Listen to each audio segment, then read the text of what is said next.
A jump scare.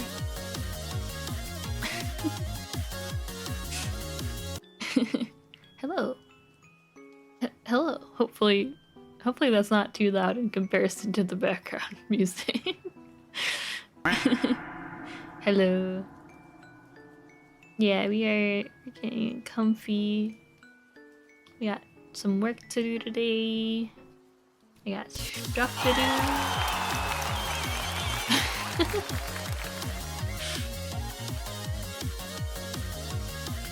For some reason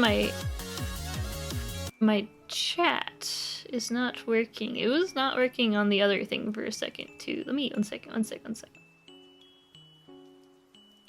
Okay, hopefully that works now.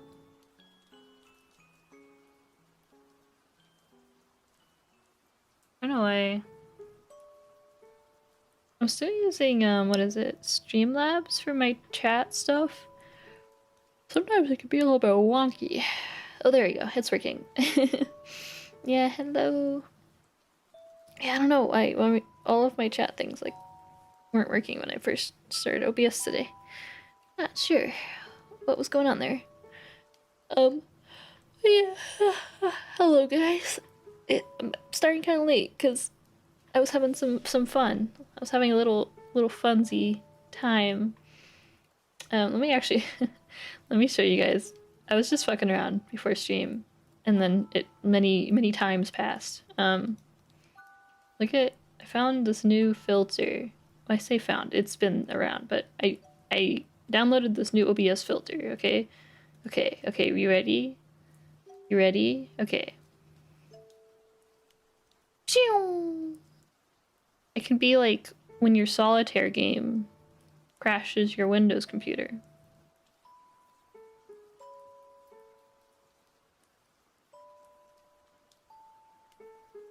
I can like adjust the scale. I can make it like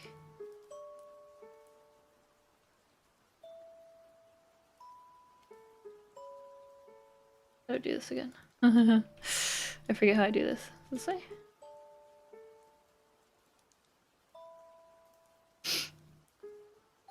And then I do this, I think. I'm your solitaire. I'm crashing your computer.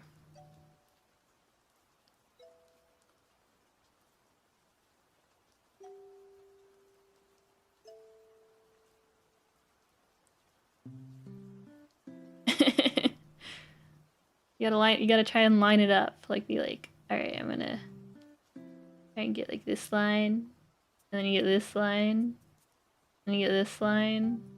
Like try to get like a nice little line going.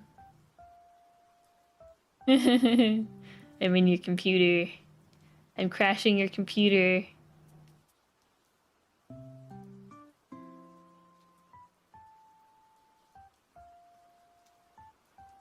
Beautiful. A work of art.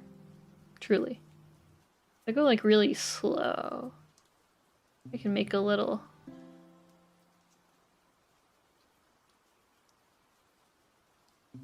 squiggly. Sorry, this is really stupid, but I've been fucking around with it today. I was just like, oh, what's this? And then I was like, oh. And then I can also do this. Ooh. Let me just wipe that off really quick. Then I can do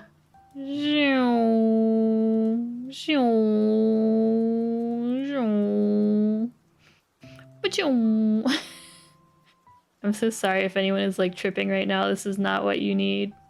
But also my stream is probably not what you need right now either.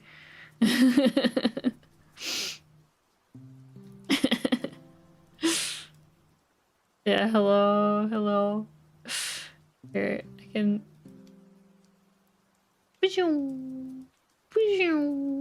I make it like fast. I can go even like speedier.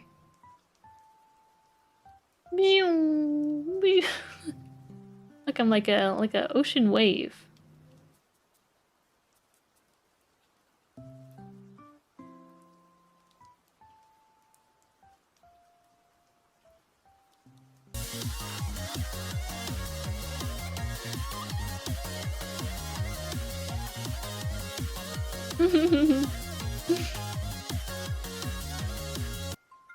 Yes, it's very chaotic. I just wanted to show you guys because I found this cool little thing and it's fun. It's very fun. So wonky. It's so cool. Shader magic.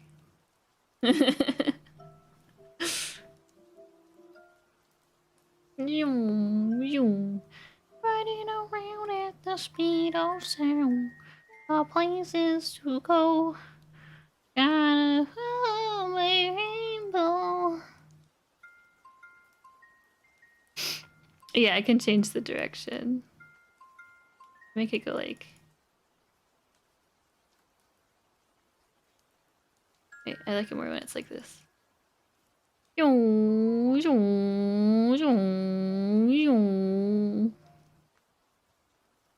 like a little snake.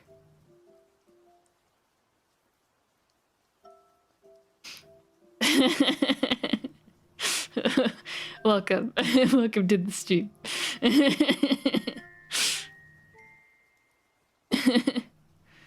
Like sneaking around.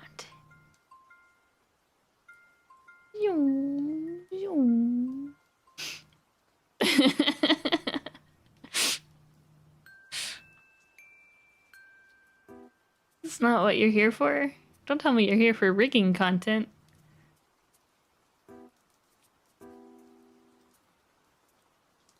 What if I did this in rigging? I mean, I did actually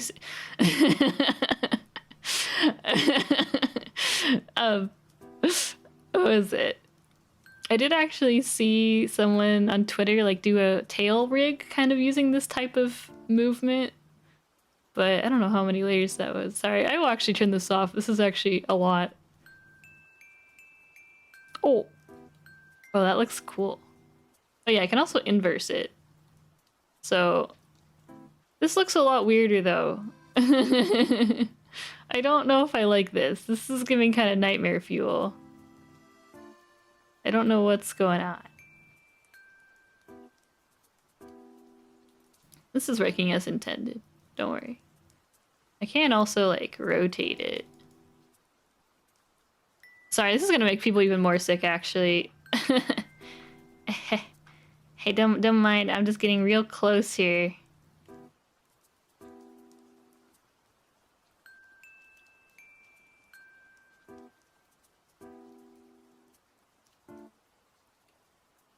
Oh god, it looks like kind of like a bug.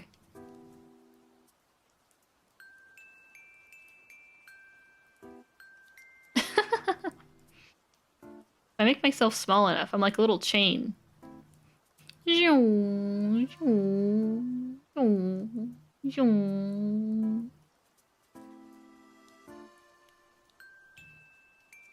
yeah, the solitaire game, yeah.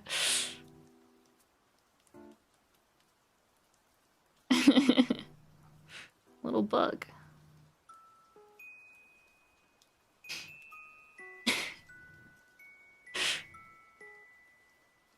Okay, I'll turn it off, Enough is enough.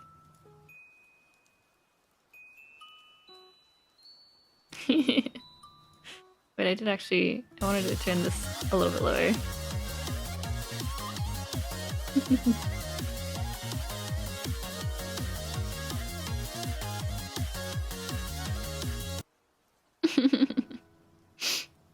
But yeah, that's what I was fucking around. As you can see, it's very fun. It's very stupid. It's just a silly little guy. But I was fucking around with that, and then I was like, oh shit, right, I was gonna like actually stream. I wasn't just here to, I didn't open up OBS just to fuck around with the filter. I forgot. Because I forgot I installed it yesterday, and then when I opened OBS, I was like adjusting a few things, and then I was like, ooh, what's this? Oh yeah, I forgot I downloaded that, and then a long time passed, like a solid 40 minutes passed, and I was like, well, right, stream, work. But hope you guys are doing good today.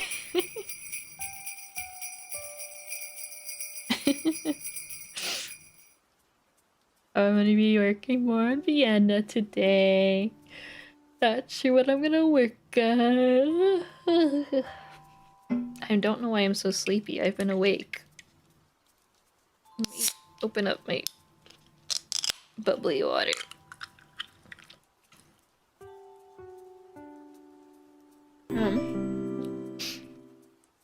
For people who maybe weren't there yesterday, let me update. Let me give a progress update.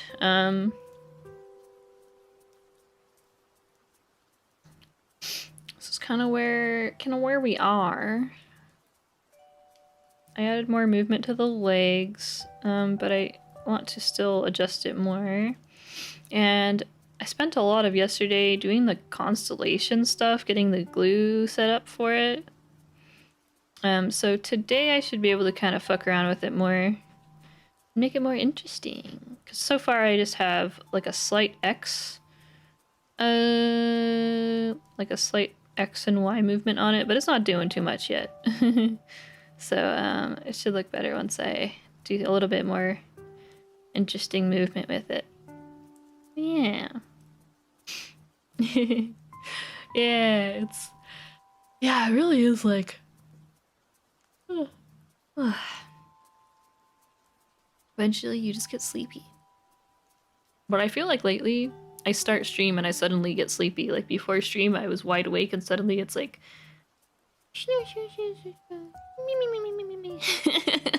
the second I press the start streaming button, something activates in my brain that's like, it's time to become very tired. Yeah, thank you. I'm liking how it's looking so far. But yeah, I'm excited to work on the constellations a bit more today, get some more sparkly stuff going on. And I do also want to move the star stuff. I want to change it from just being on XY to actually being on its own parameter, because I want it to like I don't want it to just like idle. I want it to like slightly have it like a, what is it? Smooth like movement. when the stuff moves. Because right now it's just kind of like... I mean, it's doing a little bit, but it's not like as much as I would like. I think I don't have it separated. Maybe I do though.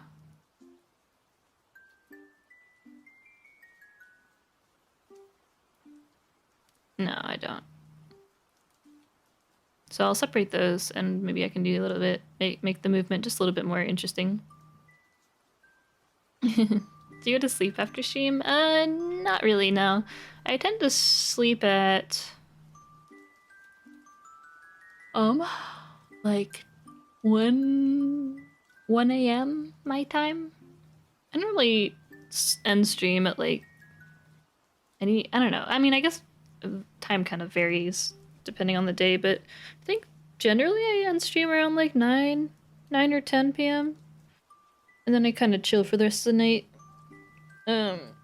Or do some other work. But yeah, so I don't go to sleep like right after stream. I don't know if I think I've only done that once, and that was because I streamed really, really late. Like I didn't end stream until it was like 2 or 3 a.m. and then I was like, oh shit, I gotta go to bed. Yeah. Yeah. I do also want to fix the gold dangly stuff back here too. I need to work on that. And work on the robe stuff. Because I only slightly worked on that so far. But all of these are set up, so I should be able to do some fun stuff.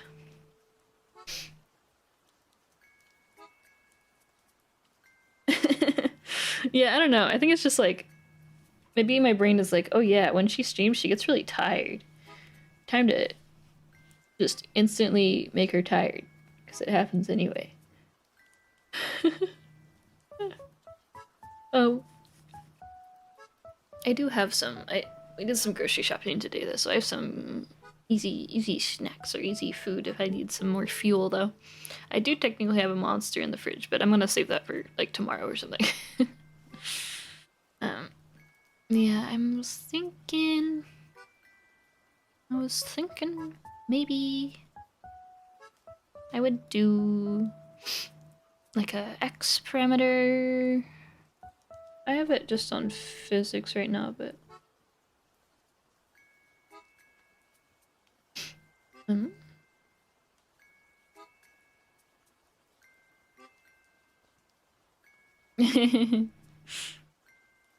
I don't have that much snack stuff. It's like yogurts and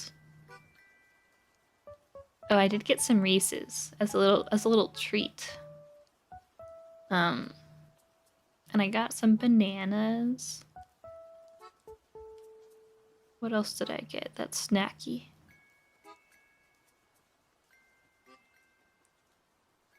I think that's kind of actually it. I don't know, does hot chocolate count as a snack? I did have some hot chocolate last night after stream. It was very comfy. I am honestly considering maybe playing some shiny colors on stream at some point. Not super exciting, but it's something I enjoy.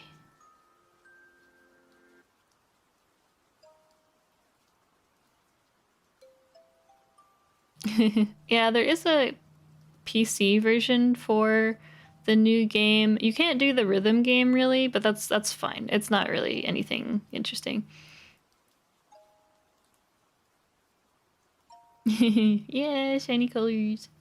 Yeah, I have been playing since it came out, which is only what a few days, but I did a 10 pull last night because we got like tickets.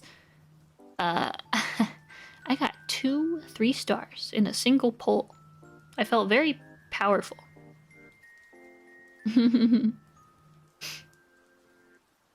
So I like chocolate like other people. There's so many things with chocolate in them.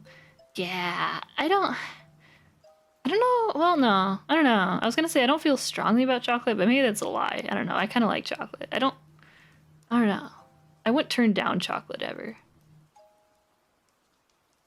I do really like, oh, I was thinking of putting some of those orange chocolates on my throne. The little like chocolates that are shaped like an orange and have the wedges. I kind of want to put some of those on my throne to get in the Christmas spirit, you know? Yeah, the 3D, all of the 3D stuff is really nice. I really like the PVs are very, I really like all the effects. It's definitely a step up, I think, from the previous ones. I do kind of wish the music game was a little bit more interesting, but it is what it is. It is what it is. I feel like I only tried one mastered, like, chart so far, but it was a little bit, like, easy. I hope they either add another difficulty or they, like, up the difficulty. I don't know. I'm like, I think it was like a 28, and I was like, I feel like this isn't as hard as it should be.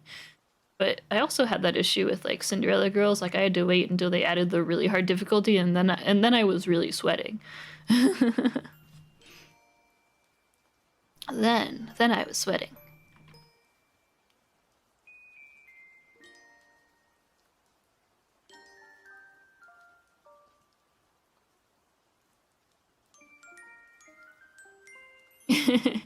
I don't know. I will say I have not gotten a single red hood since I last streamed Nikke. I'm still sitting at waiting for the last copy. I might have to use my tickets to get the third dupe. You'll see though. There's still a few days left. I can hope. But I mean I have like almost 1,200 gold tickets. It's fine. I can use some tickets. It's really not a big deal. I just would like to not if I can avoid it, but yeah, you like the Christmas vibe. I put a question mark because I feel like I'm gonna probably. I feel like every stream I get very confused. Last stream I was definitely like using a lot of brain power. It's like, oh, the fuck.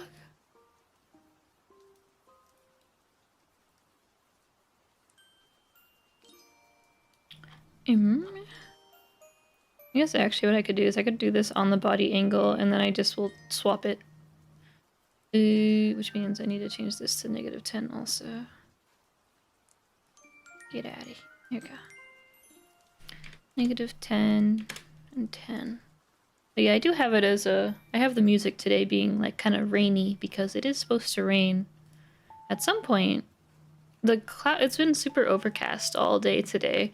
It said there's a 100% chance of rain, but then as the day went on, it was like 40%. But it's overcast, kind of chilly, kind of rainy day today, so... Is the background music volume okay? Or should I turn it up a bit?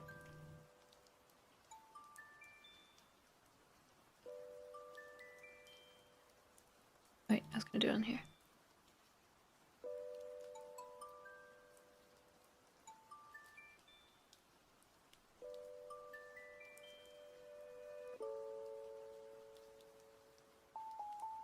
It's a little quiet. Okay, okay.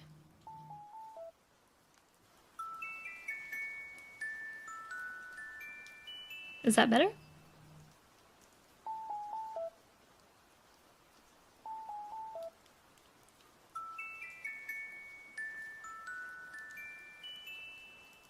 Eight. Cool.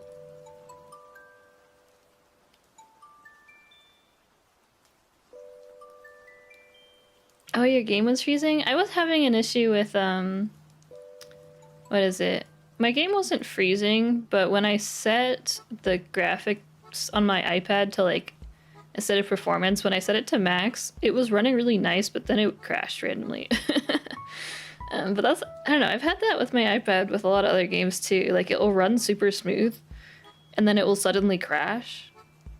I'm assuming it's like the temperature gets a little bit too hot or something, but it's like, I wish it would just slow down to let me know it's dying instead of just randomly crashing. Though luckily it seems like Shiny Colors handles crashes pretty well. Like it will just let you resume from wherever you were, whether it's like the producing or like a live. So that's nice, at least. Yeah, higher FPS would be cool. I do want to try it on PC.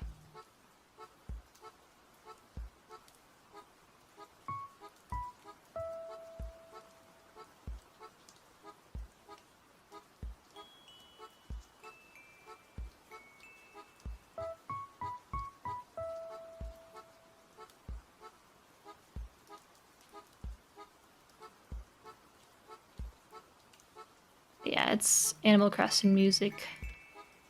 Getting just in the vibe.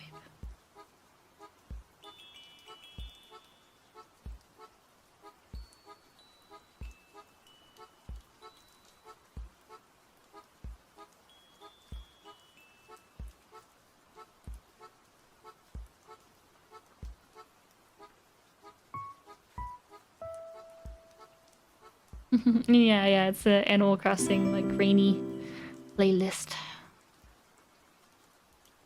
Oh, I haven't restarted my iPad in a long time. That honestly might help. Yeah.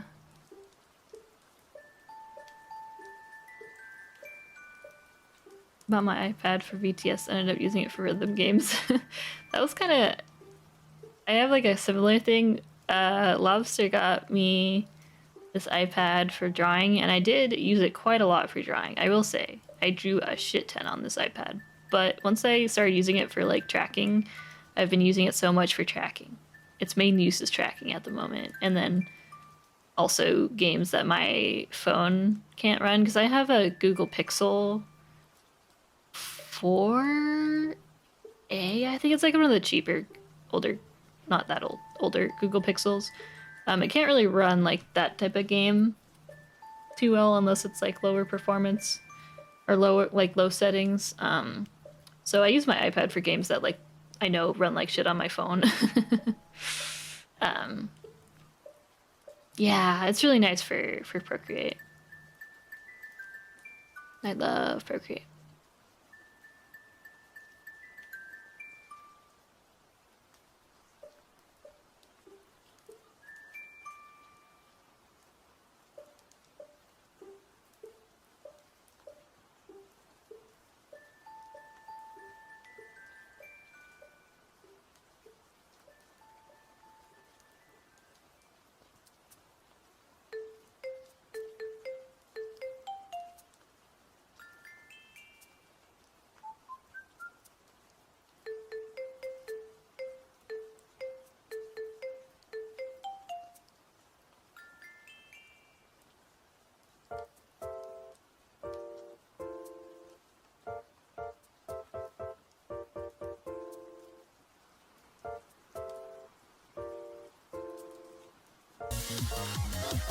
Oh.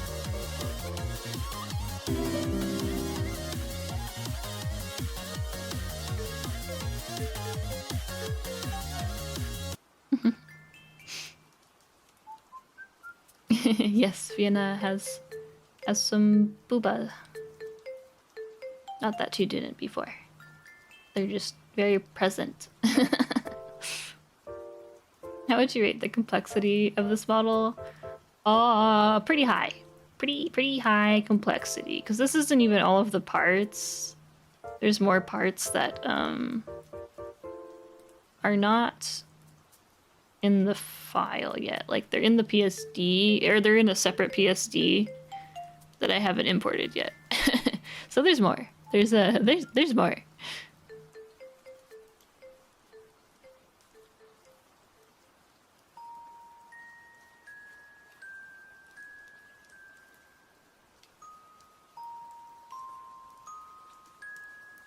Yeah, I like the Google Pixel. I'm just, I want to get a better one, but I don't like that the phones are getting bigger. I don't, I don't, I don't like it. I like small phones. I still miss my like older iPod Touch that I used back when I lived in Japan. It was so nice.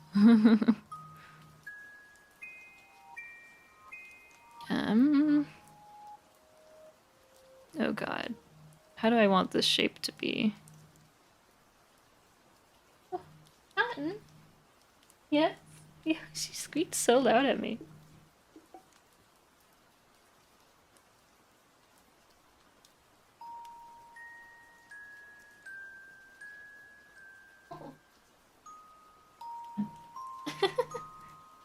She squeaked so dang loud.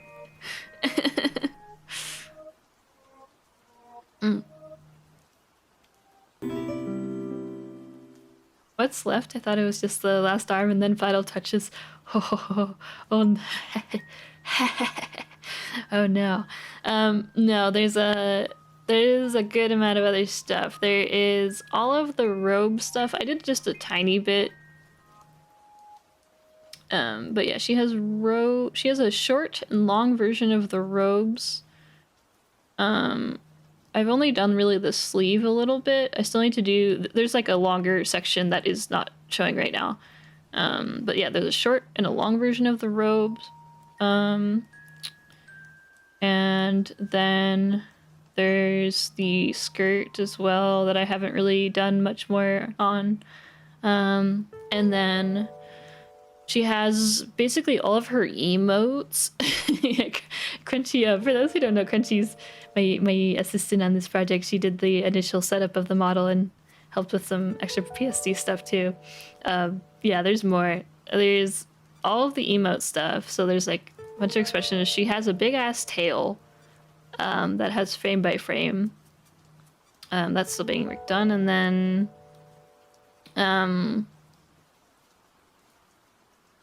there is a like bathing suit bottom. And then there's also cat ears and cat tail. So I got a long way to go, guys. Don't get too excited. The work is not, it's not over yet. I got a long way to go. I'm making a lot of good progress, but yeah, no, there's still a lot I gotta do. Yeah, I'm not sure how I would quantify my progress so far. I think maybe halfway is like a solid vibe, like halfway done. Which, in terms of my timing, I think I'm doing pretty well. Considering I started it like at the very beginning of November, I think I'm doing good so far, considering that, but yeah, I'd say I'm probably like halfway done. Probably. Yeah.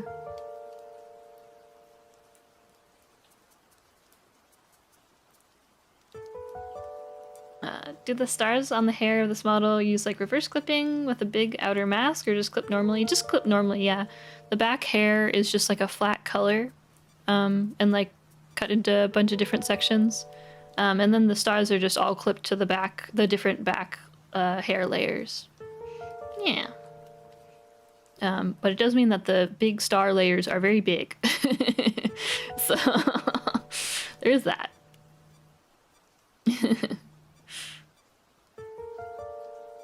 Oh yeah, for the armor, here I can show.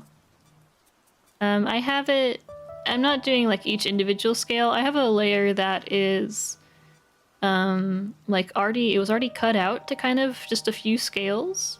And I just have a layer that's clipping on that's doing like the glow. I wouldn't have done this on my own probably, or maybe I would have, but it would have been a pain in the ass. But Constellations actually already like had the layer for like these specific scales to be highlighted, so all I had to do was just clip something to those, which God bless his heart, because I would have not wanted to do that myself. But since the layers are already there, it's not like each individual scale, but yeah, it's just an extra layer that is drawn like the same way, but just like it's just the highlighted sections, like kind of have some transparency and stuff. Yeah, the texture atlas is something that I am trying to be careful about, because it's such a relatively like big model. I'm just kind of having to play it by, you know, as the model goes on, see what things, like how much I can keep at pretty full scale and what things I might need to just like slightly scale down in the atlas, but we'll see. I'd like to, if possible, still keep things pretty high res. But there will be a separate version of the model that's like more optimized, like less stuff on it. So if, I don't know, I might have like one more version that's just like everything 100. I don't know. I might have to see how it goes. Because even at the current resolution, it's pretty good. So yeah. Oh yeah, welcome. Yeah, I hadn't streamed in quite a long time, but I've been streaming more lately. I'm back at it. Back at it again. But yeah, the thing that I'm trying to be careful of, like, it's already quite a lot of layers. Right now, I am sitting at 818 art meshes.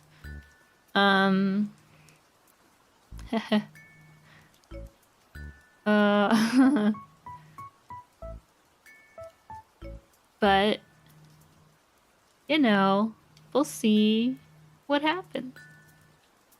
We'll see what happens. The frame by frame will be like 20 frames per section. That's already an extra 60-ish layers.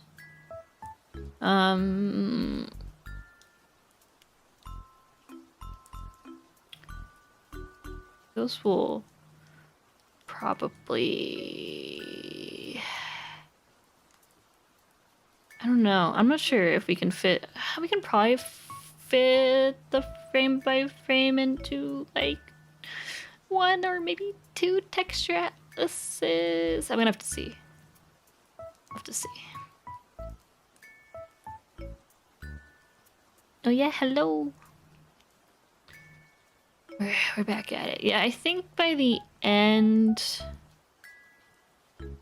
Oh, I don't know. I'm not sure.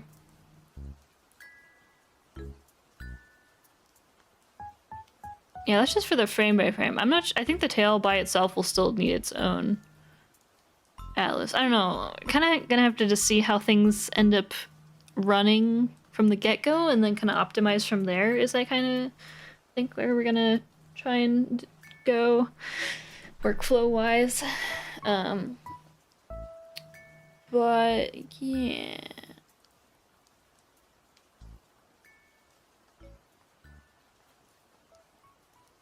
And yeah, I've been exporting it to test it quite regularly. Most of the pages are like 4K by 4K, but some of them are like 2K by 2K for like some more specific parts. I think all the... there's some stuff that is on 2K. There's some stuff that's on 4K. I don't think we have an 8K.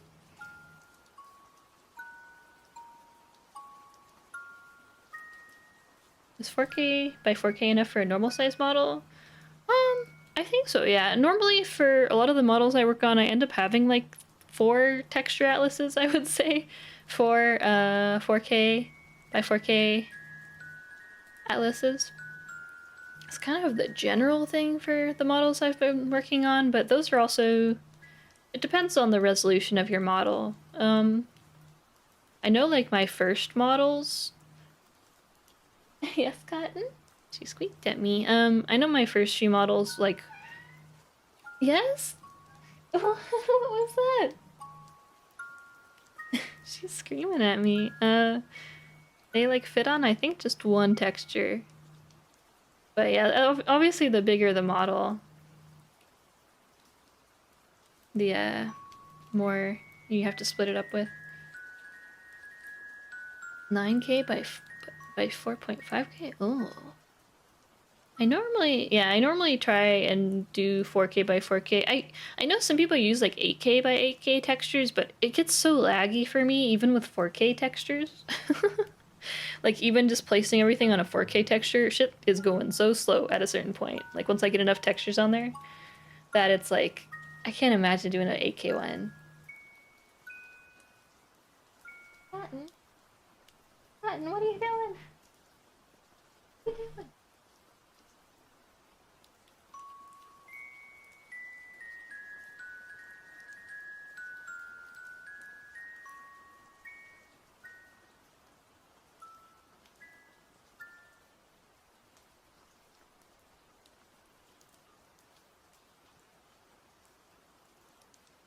Good head ropes.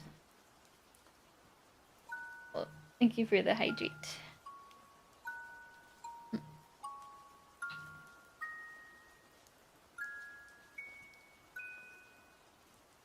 Yeah, it's not even like the GPU.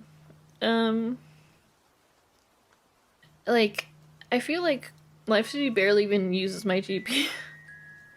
I feel like it's mostly like CPU and RAM.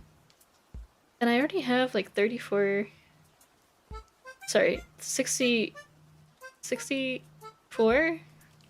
gigs of RAM. I wouldn't mind upgrading to more, but... Oh, I see.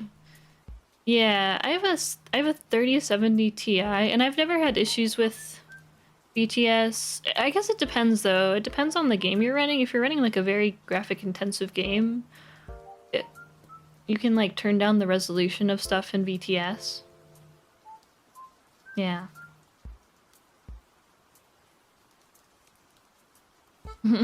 Yeah, I think, yeah, Live2D just hates me. I'm trying to think of how... I need some other opinions other than my brain. Actually, let me also look at the ref sheet. I can't remember if the ref sheet has, the Constellations on it. It doesn't. Do you guys think, okay. Do you guys think that this is going forward or backwards in space?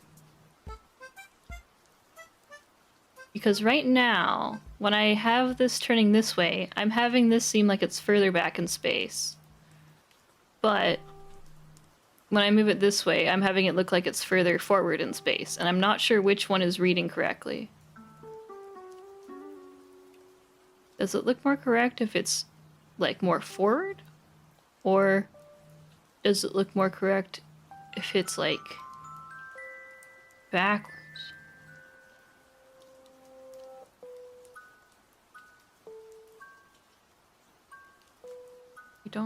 I don't know which one looks more correct.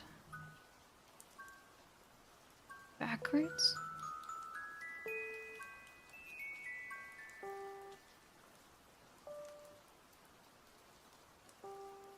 So this would be backwards. Which means this is further in front, and then this is going further back. Forwards would be this, where this is further in front and this is further in back.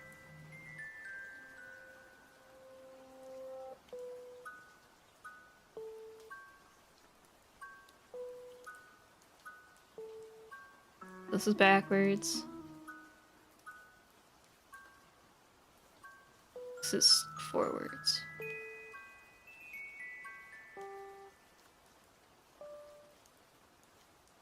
Backwards? Okay.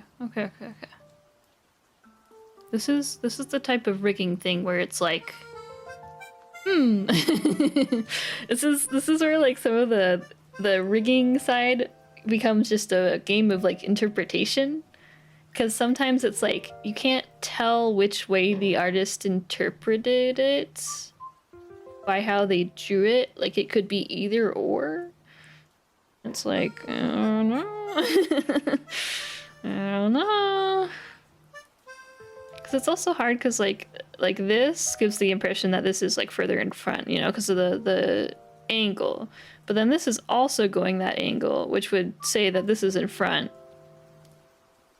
But it looks kind of weird when it's in front. Because then that would mean that this would probably be further in front, which means this would be going even further forward. Which I could do, but it's just like... Because these are pretty similar in terms of their alignment. But if this is further forward in space than this, then it needs to move further than this one. But that's only if this one is further in space, which means this would be either further forward than this, or it would be further back than this, depending on if this is closer or further away from the camera.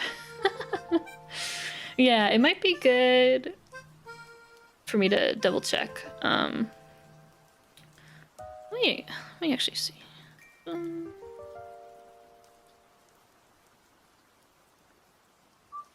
I can always adjust it later. It's not too big of a deal.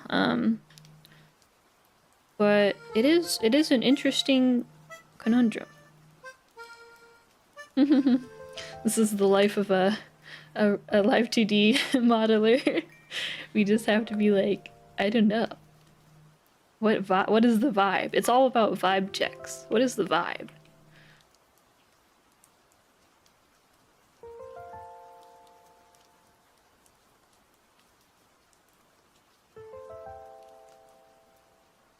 Actually, I can't remember. Are these parts... These are all... Are these all in front of the body? I think everything is in front right now. Actually, let me check. Yeah, everything is in front. Because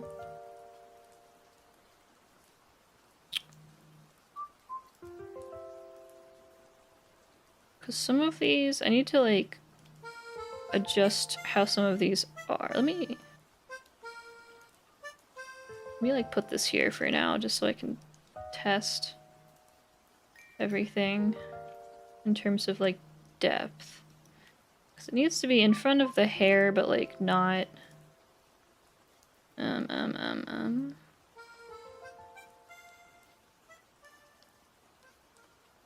This is fine. This is fine.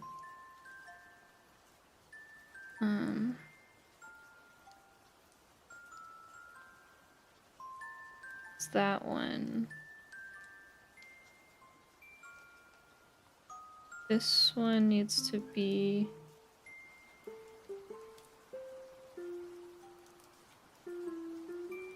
behind. Should be behind the hair. I could put it behind the hair.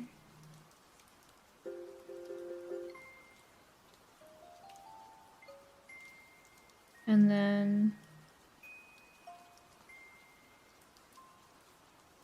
this would also be behind the hair.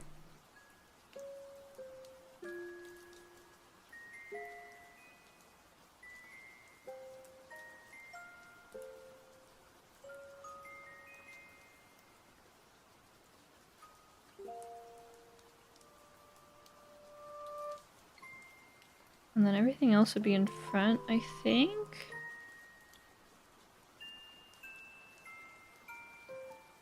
Unless that one is going further back in space.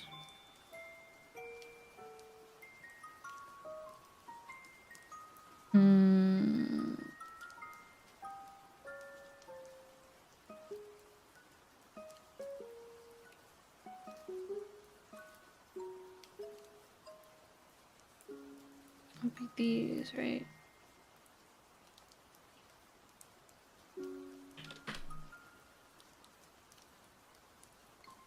That would put that behind the lake.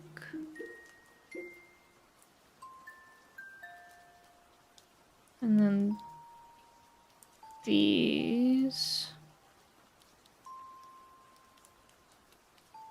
This could also be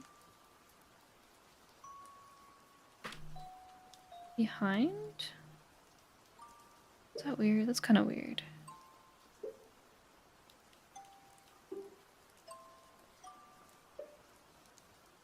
That's kind of weird.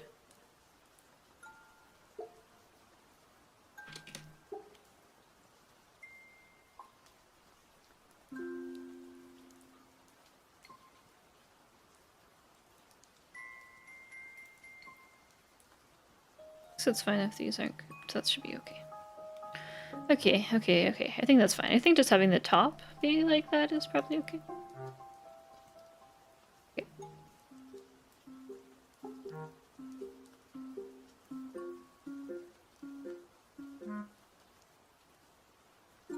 Sucks, but it's also nice to see someone as skilled as you having hurdles. Thank you. Yeah, no, it's always, well, I won't say always, but these types of issues don't go away. Like, if that is there, then that, then this need to be going like this, and this would be needing to go like all the way back here even. If it's really... Oh, that's so much. Me.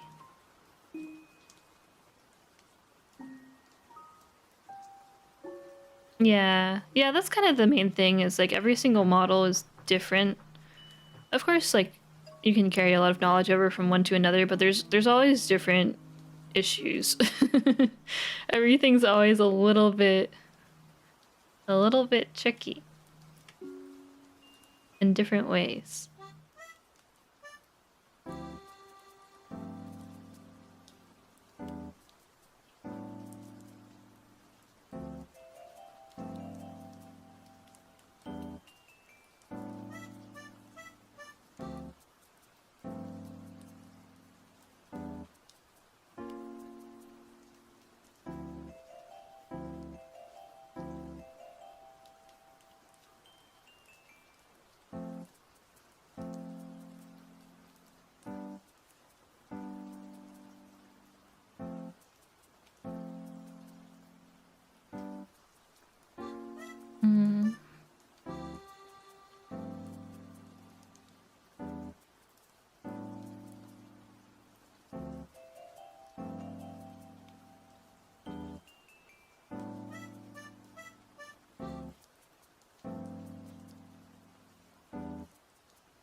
There's always the fear of like, am I interpreting it wrong? But I think I will ask Vienna and Constellations later and see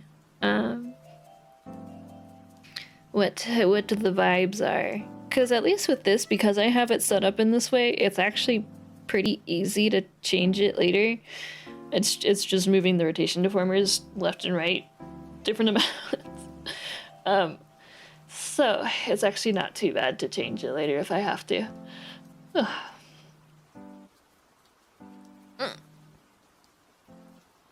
Yeah, it's like an Animal Crossing chill playlist.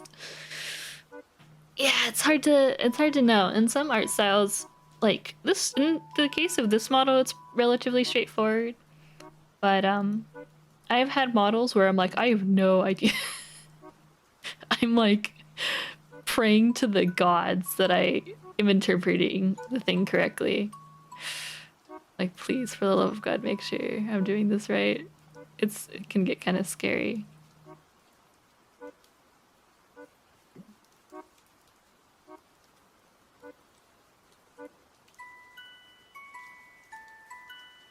I mean, worst case, I just try and make it move in a way that looks as interesting as possible. Even if it's not exactly, like, accurate. Like, in this way, I'm adding a lot of, like, variation. So it looks 3D. I don't know if it's the vibe. I don't know if it's the correct vibe, but if it can look interesting, then that's at least, you know, that's at least something.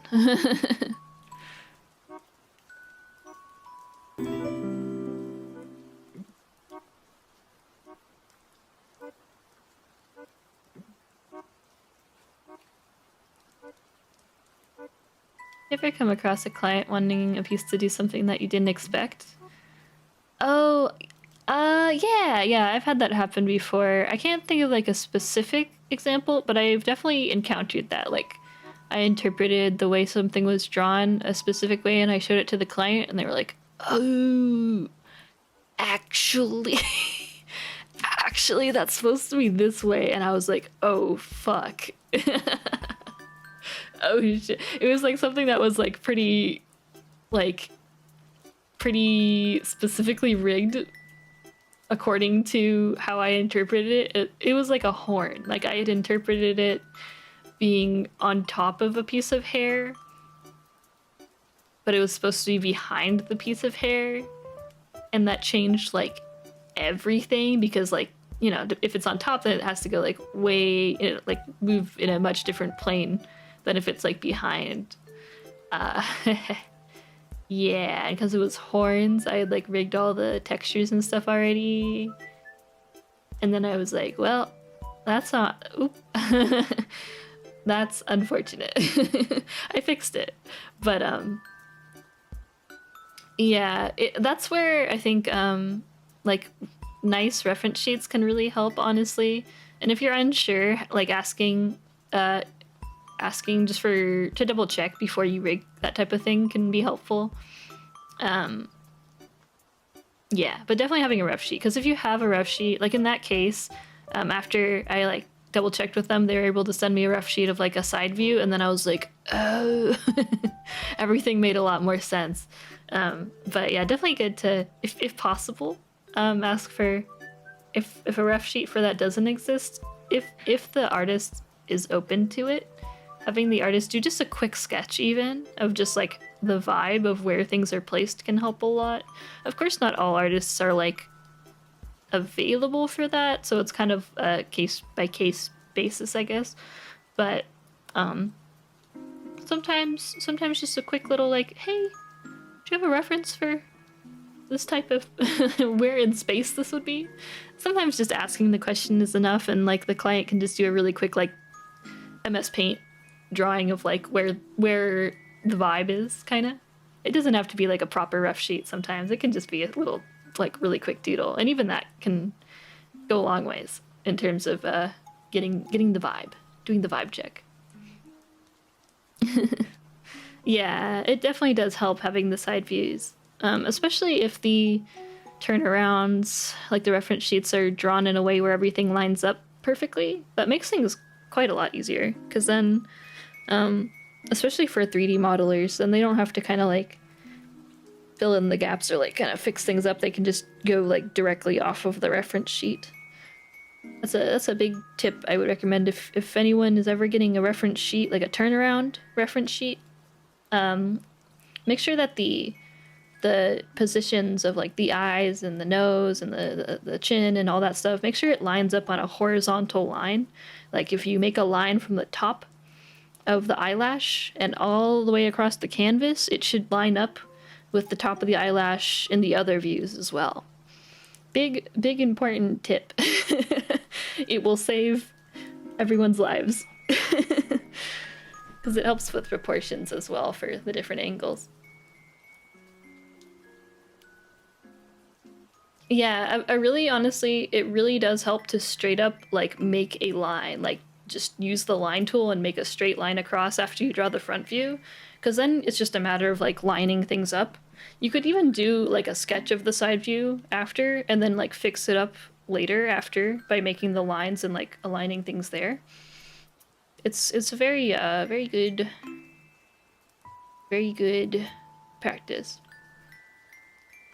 Yeah, that's also what like a lot of animators use as well, to keep the turnarounds, like the different angles, consistent with the proportions and everything. They'll use that type of technique as well. Very good to have in your arsenal. Yeah. Grab an Americano. Should I get cake or something else with it? Oh, cake sounds good. Oh, I could go for croissant though. A croissant.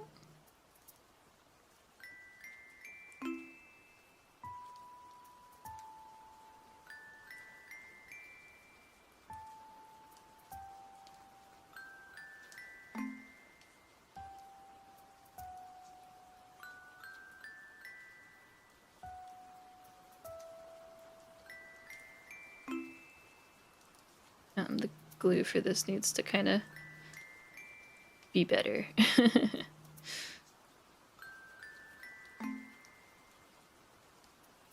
Not this glue.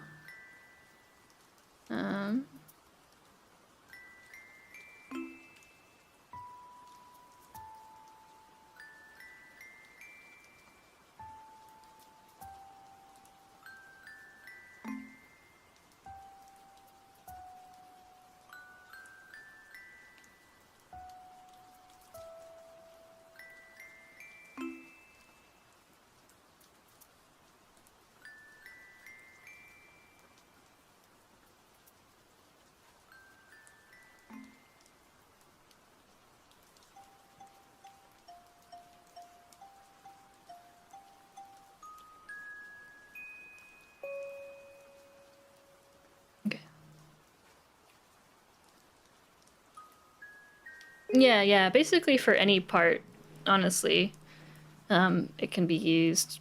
It's very, very helpful, like especially for like boobs as well. If you put a line like right where the nip placement would be, and then for the side view, make sure you like line up that so it matches. And same with like the area where like the boob would connect to like the armpit or something. Having those types of lines, just the more lines you have, basically, the more things will be accurate. I've done some like just sketches just as practice, not for any clients, but just for my own sake. And when I've done those, the more, yeah, I'll just like draw more and more lines as I go down the body. Very helpful.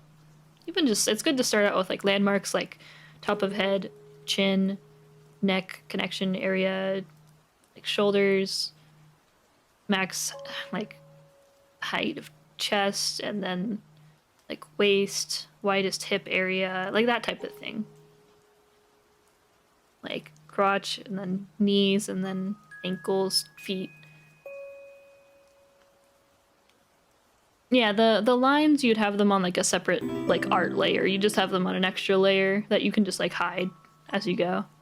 I normally have it at like kind of like lower opacity, so I can see it, but it's not like getting in the way or anything. Yeah.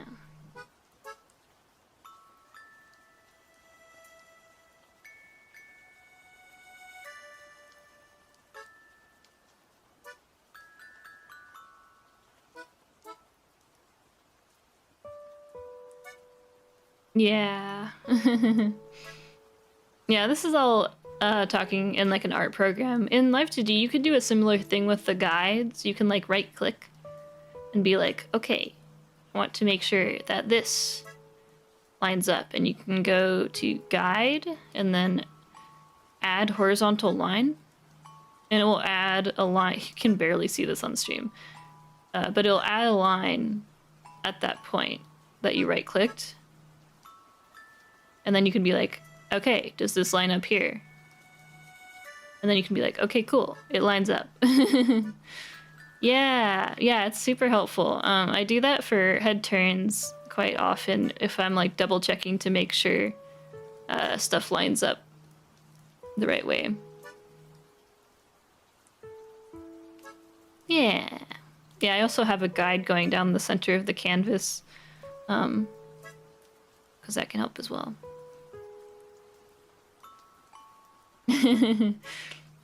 Yeah, it's very, very helpful. It's not as helpful for things that are going to be changing perspective a lot, but yeah.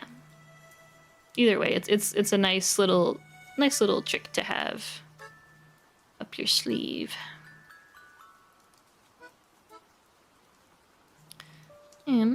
Okay.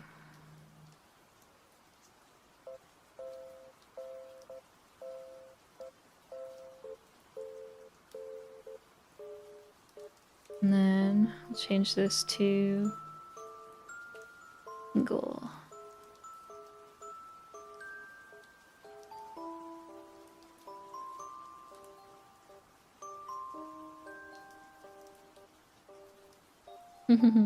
Yeah, hello. Yeah, if something isn't symmetrical, that can also help. Just make sure that it's staying the same height and whatnot. I think especially it's good for like for head angles to make sure that the like chin is lining up when the head turns. Because a lot of the times like weirdness with head angles can be caused by the chin placement, or like the bottom of the chin kind of like changing height separately from like the other parts. For angle X, for angle Y, the chin does have to adjust a bit with perspective, but with the angle X, you do want the bottom of the chin to basically be in the same spot for the left and right angle. Yeah. Like, well, let's test my own fucking... What if I am not even doing that? No, it should line up. It should line up. So I have a line there. can barely see it, but it's there. It's you can barely see it because her hair, but it's there. It's there. I turn off the hair. So I have the chin going along that line.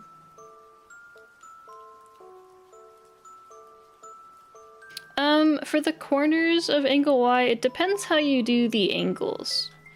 For this one, mine don't totally line up because I did an additional rotation afterwards. Like I have a rotation deformer that's making it kind of do an extra type of movement, if that makes sense. And because of that, it slightly does change position. But yeah, depending on how you do the head angles. Because the chin was lining up before I did that. Yeah.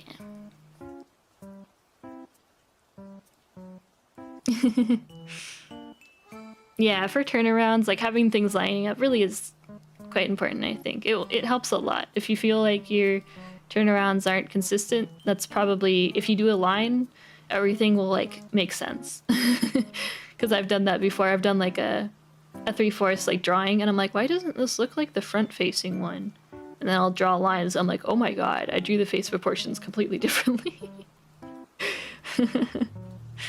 So even not like for reference sheets, just like drawing specific characters in general, if you want to make it closer to the original like proportions and not totally like your own style, I guess.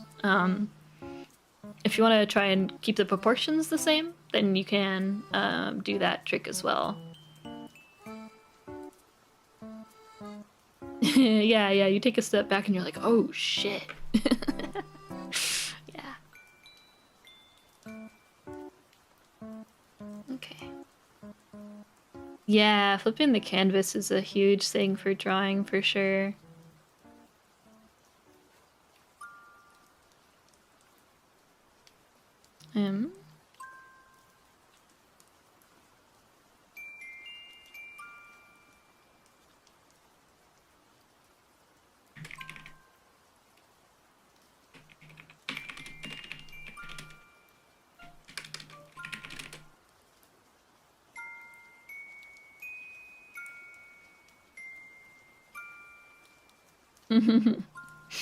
Remember to flip the canvas, guys! Have you rigged the hair already? I'm curious about how the physics of that hair would be made. Yeah, I did, but I'm still working on them. I kind of ended up doing that off stream, not like intentionally, it just kind of happened, but this is how the hair is moving right now. I did it very flowy and very... It's not rotational, so it's literally just like sections of the deformer going left and right, and then like up and down for the Y. But I am going to add a little bit of rotation to it. That's kind of what I started doing for this strand here. I just haven't done it for any of the other strands.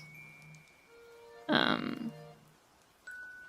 I think it should look nicer once I add a little bit of rotation to stuff. Yeah, thank you. I do need to adjust it still more. I've said that for a few streams, I just haven't gotten to actually doing it still, but as nice as it looks zoomed out, I need to make it better because if you're zoomed here, it doesn't look nearly as flowy, and that's the important part. Even if it looks awesome zoomed out, in reality, what really matters is how it's gonna look when it's used. And this is how it will probably look when it's used, so I need to make it look better there. It's always something to keep in mind. Even if the full picture looks really nice, you have to think realistically. How is the person going to be actually using the model? How much is going to be showing when they're actually using the model? Does it look good with only that part showing? It's all about the perspective.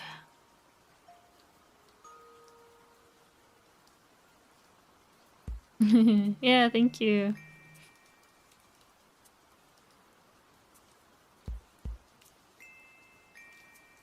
Here we go. This needs to be set to angle.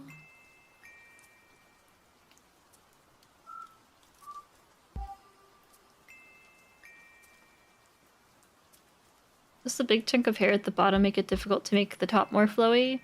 A little bit, a little bit. Mainly just because I probably am gonna be using a different deformer to do the physics for this. Either that or I just make the deformer really dense in terms of like stuff like the grid density. Because the movements I'd have to do to this section are more detailed than the movements I did to like everything altogether. So it does make it a bit more difficult when I'm working with long hair like this, like big long hair. Yeah.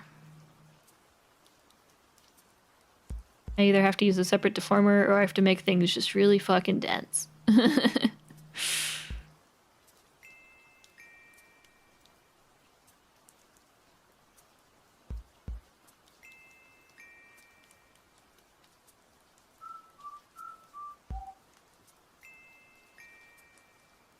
Oh, this is still set to... That's why.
Crazy that it's halfway through the month already.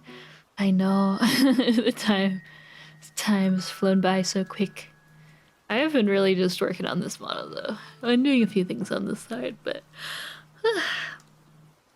I have some other stuff I still gotta do though.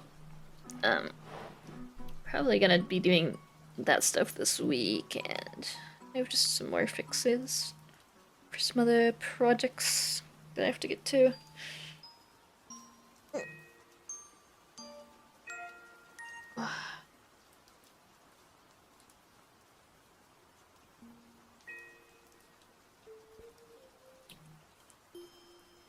I'm happy with the progress I've made so far though. It's getting there. It's a pretty big model, so it's very easy to get overwhelmed by it. So just taking it tiny steps at a time and get there.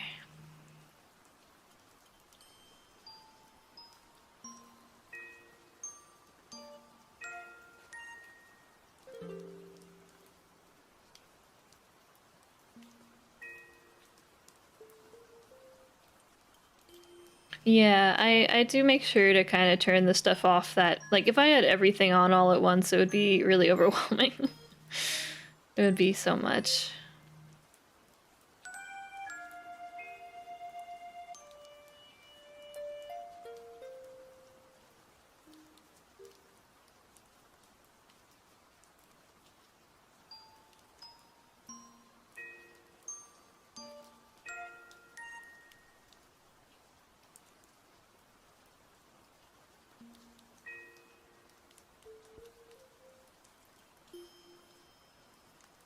I would like to also do Y for this.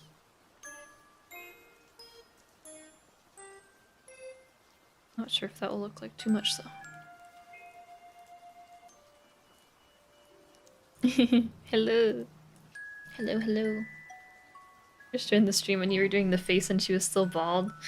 Yeah, we've come a long way in that sense at least. She has hair on. The bald arc does last for a bit though. For every model.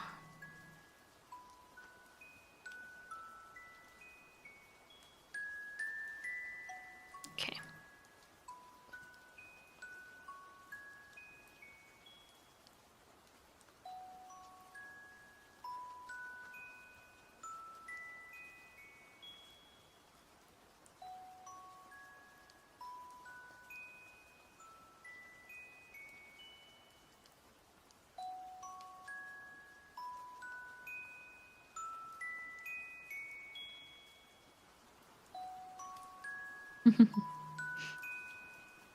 Okay.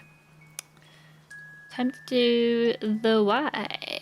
Wow.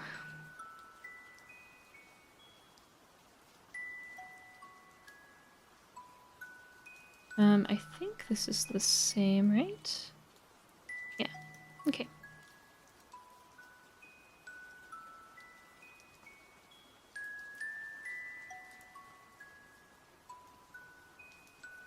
For the Y, this needs to come down. And this. And then this needs to go up. And this needs to go up.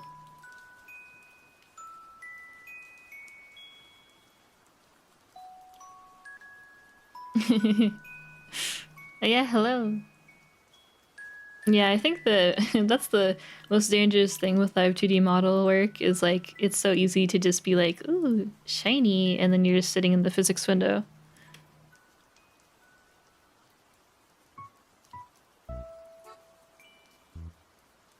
Forever.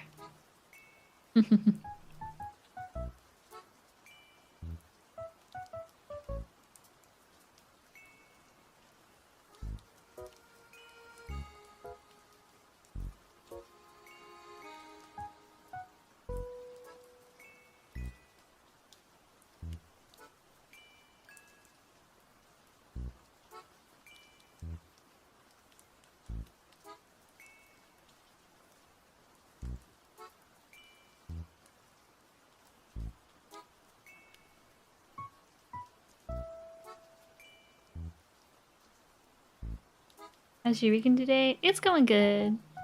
It's going good. I'm just working on the constellations right now. Getting some of those work done. Thank you. I'm having a good one. Yeah, why would I ever leave the physics window? It's so nice and cozy.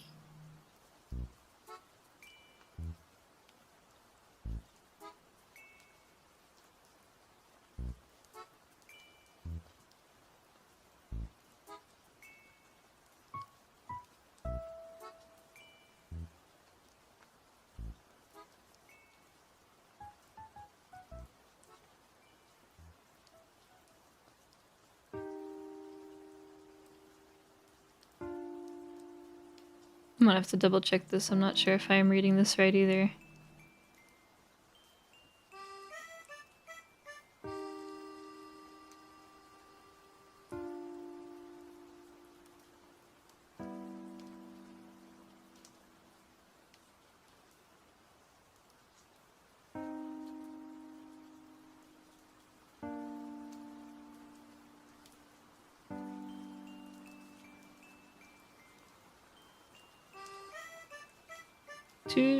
Doing 3D stuff in 2D is hard. It's hard.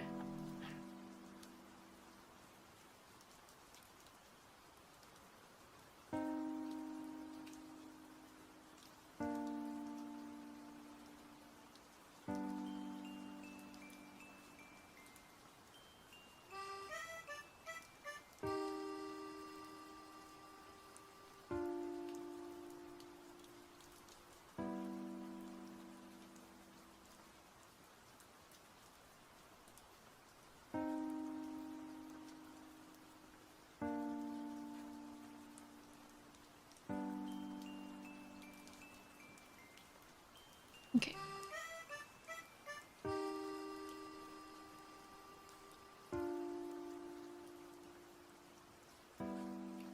I will probably have to revisit this one.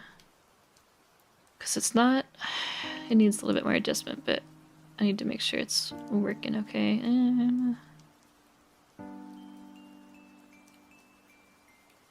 Where did I put... Here it is. Okay, and then we synth corner. Oh wow. Wow. Wow. That's crazy. With the powers of anime. We have it doing something. Is it accurate? That's it. I don't know. I'm not sure if that's how it should be moving. I do think I will add some interpolation on this. That might help things a little bit. But we will see.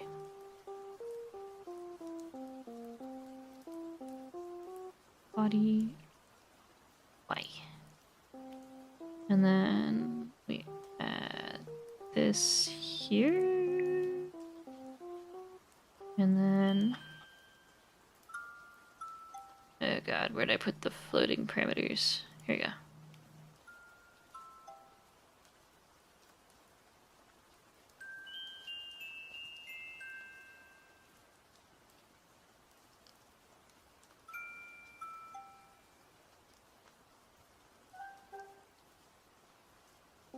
Maybe I should set this to body wipe position instead.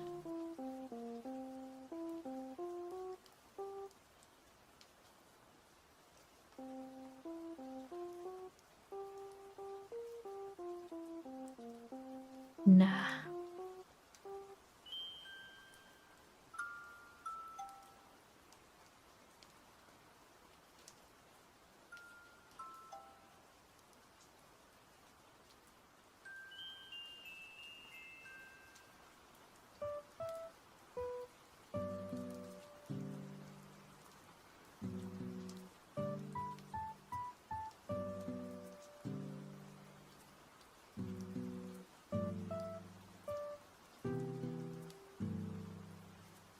Hmm.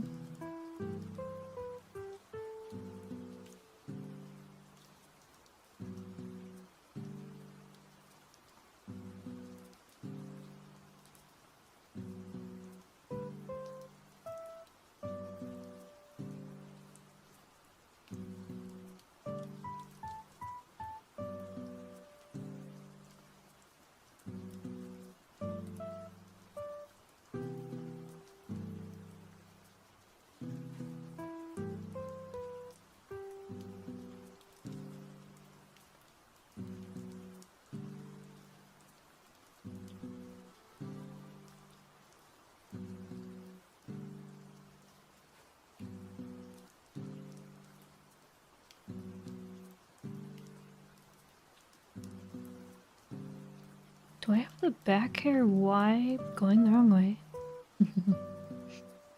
Mm.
I do like the amount of delay it has. I think that is looking nice. I just need to make sure everything else is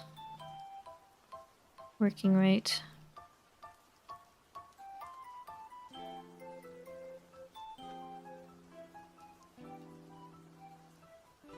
Is it because this isn't...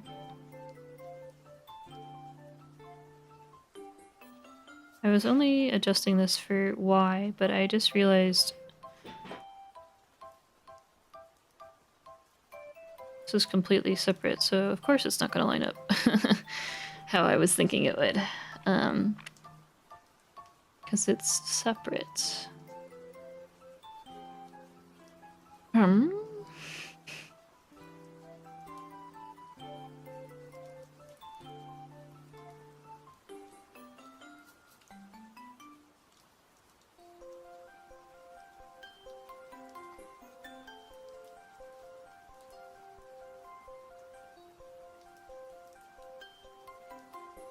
Hmm.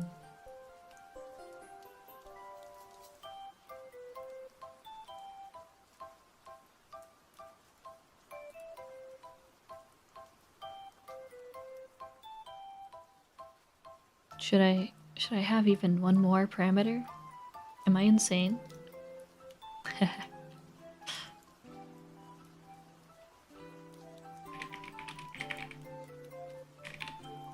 I might be.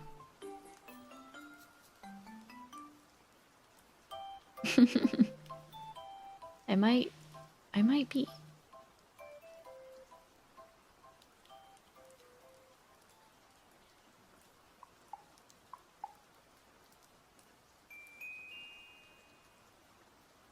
Because I want it to move up with this, but like not exactly. Maybe a little more. Okay, thank you.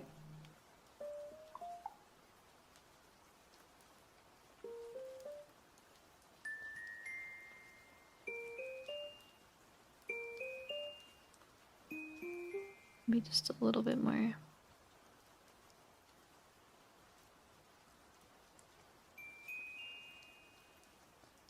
And then I move this to that parameter, which is somewhere. Here we go.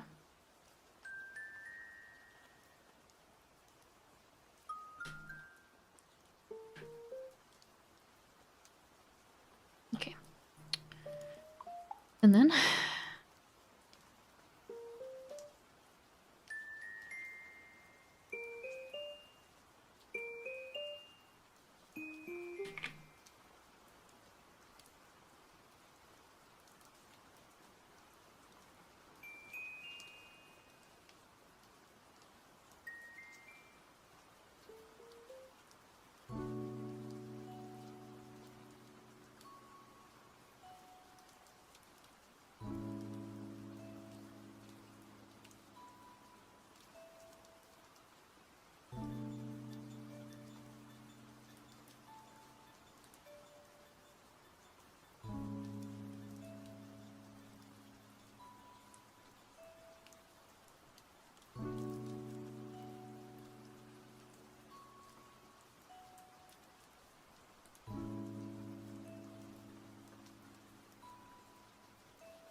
not sure what I prefer.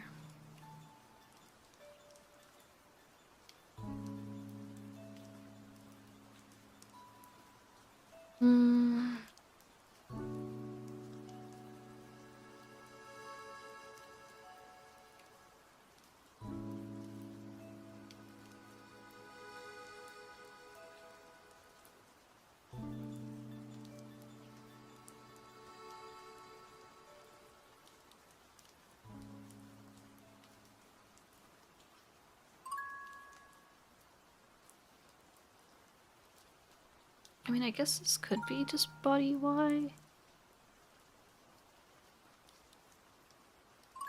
And then I just have it reverse.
Hmm.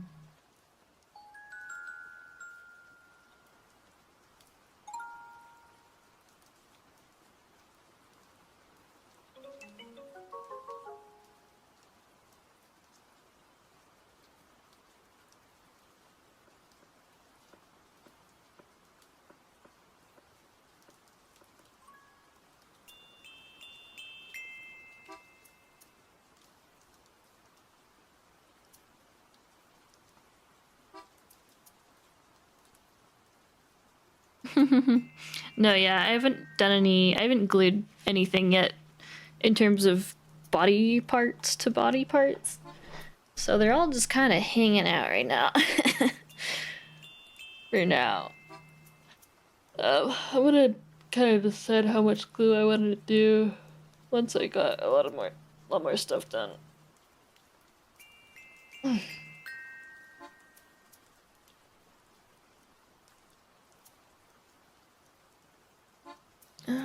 Okay. I do kind of want to do like a movement for when she does angle X. Just a little bit though. As this, but like I want to do more. I want to have like a second one.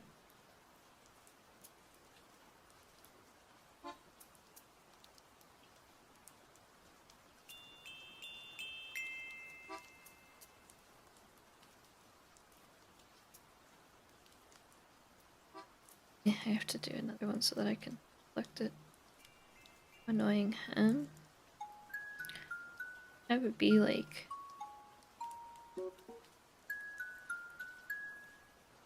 I want to do something interesting like this or something. Like just a whole body Z. Just everything's fucking rotating a little bit.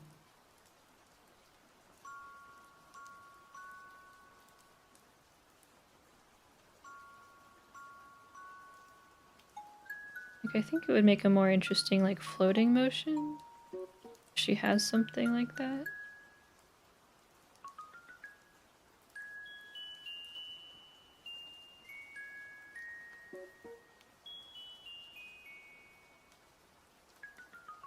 Honestly, I could probably just have this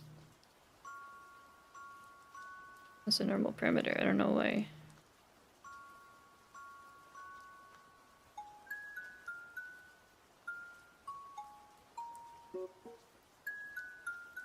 Yeah, that works. Okay.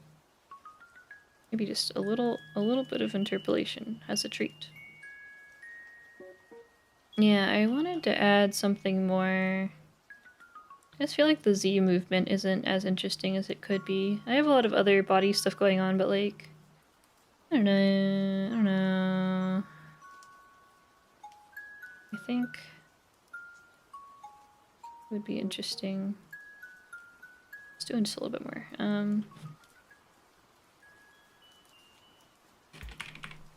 I'll do something like this. And then... have this, have this. And then this could be... equal Z.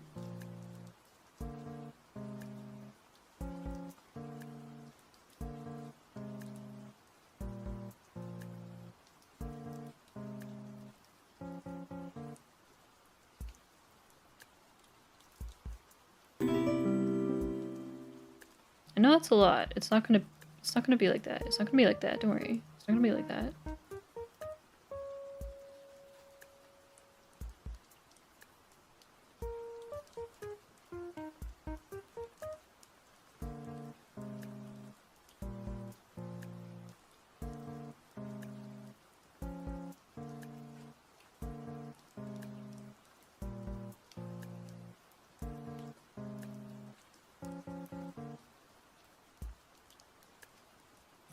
Could also have this be...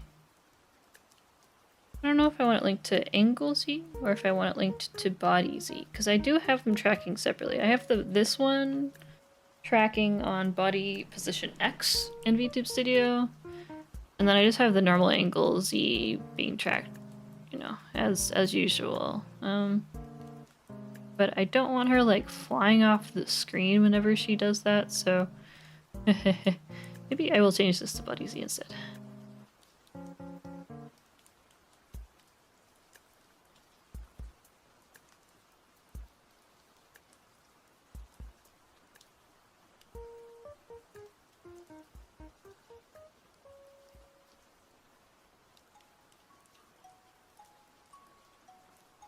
Well, she's doing something.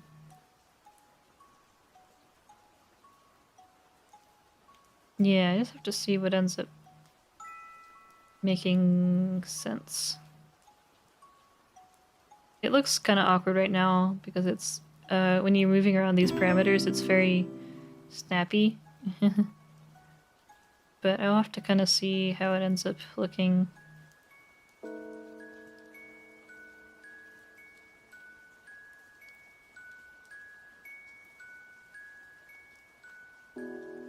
I don't know if I want it to be that slow though.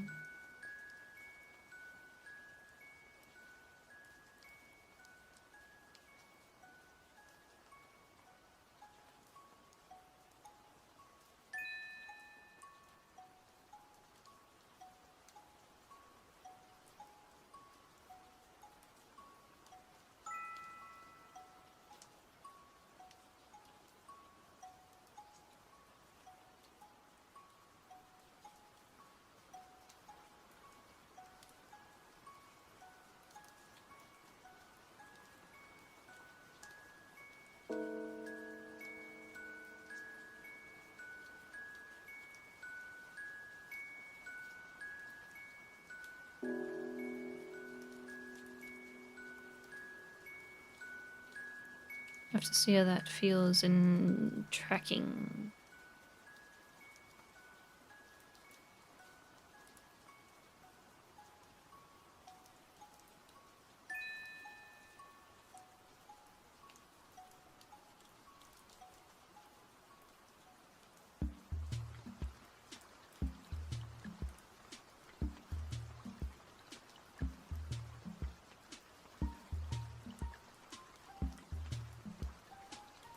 Have you tracked it recently? I think the last export I did was the day before yesterday.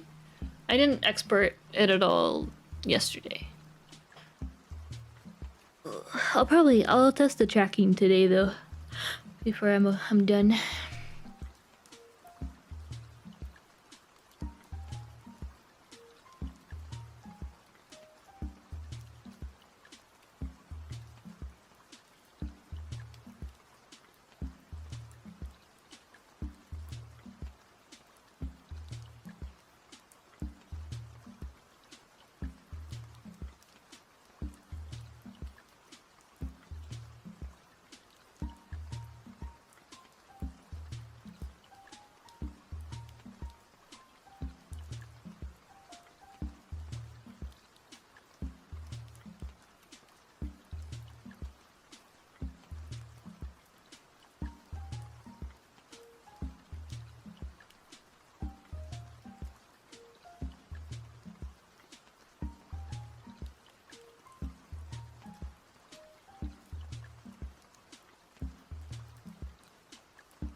I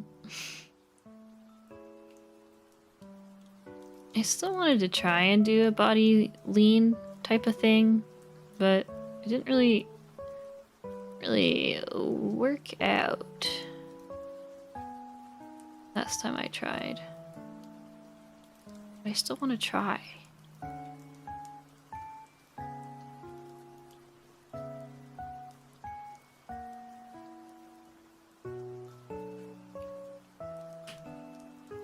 It's just awkward because you have to like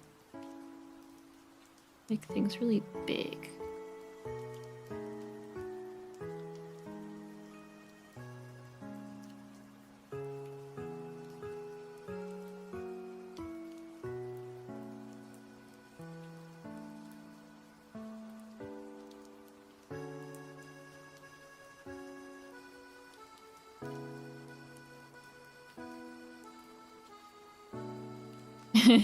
Crazy how a VTuber model is rigged on such a dated interface. Yeah. I mean, so there's the 5.0 update, which does have an updated interface, but it's like not like that much, you know? Like not, it's nothing, you know? It's like not that much better, you know? Oh, right, this was the issue I had. Because I can't, because I'm not using 5.0, I can't fucking put the fucking rotation deformer on here, which means I have to do this on a normal parameter.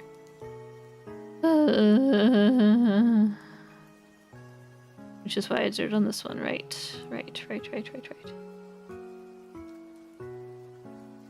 How annoying.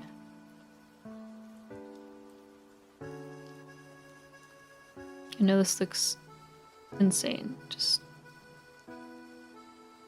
Ugh, I can't even do it on this one because the crystal isn't in there. Actually, why isn't the crystal in here? Doesn't make sense. Get in there.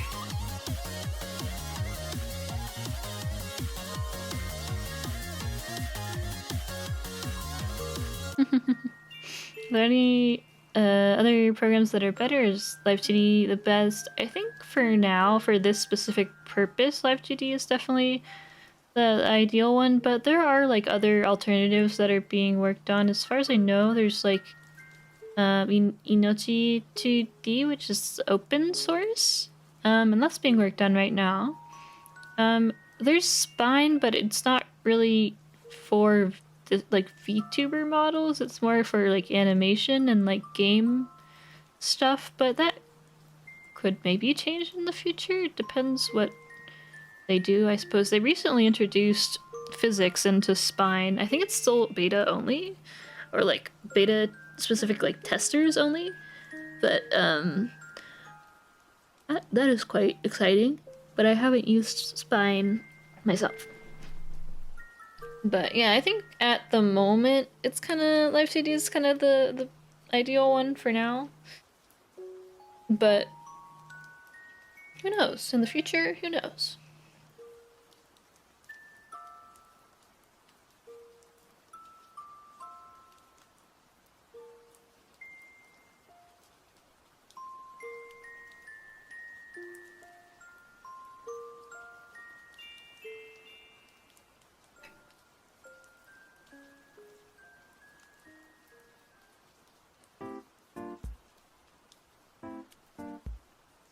I know this looks insane. Don't worry about it. I'm just testing something.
Yeah, honestly, yeah, the optimization is the biggest thing. Like, I don't even care about most of the other issues. It's just the optimization and how badly it runs.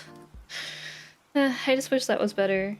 Like, even if we ignore that 5.0 came out and it causes lag issues for some people like me, even just looking at the 4.2 release, at the point that this was, even then I would have still preferred just optimization and making the program run better over other updates, like new features and everything. I just want it to run better.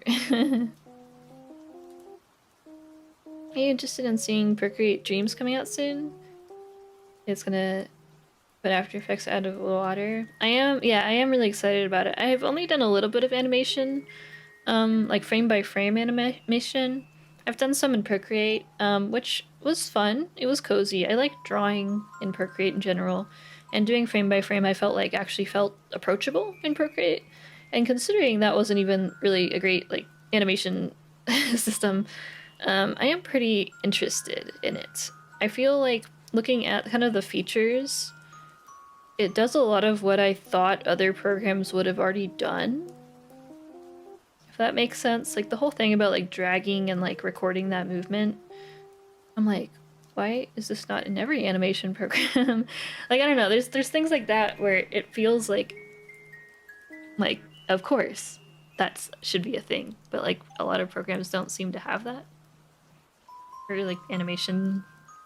So I am very excited. I'm not sure when I'll have time to kind of test it out though. It would be just for funsies. I don't think I don't know.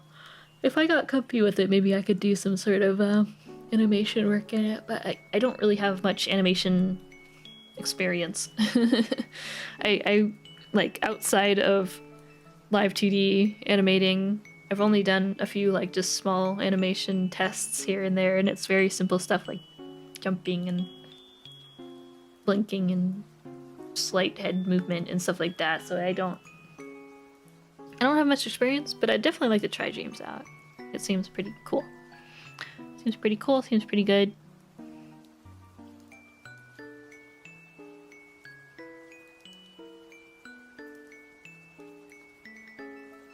Yeah, and the price point isn't bad either. I just don't know when I would have time. But I'd be interested eventually in trying it out.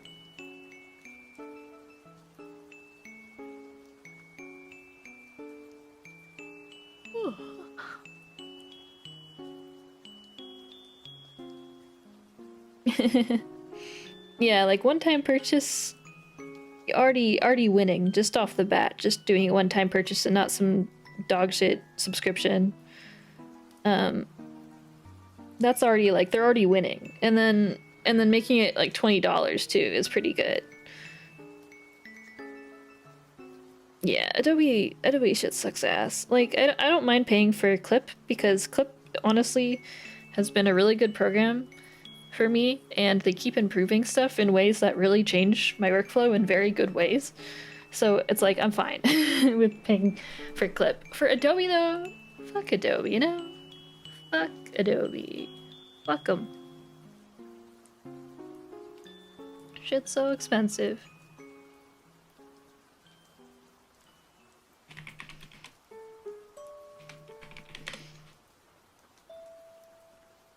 Genuinely the best bust ring I've ever seen. Thank you. I do have the progress up, or the workflow process. There we go. That's the right word I was looking for. I have that up on YouTube with like chapters and everything on my VOD channel. If you're interested in seeing the boob process.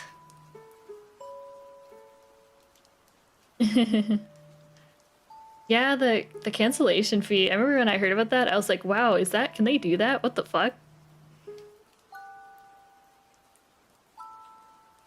Yeah, and like Adobe gets slower and slower each update too. I don't know, maybe it's like the AI stuff that they've been adding, but like shit runs so slow. I swear it didn't used to run that slow because I don't use Photoshop that much, but I do have to use it sometimes for like VTuber model PSD stuff, because depending on the PSD, sometimes if you open it up in Clip Studio, the layer stuff will get fucked up for some reason, so sometimes I just have to use Photoshop and it sucks ass. It really sucks. I don't enjoy it. It's not a good time. It is not a good time.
Yeah. Yeah. Oh god, Yamaha. Yeah. With Yamaha, it's kind of like... Well, with Yamaha, it's like literally basically the entire staff got swapped out. Well, not swapped out. A lot of people just left, so it basically became a completely different team from what it was before. Because I knew a lot of the people who worked at Yamaha back in like 2014-ish, back when I was living in Japan and doing work with them. I knew a lot of people there, and everyone left. Well, not everyone, but like basically everyone left. Like there was only like one person left who like I actually knew, and then they left. So like I literally know no one who works at Yamaha anymore. I don't know anyone. And I used to know basically a huge portion of the team. Or I don't know if I'd say no, but I like did work with them and hung out with all of them. And now it's like, I don't know who they are. I don't know who's running the ship. But yeah. Unfortunately, it's just I think all the people with like the passion and the know-how and everything, they weren't there anymore, so, you know, things go how they go. Kind of just how it goes sometimes, I think. It's not even like really a... Well, I mean, it's on corporate stuff, but I think for Yamaha, they're a huge fucking company. Vocaloid is like a little, like, they could close Vocaloid at any day and it would barely affect their big ol' money bags. Like, you know, it's basically a passion project at that point. Like, they're on, like, they could cut the lifeline at any time type of thing, to be honest. Just in proportion to how much money they make through so many other products. Like, so I'm gonna be real, I'm honestly surprised it's still around. Considering some of the stuff that it seemed like was happening, like, I'm surprised Yamaha survived. Not Yamaha, Vocaloid, as a program, as a staff. I'm surprised it was alive. Yeah, like the other stuff was like very, you know, they're very well known for so many different things. Vocaloid is just a tiny little blip of revenue for them in the grand scheme of things.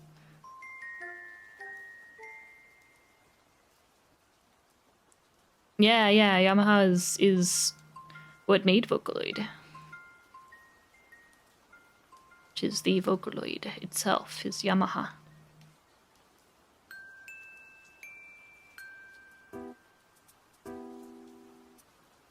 I forgot that I changed this.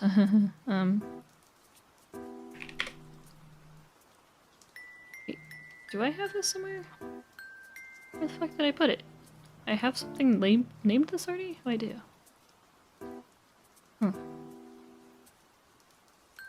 I see. going to delete that. Duplicate body link.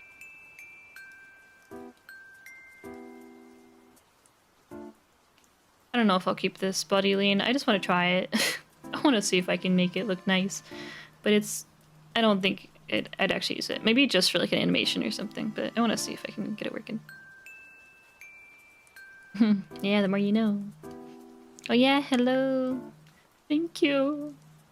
It's a long process, but we're getting there. Slowly but surely.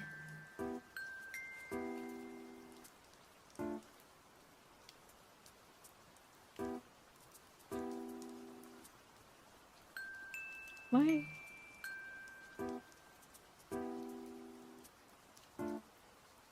Why is this?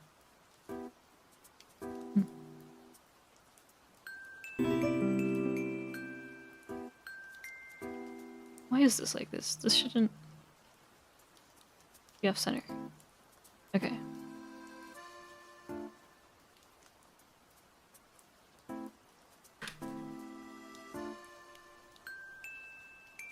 The motorcycles, they do a lot of things.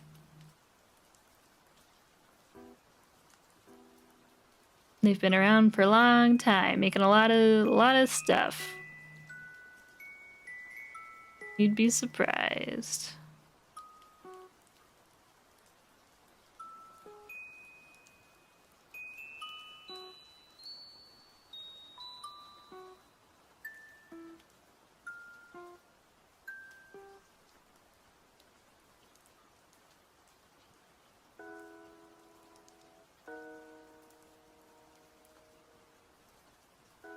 Damn, ma'am, you're looking. She's looking at you. Zoom. Zoom.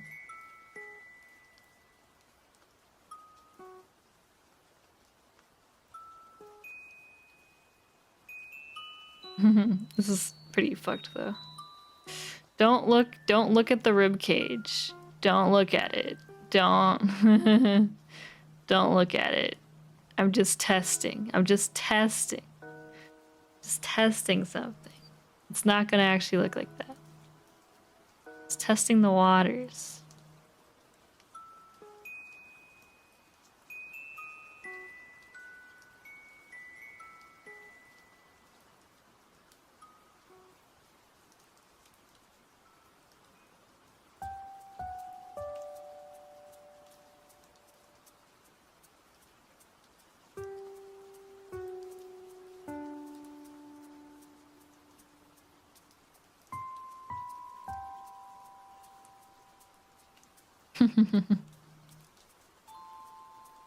Everything's fine.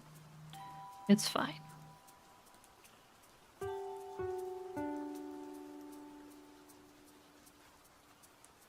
It's fine.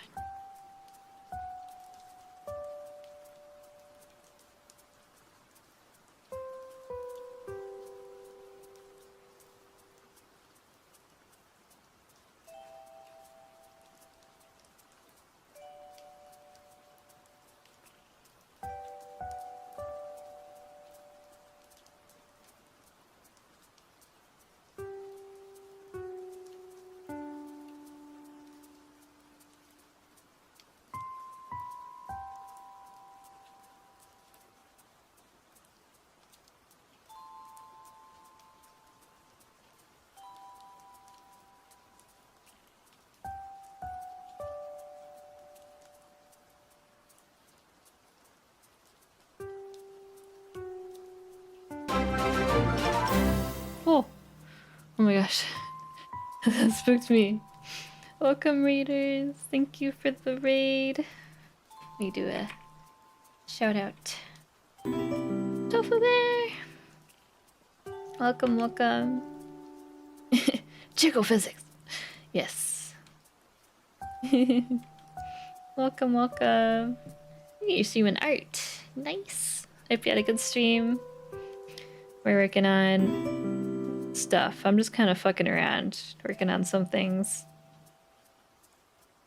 Well, not fucking around with some other things. Yeah, welcome.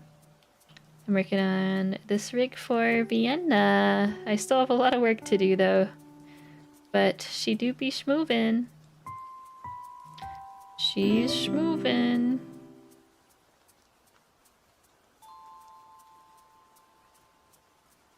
Ooh, it's going into the torso. Yeah, thank you. I need to test some more stuff still, but I'm excited to get further on it. I am excited for the tail, even though it's gonna be probably kind of painful. I'm excited for it though. Just I'm not sure how it's gonna work with the hair and everything. I might have to kind of change how I do the XY for it. Oh yeah, it's big. The tail's very big. It's very large. It's a very large tail. Yeah, yeah. This is the first time I've done like a floating model. But I don't know. This is it's the first time I'm doing a floating model, so I really wanted to like test some stuff out. Oh yeah, thanks for popping by. Hope you have a good night. Yeah, thank you. I'm glad you like my stuff. Sadly, I don't think I will be able to open for any new clients for quite a long time, though. I'm not sure when I will have applications open again. Currently, I'm only accepting new clients through applications, and at the moment, I think I might be... Originally, I was like, maybe December, maybe January, but now, I don't know. I think things might be looking more like end of spring. So I have no idea when I'm going to be able to open my applications again for new clients, but eventually it'll happen.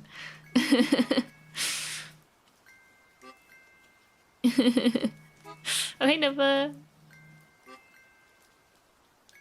Yeah, thank you. Yeah, all the rigs I've done before have had their feet very, very firmly planted on the ground. So I was not sure how this would go. But I'm getting there. I still need to fix the movement a bit more. Like, I'm not happy with the Y movement. I feel like I need to do more with it. I like the X movement, but yeah, the Y movement, I don't know. I need to still work on it more. But yeah, it is definitely I have to kind of take a very different approach from how I normally do my like hair physics settings and everything. I basically had to think of completely new physics settings for everything. But I think it's working out. It's just definitely like a lot of trial and error, more than normal, I think. It's a lot of people. I mean, it's like everyone I have in queue right now is are. Oh my god, English. Like previous clients that are getting updates or new things and whatnot. Yeah, I have so many I have so many projects I'm excited to do. But a lot of them are still like art is being worked on and whatnot, or I have to do the art at some point. But yeah, it was kind of like I feel like my schedule gets filled up like really suddenly. Like I felt like for a while I was like, oh man, I don't have anything lined up next year, and then like I blinked, and then suddenly, I don't know, maybe like all of my past clients like contacted me at the same time. It didn't feel like that though. But like suddenly my schedule was so full, so fast. I was like, oh, okay, I'm not open next year. I don't know how it happened. It's just like I blinked and suddenly the schedule space was gone.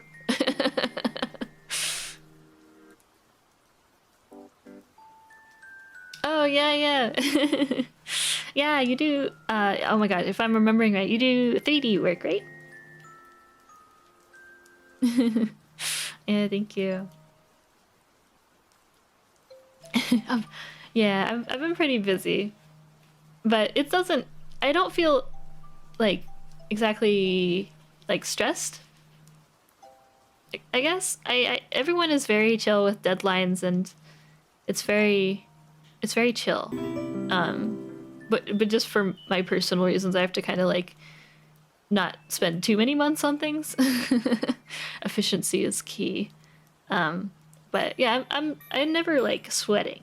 It's not sweatshop vibes.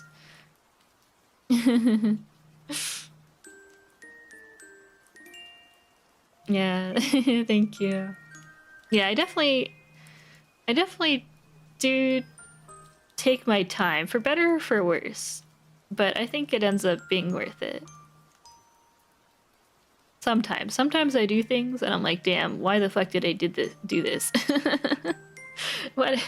Why did I do this to myself? Like, yeah, I've rigged some things in some ways where I end up kind of regretting it later, because I'm like, it doesn't really add much to the rig, and it was so painful. It really depends, but yeah, it definitely does take time. Like, um, I used to be very, what is it, not confident about my pricing, but then I like calculated the hours it took me to do things, and I was like, no, yeah, this is fine. Once I like figured out the how many hours I was spending on projects, because I use a time tracker to kind of track my time, my active time in programs. It doesn't track if my mouse isn't moving or I'm not doing something in the program. But yeah, so I've been using a time tracker to see my project time, and it's been really helpful to get a really good, accurate, like, I guess, vibe of how long projects tend to take me depending on complexity, and I can really adjust my pricing properly that way, and it's been really nice. I don't go exactly hourly, but it does kind of end up lining up pretty well. Yeah. I I've had an I've been wanting to change my Twitch name, but last time I emailed them, they got mad at me. They were like, "We don't do that." And I was like, "Oh, okay. I'm sorry." But I haven't tried emailing them again in a while. I think the last time I emailed them, it was when I was still affiliate, I think. But like, it was so annoying because like they literally on their website, they're like, "We will do it sometimes under certain circumstances if it's been long enough." And I'm like, "Okay, this account hasn't done shit for a million years. Can I have the name Cillia?" And they're like, we don't do that. We don't do that. Who do you think you are?"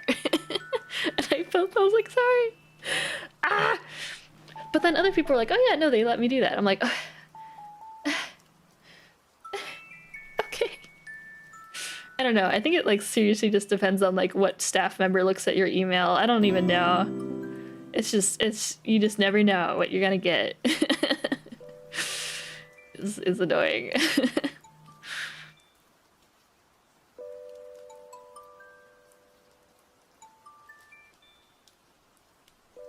Yeah, like maybe it was because I was like affiliate. I don't know, maybe I was partner. I can't remember if I did another email after I became partner. I don't even remember. I was just so shocked I like just ran away in sadness. Yeah, I feel like if you're like a big enough streamer, you're big enough, like you can probably just be like, "Can I have a name change?" And they're like, "Oh yeah, we got you." Yeah, see, that's the thing. It's like it's so all over the place. I think I just have to like email again and just be like, eh. We can cry together, yeah. And it's like, I think the more annoying thing is I can't tell because the person who has the name Cillia on Twitch might be me. Because I remember back when I signed up for Justin TV, I think I made 2 accounts. And that might be me. Because this account was a different name before, and I changed it to Cillia1.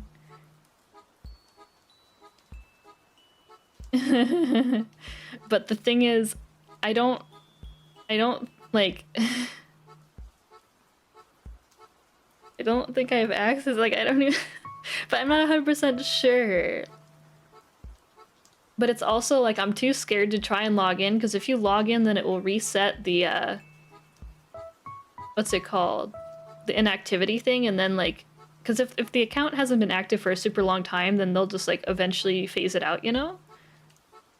But if I log in, if I happen to log in, like, everything's over, right? And if I change it, then the name gets, like, locked behind, like, hell. Because even if you delete your account, the name still gets, like, saved for a few years, right? Or I think that's what I read, but I can't remember. Like, the names get preserved, or, like, saved so that other people can't, like, name snipe? If I remember right. Don't quote me. But I think that's how it worked when I looked into it last time. So, like, if you change your name to something else, you won't be able to use that other name for a while. Yeah, I don't know. It's been a while since I looked into it. It was whenever the last time I sent the email. Why don't you change your name to Kami?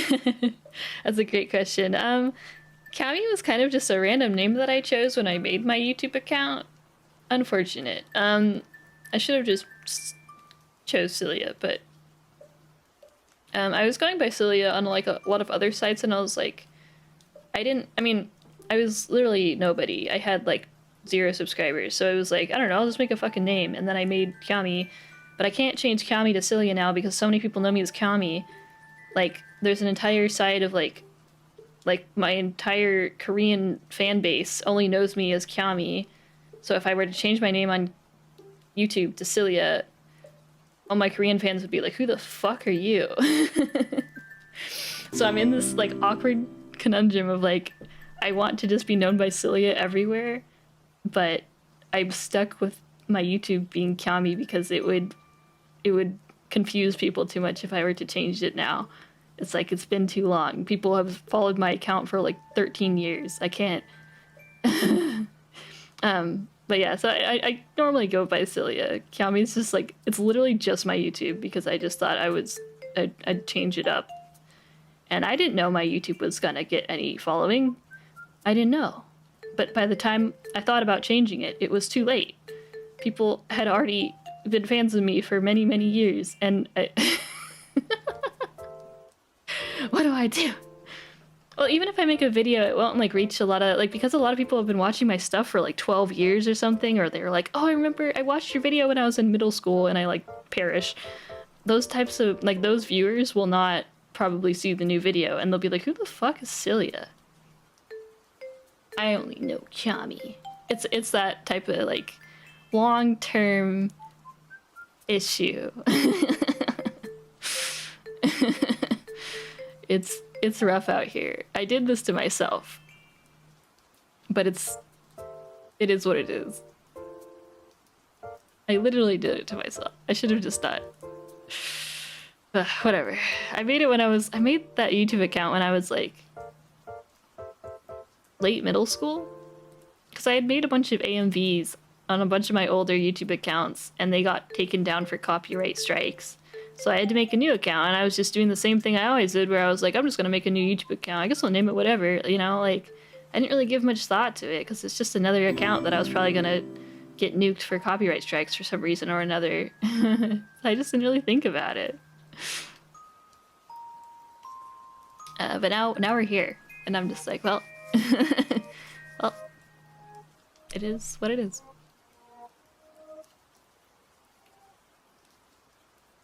I don't know which deformer I want to do the physics on for the rotation. Maybe this.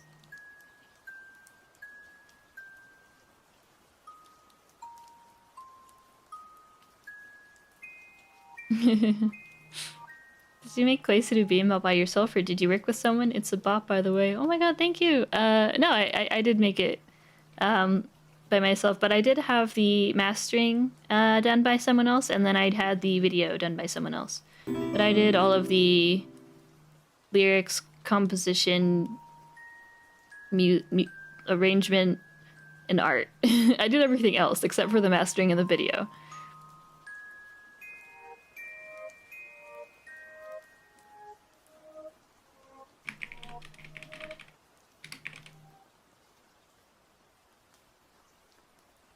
Let's see.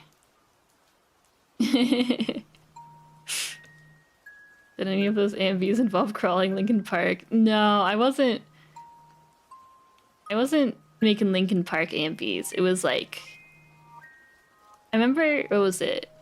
One of the AMVs I made that then died because the account died was like a Shugo Chara AMV with like Amu and like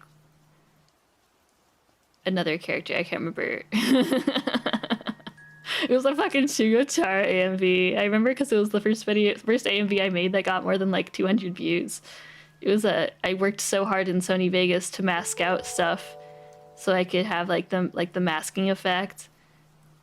I worked so hard, and then the video got copyright striked and I died.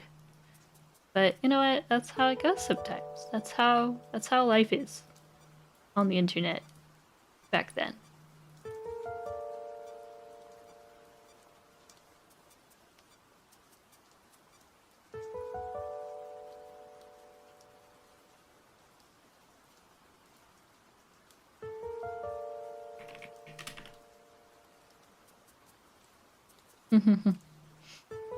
Yeah, isn't there like a new Shugo Char or something? Oh! Thank you, Cribs, for gifting the sub. Thank you! How am I not falling asleep to my BGM? That's a great question. I kind of slowly fall asleep and then I end stream. It just takes a while. Maybe...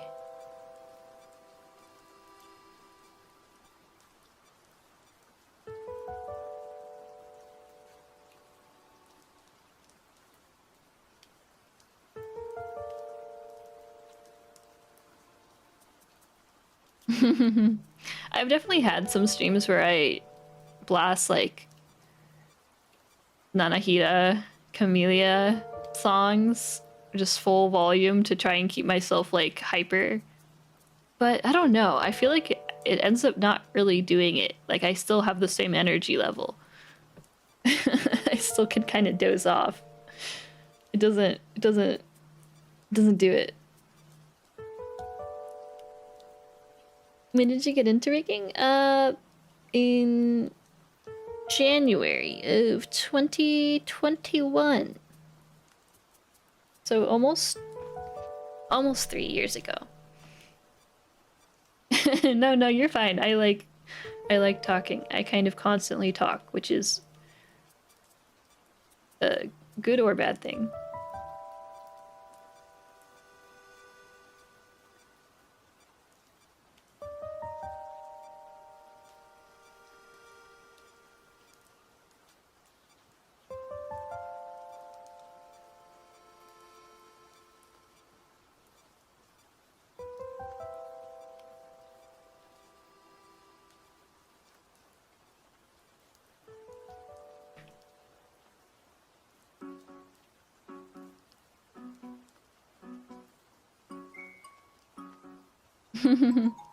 Yeah, for streaming it's good that I talk all the time. For IRL, it's a debuff.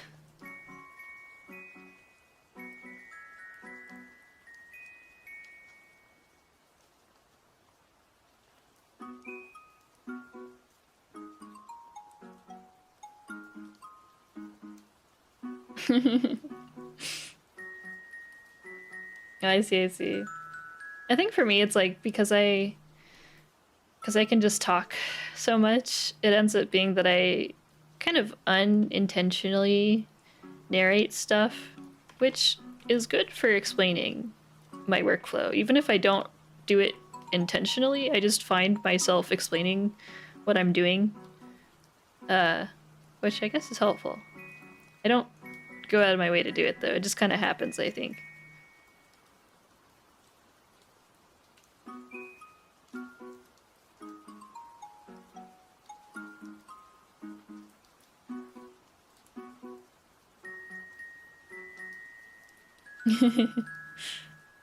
Yeah, I think it makes the VODs more digestible. Probably. Hopefully. Was it hard to learn rigging for you? I don't want to say it was hard, it just took some time. I like basically just grinded Live2D for like an entire month. Because I had like the free trial, you know, and it's like 42 or 43 days long, and I'm like, okay, this is I just gotta do this. I gotta learn in those days and decide if I want to buy the full version. I need to make use, because the free trial gives you like full functionality. So yeah, I was like, I have this many days and I must learn the program in X amount of days. I just have to, otherwise it's fucking over. So I like made a model, like just a simple like bust up model to practice on and like learn the program with. Because for me, the best way for me to learn something is just literally just fucking like hit my head against the wall, like just jump straight into it. Not like I didn't even read shit. I just like was like, okay, I'm learning now, and I just jumped in with a model that I drew that wasn't even separated that well. And yeah, I just jump in with the expectation that whatever I first do is not going to really be it. You know, it's not gonna be working how I want it to. It's not gonna be perfect, but it's like, well, I gotta try something.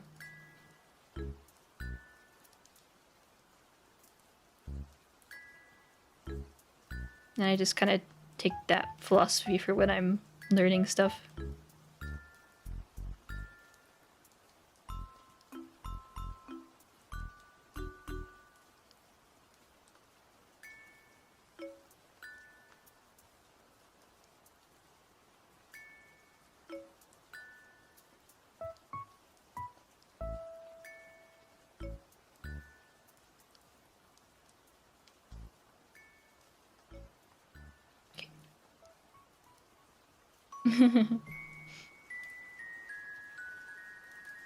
Yeah, I think it like, what is it? It depends on the person. Some people do honestly prefer like reading the manual, reading like full, like, cause there's on the Japanese side there are like some actual books on how to get into Live2D, like books detailing how things work and how to do things and whatnot. I don't think there's any English translation of those, but yeah, some people just prefer to like read as much as possible and then jump in.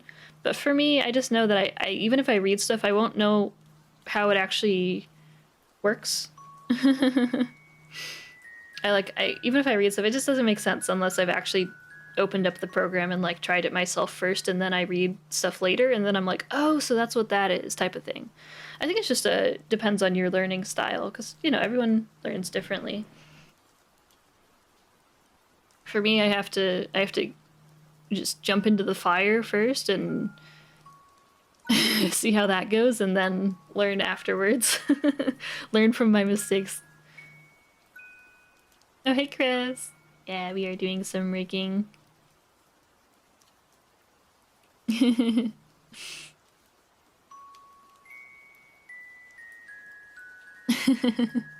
Yeah, just make another account and then you get another free trial. No, even just the free version, to be honest, even without the free trial, the free version for like a super simple model gives you enough stuff as well. You're just limited to layer count. I think you can only have under 100 layers for the free version of Live2D, but for like just beginning learning stuff, that's still plenty of layers to work with. I think you're limited to also, I'm going off of memory here, but I think it's like 30 parameters. But yeah, once again, for like a beginning model, you could you don't have to do 30 parameters. You could delete like most of the brow parameters, honestly, and that already gives you some more space. Can't add more than 3 parameters to warp deformer. Oh, I see, I see. Well, that's still not too bad. Yeah, you just have to do something very simple for like learning. I think my beginning model. Oh, I could fucking open it up for you guys if you were curious. I think my beginning model had very few layers. You guys want to see? Let me see if I can find it. It's here somewhere.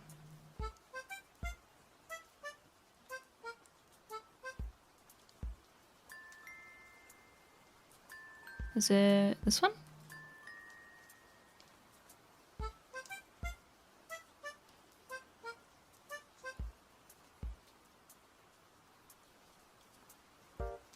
It's loading. I did the art in Procreate. So, yeah, this was the first. Oh my god, look at how well it moves. I forgot how normal Live2D frame rate is. Oh my god, look at the smooth frames. And then we go back to Vienna. And then we go back to this. I hate it here. But yeah, this is the first model I made in the beginning of my journey. Looks kind of wonky, but I did my best.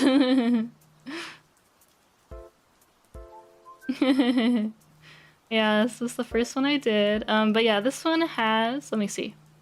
This one has 81 art meshes. So,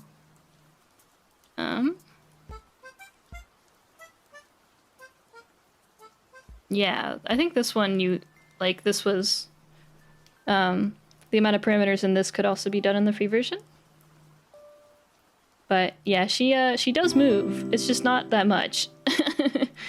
This is my first one. I didn't know how hair physics worked, so I did it like what was it? I did it like this. I didn't know how hair physics were supposed to work. So I did my best, but it didn't really, it's not really doing the right thing. Also, I didn't synth corners on these, I think I synth corners, I don't know, it's fucked, it's fucked. And this just does this. Yeah, I think if I remember right,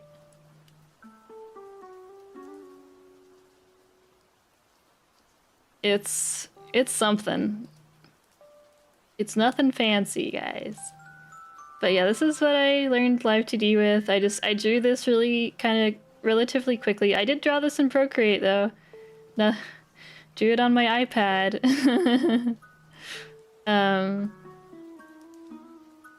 Yeah, the eyes are a little bit wonky too. I think I also did not synth corners for these.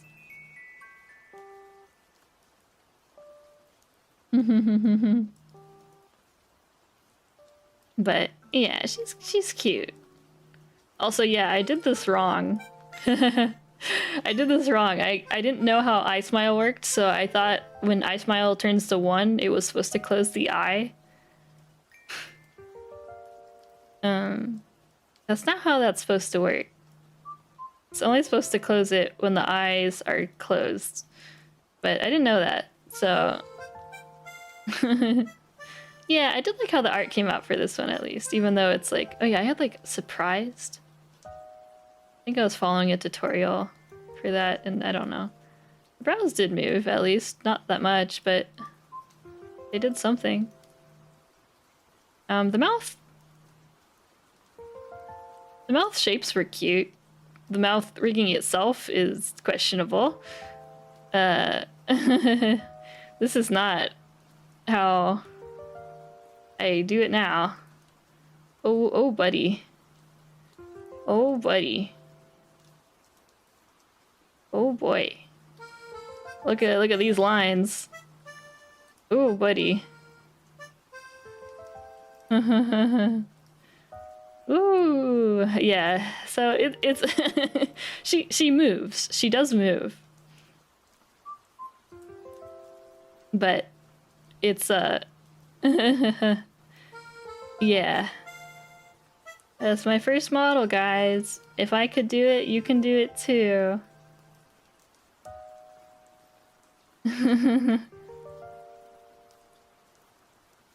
But yeah, I thought like with this amount of layers, 80 layers-ish. It honestly didn't even need to be that. I think it's because I separated some hair stuff, but I don't even... I think most of the layers are just like the eyes and the mouth stuff. But yeah, you can totally like do this type of thing with the free version. Just don't go for a full body model, because to be honest, for your first when you're first learning Live2D, just the face, that's enough. That's already a ton of ground that you're gonna cover on that, and the first one is not gonna be that great. So it's like, oh.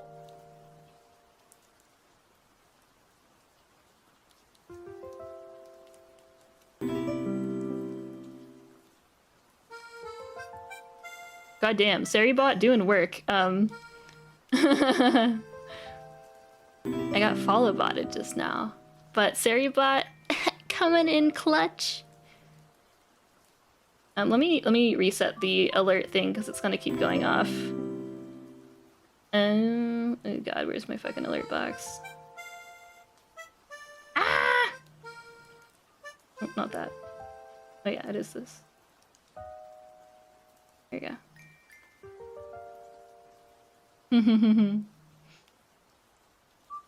Luckily, Seribot exists, and yeah, follow bots aren't an issue.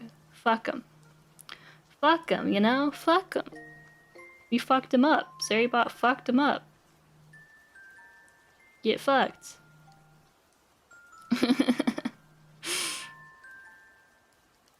Yeah, chibis or like any simple model is a good way to start. Don't do anything crazy. Like just do half body. You could even do chest up.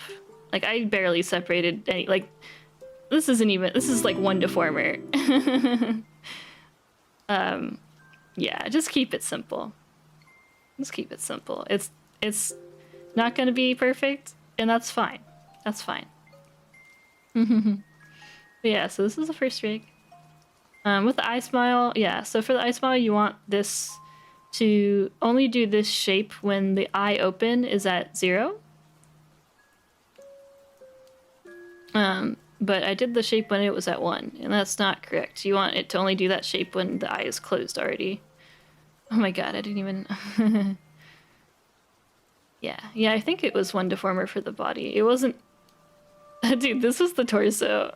Look at those meshes. Oh man. Should I go back? Should I go back to doing that many meshes for the torso? The boobs had more detail, at least. I didn't even name any of these. There's just warp. Yeah, look at woo! There, look at it go. I sure did my best.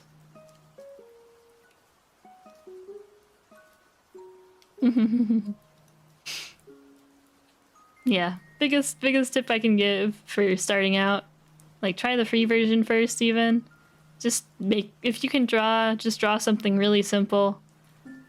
Nothing, don't go too crazy with separation. It's gonna be just getting a lot of the basics down first anyway is gonna take a lot of it, and by the time you're done with your first one, it's probably gonna be, you're already gonna want to make a second one that's better separation, or like you'll kind of have a better understanding of what separation you need to do and stuff like that.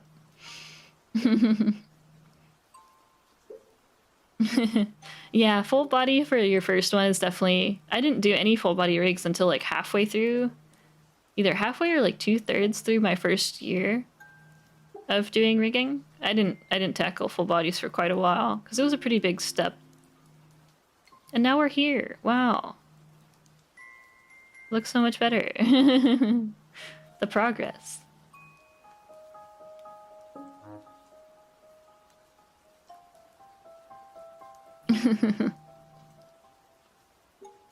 Yeah. Yeah, I remember, like, right after I finished that first model, I immediately started working on a second one because I was like, no, I have better ideas. I know what I'm doing a little bit better now. I can do it better next time.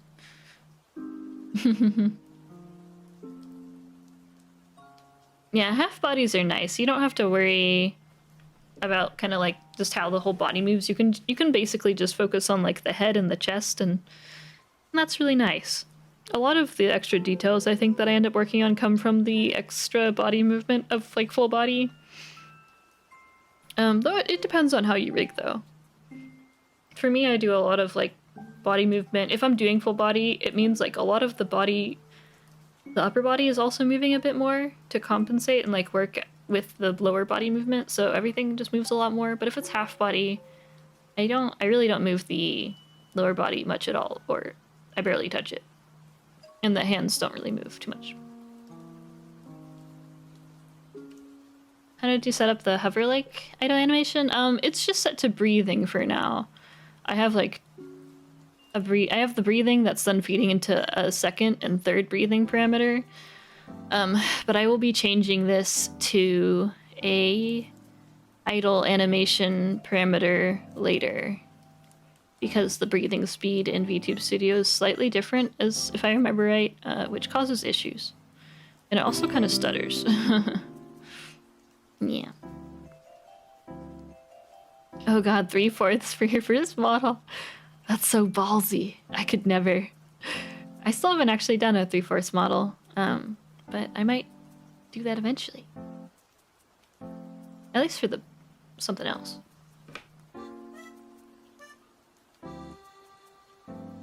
Oh god, doll customization. Now, yeah, that's something that will really bleed your wallet. Doll stuff gets so expensive so fast. I remember I kind of just tried getting into some doll stuff at one point, and I was like, ooh, I want to get a cute coat for my doll. And then I looked at the price, I'm like, ooh. I think it would have been better if I knew how to sew. I wouldn't have,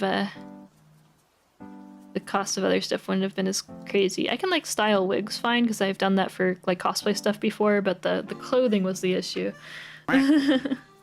Oh, hey Sofa King. Thank you for the health check. Let me stretch my legs a bit. Oh, you're a professional doll maker. I see, I see. Yeah, like 3D printing and stuff is... Having that type of stuff is really nice. Oh, more follow bots. Fuck 'em. Goodbye. You perish now.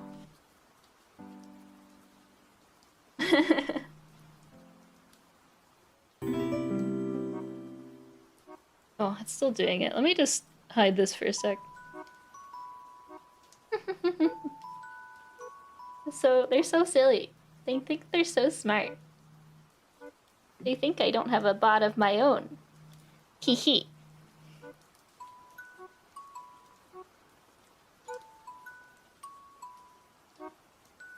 I haven't actually seen a follow bot like raid in quite a long time. I haven't seen one in like I haven't seen one in like a year or two, like a year and a half. I feel like they kind of stopped for a long time, but I guess someone's making the rounds again. Whatever though, fuck them.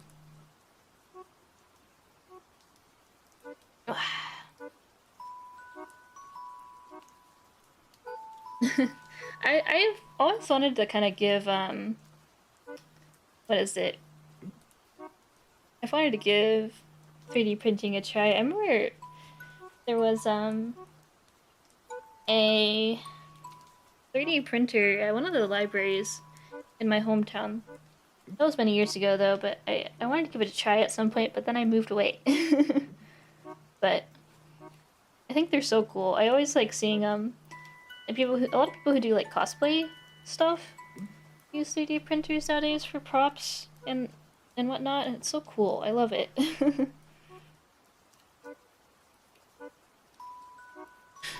Okay.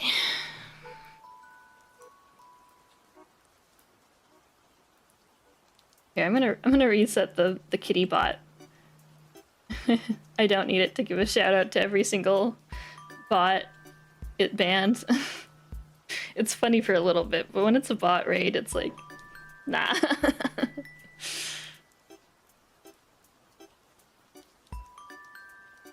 Yeah. Well, yeah, I guess like without printers, it's more like doing work with foam and whatnot. I've only done cosplay like very, very casually. So my main thing was just that I would do the wig styling and like I'd either have like friends or like my grandma help me modify the stuff I would buy to work out with my body shape.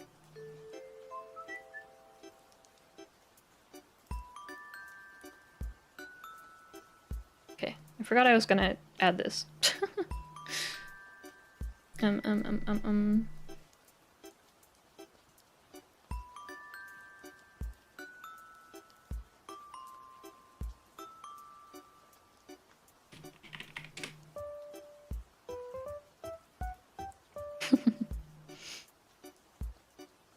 Yeah, I don't ban people that often, so the ban animation is quite rare. Oh yeah. I have watched videos of people doing doll videos. The eyes are always so interesting. It's so like satisfying when they get all shiny in the end.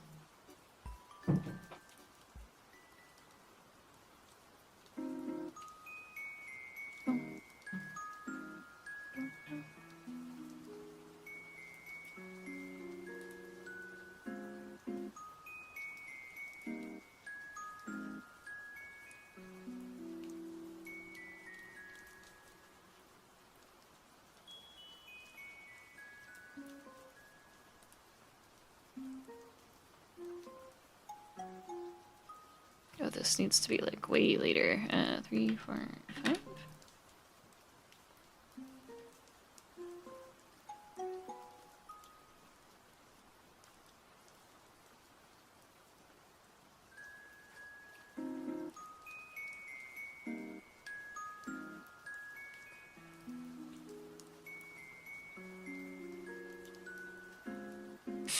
Okay, maybe even later. 5, nope, 5, 6, 7?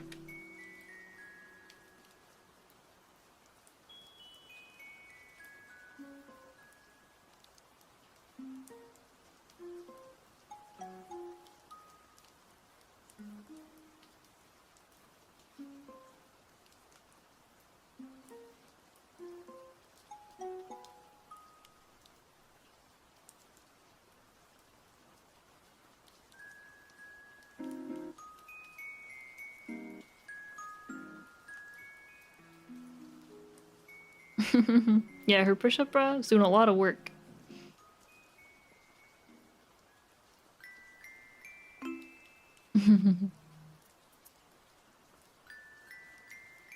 Are all the stars going to move in unison or just certain ones at a certain time? I have them kind of doing like a parallax effect, but I was going to move them to a physics so that they do kind of have some variation in their movement. Yeah.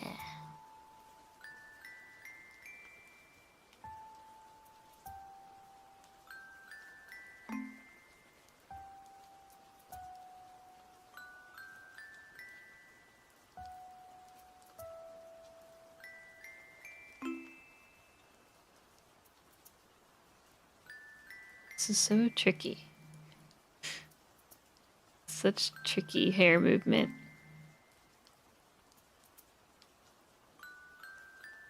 When the para is lax.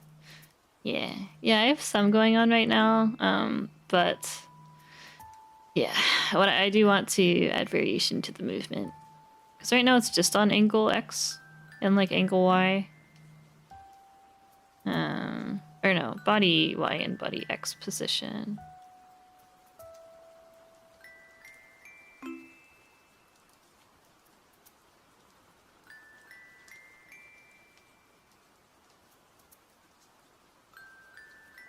Oh god, this is getting so crunchy.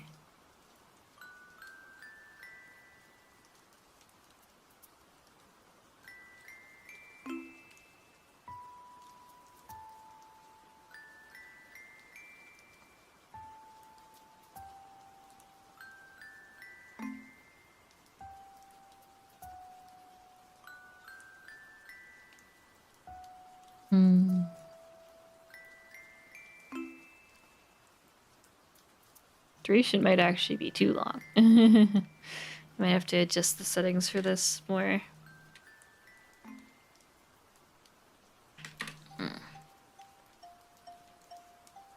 Have you worked on kind of horror models as well? Not really. I guess I did one model a while ago. It wasn't really horror, but it was kind of more like, oh, I don't know if I'd say spooky either. He had a animation that made the eyes go kind of spooky, and the mouth was pretty like wide. But it wasn't really like, it wasn't like horror. I'm actually pretty like squeamish when it comes to like a lot of like bloody stuff, or like gut stuff, or I guess a lot of horror stuff in general. I can get kind of particular about it. Yeah. I don't really watch like horror films or anything. I appreciate them though.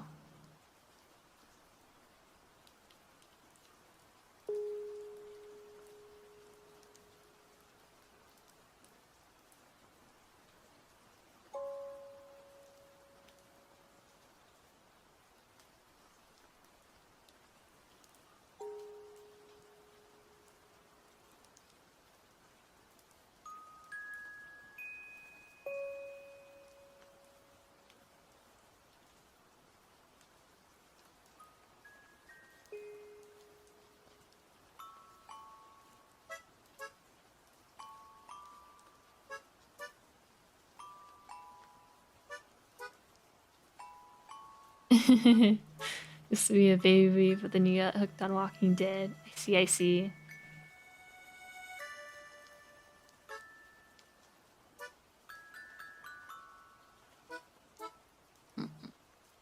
I will say, I don't know. I don't enjoy like most horror or gore stuff, but when it's like manga, I'm kind of fine with it. I guess it's because it's like black and white. Maybe. So because there's the difference in color, it like doesn't register the same way.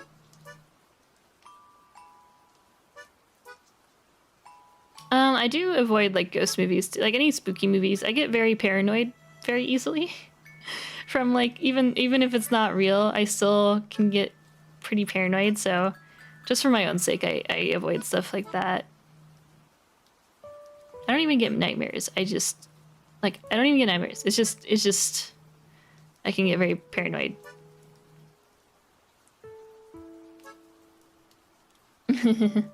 Yeah, I think a lot of the manga I read is relatively gory. Well, not all of it, but I definitely some of the manga I read is definitely on the more gory side. and that's like fine, but I think it's because I can also like speed read it if I really am like, oh, ew, nasty. I can just go to the next page and it's over. Mostly.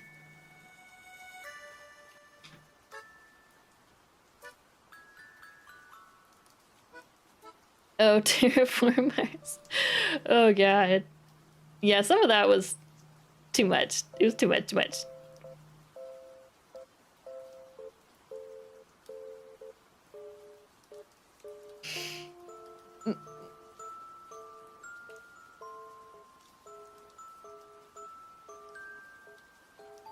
She watches the most fucked up psycho thrillers, but when it comes to horror movies, it's Chucky. She's nope. So I see.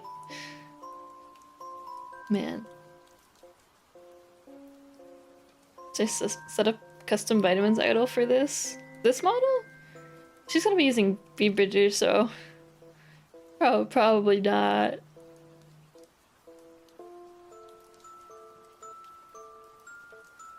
Oh, yeah, hello, welcome. Oh, I mean, if they're open to using vitamins, I'd say go for it, right?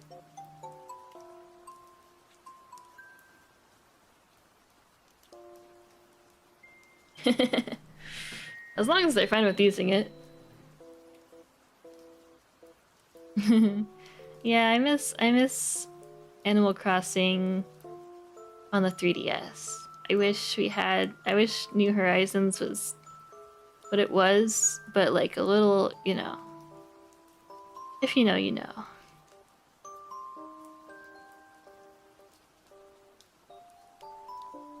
Oh damn, really? Yeah, for me it's just I mean, I don't know. In anime, it also kind of bothers me. It's just manga. I think it's just because it's black and white, I think. I remember hearing about, like, for people who are bad with gore or, like, like that type of bloody stuff, like a way to kind of get better at, I guess, being okay with it is, like, changing the color and watching stuff that way. Um, but I don't particularly want to get better. Like, I'm fine with not watching a lot of the gory stuff. I'm fine. I'm fine. Yeah, thank you. Oh yeah, I never played the Wii game. I didn't have a Wii growing up. I only had a what was it? I had my Dreamcast and PS2 and eventually a GameCube, but not until the GameCube was pretty dead. I got it from my neighbor. That was kind of it though. I never bought another. The next console I bought was like a Wii U.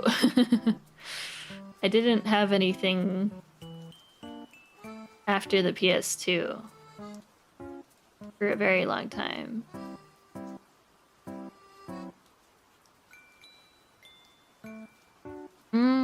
Yeah, I never had any other, apart from the Dreamcast, I didn't really have any older consoles. Like we did, but I don't remember which ones they were. I remember my dad had a bunch of, like, a box of like a bunch of older video game stuff, but it was long gone by the time I was like, oh yeah, what was that? Because I remember rummaging through them, but I don't remember well enough what they were. And they were gone, unfortunately. If they had been preserved, would have probably gone for a good buck, a good price. Oh yeah, I had Game Boy. That was the other thing. Like for handheld, I had a bunch of the handheld ones. I had Game Boy Advance, and then I never had the Game Boy Color. It was just Game Boy Advance for me. And then I had a 2DS, and then I got a 3DS. But yeah. It's okay, I'm older than you. You can't feel old if I'm older.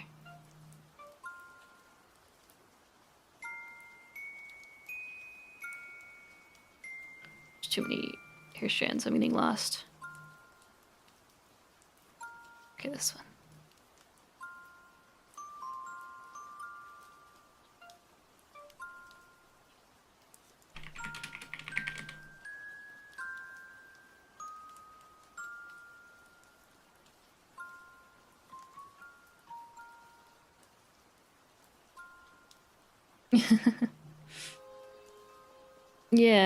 Yeah, we didn't have that many, but I remember my brother got the Dreamcast from his 6th grade teacher.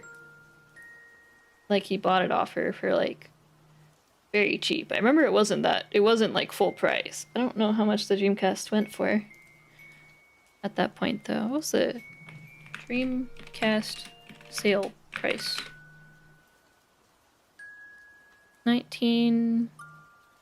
199 bucks. I think my brother bought it off his teacher for like 70 bucks. And then I don't know when they got the PS2. It just appeared in my brain at one point. Oh yeah, Nintendogs. I didn't have a what was it? I didn't have a DS for a really long time. So I was always envious of my friend who had a DS and I'd play at their house. And I was like, oh my god, Nintendogs! Oh my god! All these fancy games. I remember it was like Pokemon Pearl or whatever? When that came out, I didn't have one yet, so I missed that.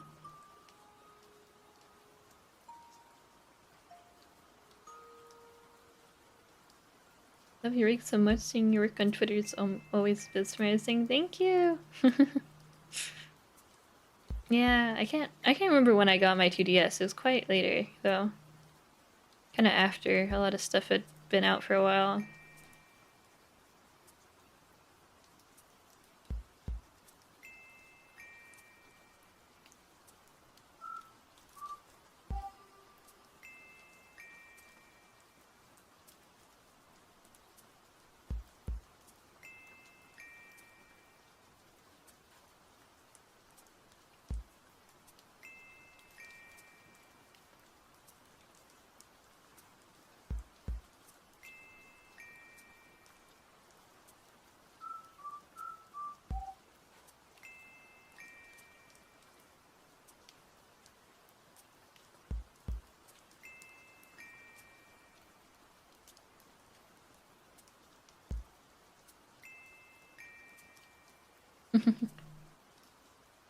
But yeah, hello.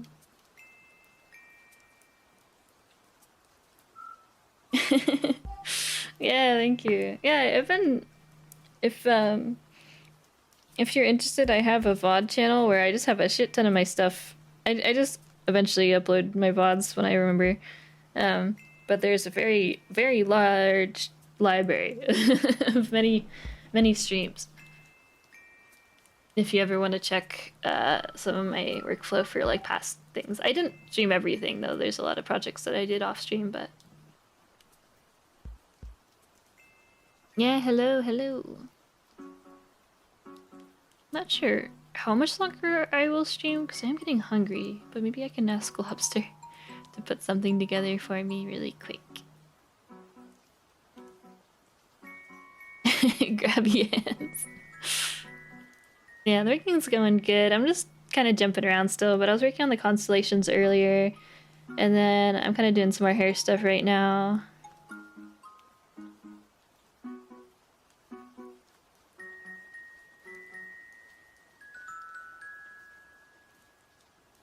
Live2D is crying though. Yeah, I'm hungry, but I don't want to like. We got stuff from the fridge. We just didn't get too much that's like instantly edible. Me message Lobster. Maybe I can ask him to make me something.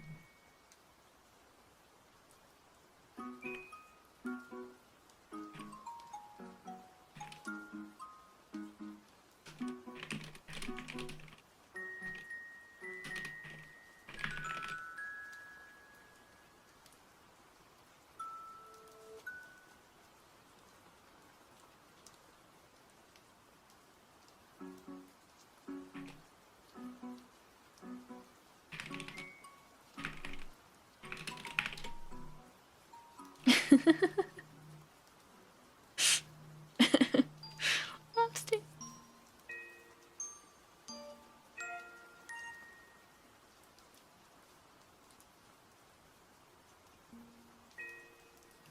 Mm.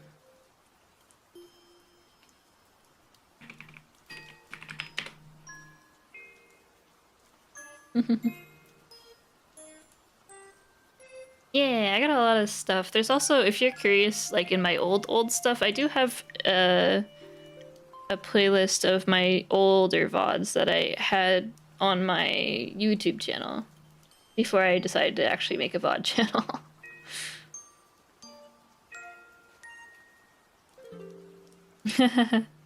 Yeah, I used to get a lot of delivery, but for financial reasons, no more. No more.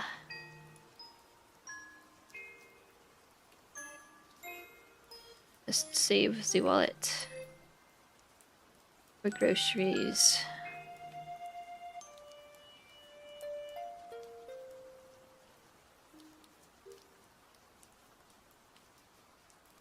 Oh, I need to move this like further.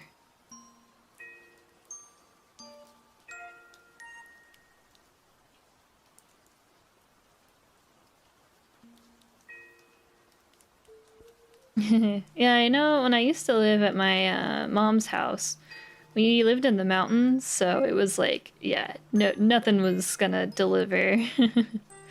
It was just if I wanted delivery, it wasn't gonna happen, and also I had to drive like 20 minutes to pick anything up, which at that point it's like, I'll just cook. When it's gonna be that long, it's like not.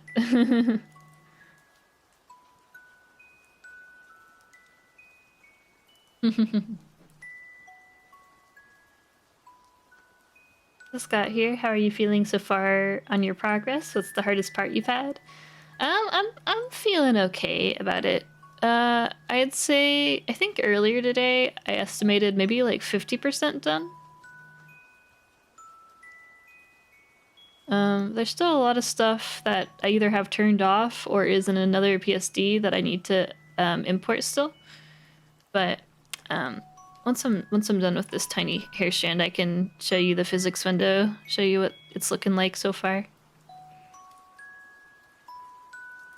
There are more parts to the outfit? Yeah, she has like a robe that is kind of like tied around her waist, and then it's like a long robe, and then she also has a short version. And the robe has like long sleeves as well. And she also has like bathing suit underneath this, and then there's a skirt that I still need to figure out how I'm gonna rig. Yeah. Live2D is having trouble. Okay.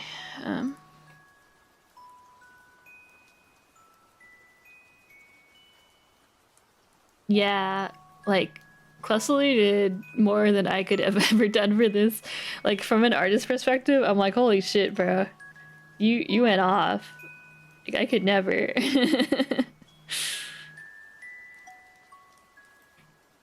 Mad respect for Clustler. Doing God's work.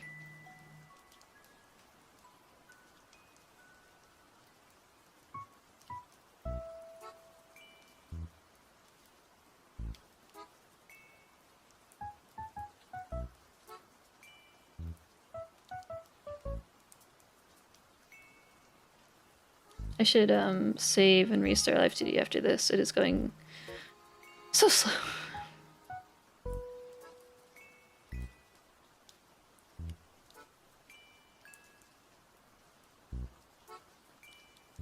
Let me save.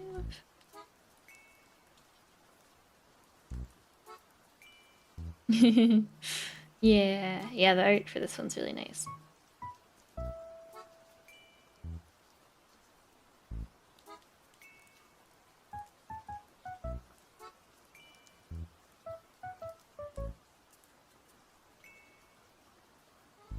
I do think this does actually need to be reflected.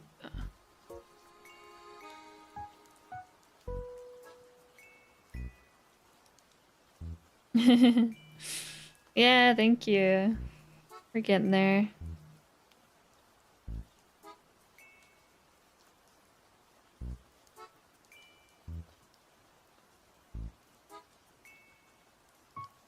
Yeah, when I turn these on, the texture's gonna load, so it's gonna take a second, but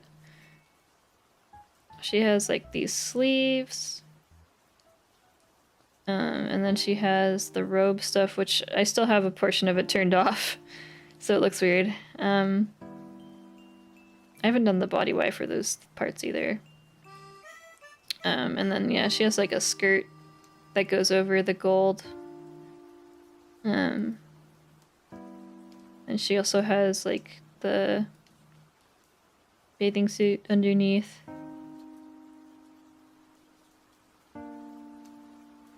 Yeah. She's got a lot going on. Yeah, thank you. I do like how the galaxy stuff is looking like. I still gotta work on it more, but yeah.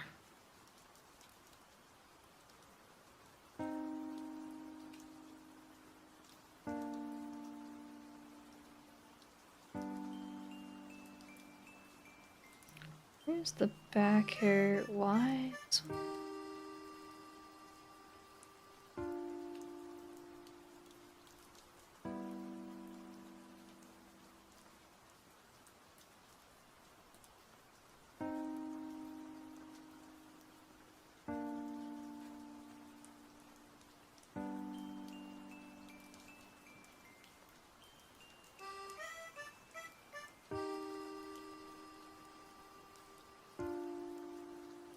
I don't know if I want this on angle Y at all still. I feel like it's just not the vibe.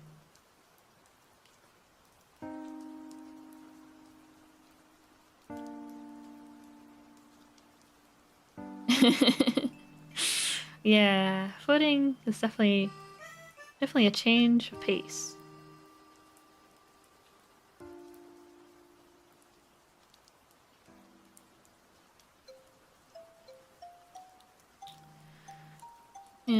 Okay. Yeah, I'm gonna save, and then I'm gonna restart Live2D.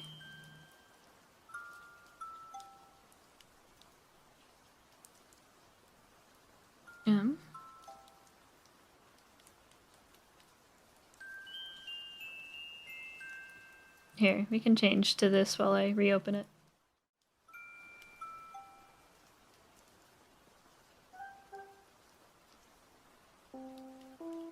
This is me walking up to you. Hello. Oh, the chat box for this one is also broken. 1 second.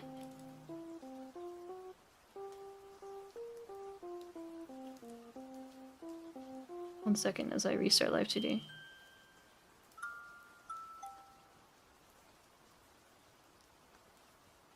Okay. I have to plug in my iPad too.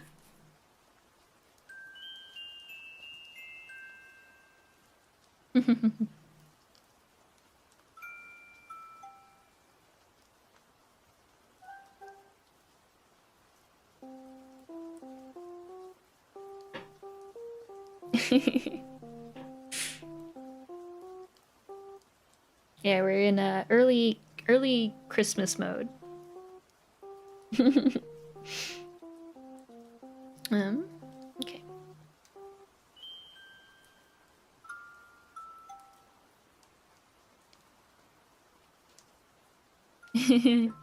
Yeah, thank you.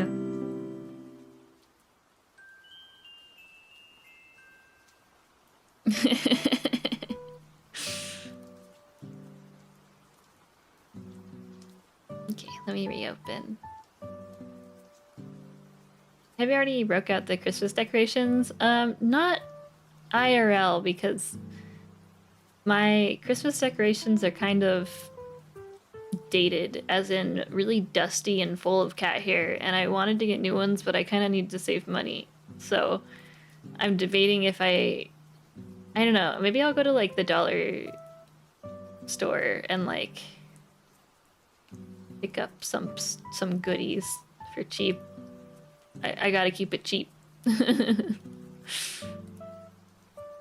Salty or sweet snacks? Ooh, I'm definitely like a sweet person. I like sweets quite a lot. I have quite a sweet tooth. Salty is good, but I mean, ideally salty and sweet.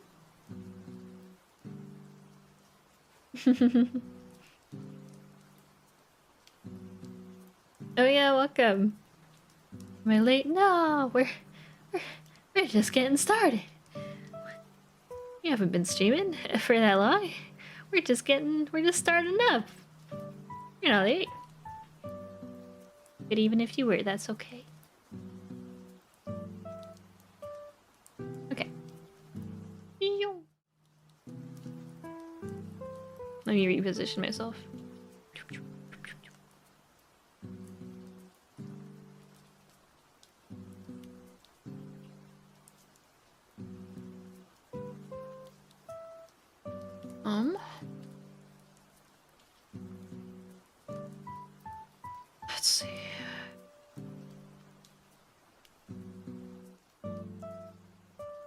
Ooh, ginger snaps. Yeah, that stuff's good. Trail mix? I'm like, I don't know. I could never get into trail mix. I always just wanted the M&Ms. Like my mom would always buy trail mix for like when we'd go on hikes when I was younger, and I just wanted the M&Ms. I don't know.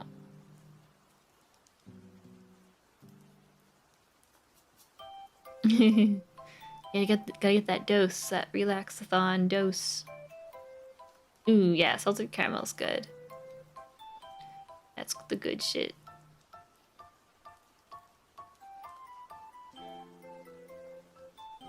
Oh yeah, yeah, thank you for coming by. Thank you for hanging out. Hope you have a good rest of your night. Yeah, I've been streaming pretty regularly nowadays. While working on this rig. I'll probably be streaming again tomorrow. Yay! I always dump extra candy into the trail mix. Yeah, well, yeah, that's the thing is like, I want the trail mix to be like 80% M&Ms and like 20% nuts. I need the ratio swapped. I need the other ratio. Oh, oh, I'm so sorry. I had my alert box off because of the follower bot raid earlier. I forgot to turn it back on. Sorry to everyone who missed their follow thing. Thank you for the raid. Welcome, raiders. Let me do a shout out. Welcome, welcome. I almost misspelled that. There you go. Welcome. You play my time at Sandrock. Ooh, I don't think I've heard of that before. I hope you had a good stream though. I hope the game was fun. We're working on some Live2D rigging. I just closed and restarted Live2D. I'm not sure what exactly I want to tackle right now.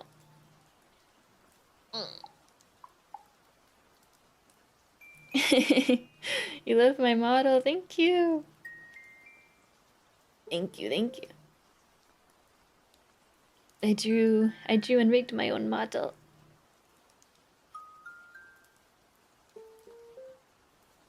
I was rigging before the game as well. Oh, nice, nice. I hope you got some good work done. Yeah, hello, welcome. I do also have channel point redeems that you can use to change the color of my model a little bit, or give me glasses and whatnot. Though it's pretty comfy.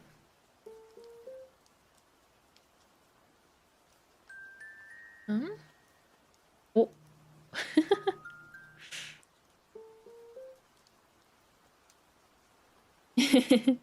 I'll be honest, like, I mean, I don't know. My own streams kind of make me sleepy as well, so I feel it. I feel it. Oh, thank you for the stretch redeem. Let me stretch a bit. Is this gonna be covered, or will there be a toggle for her shorts? Yeah, so I think the skirt and the shorts will be a toggle together. I have to double check. Yeah, I have to double check. But there will be a version where it's not covered, and then is covered.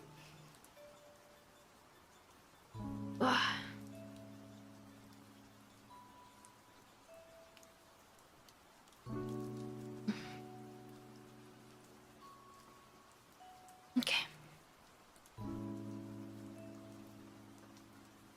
I did want to work on the robe stuff a little bit. I know I was just working on the hair, but I kind of want to jump around again.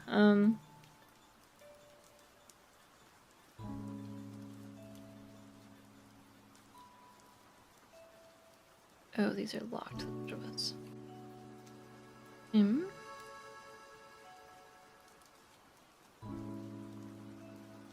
What is the back?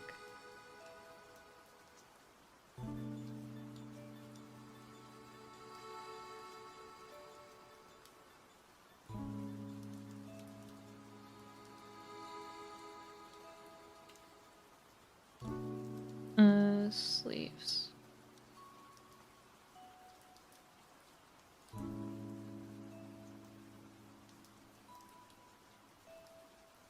I haven't messed with these like at all.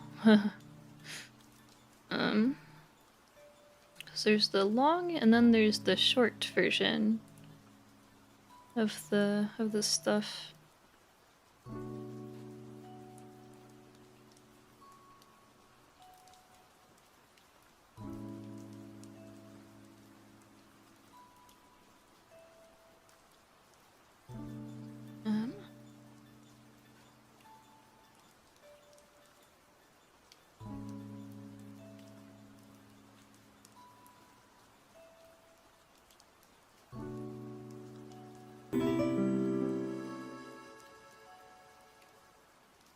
I need to like move the arms up. I can't see shit. Okay. Okay, I did mesh these already. That's good.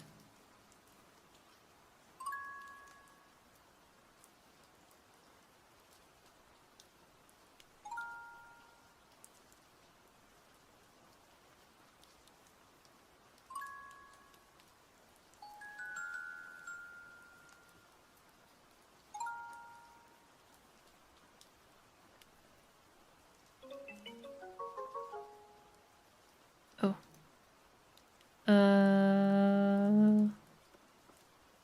This needs to get in there.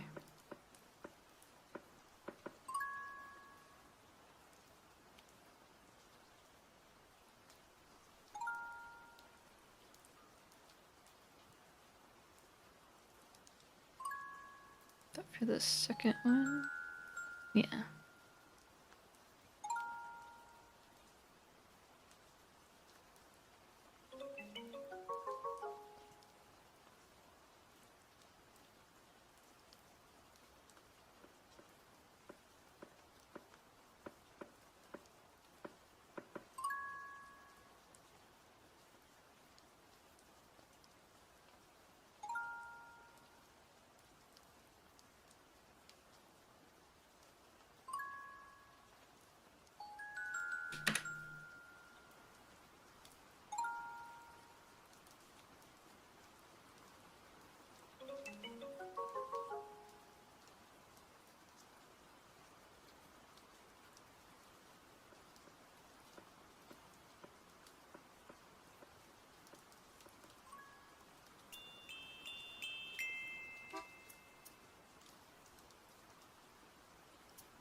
And then this one.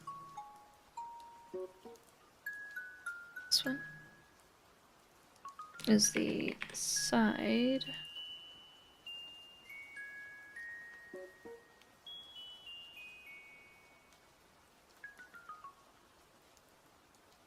Is that the famous VTuber model rigger, Cillia?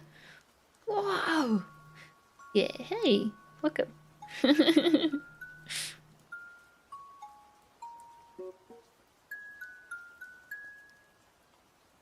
Oh, what?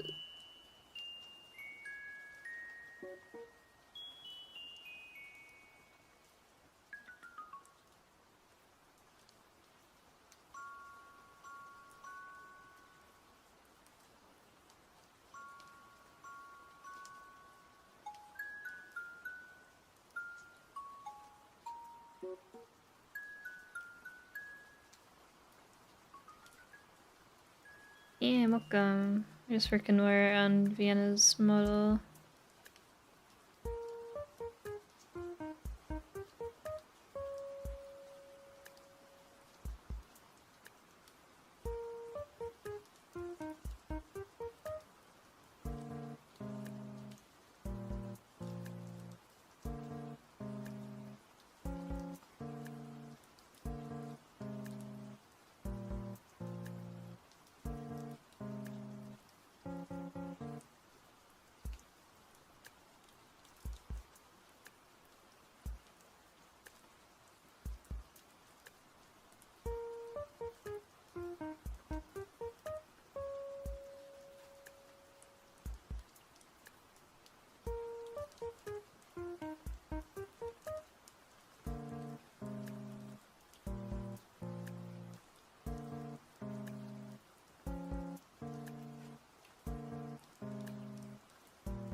I'm focusing. Blinking is for the weak.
Yeah, there's a lot to look at.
I, I think I understand. Well, welcome.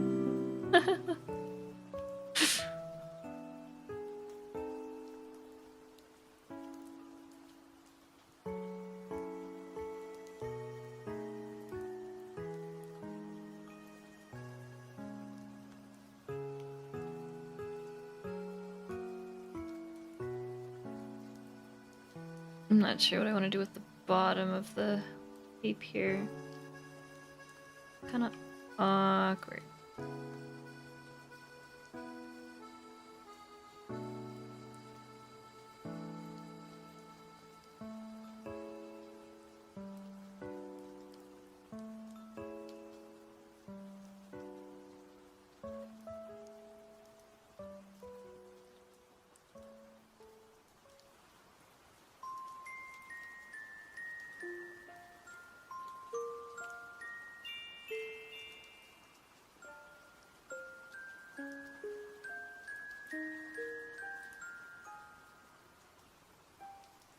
When did you put cotton in rows over your currently working on area? Oh, that was a little bit ago. I just yeah, I found some cute little kitties on Twitter that were like, oh, like free to customize, free to use.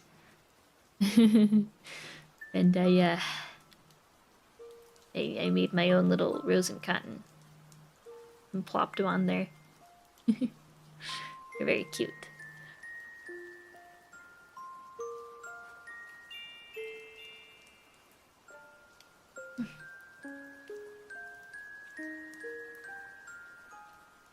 I don't know if I like how this is looking. Might just... I guess the issue is like this needs to get longer. The perspective.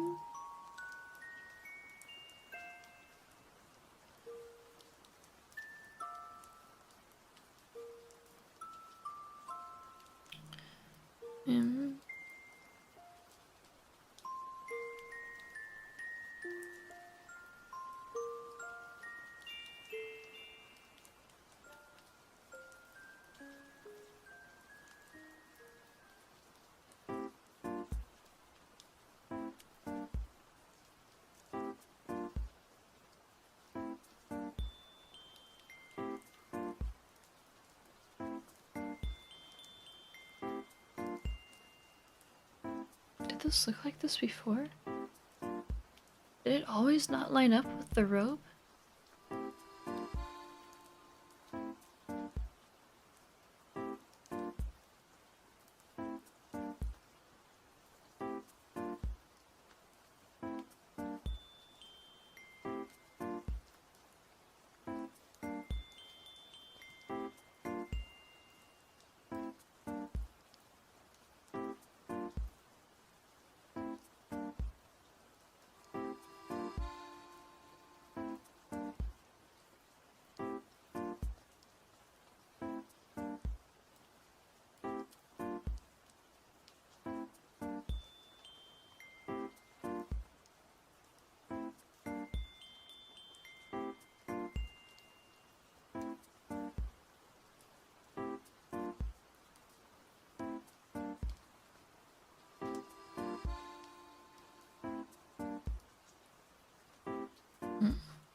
My crunchy.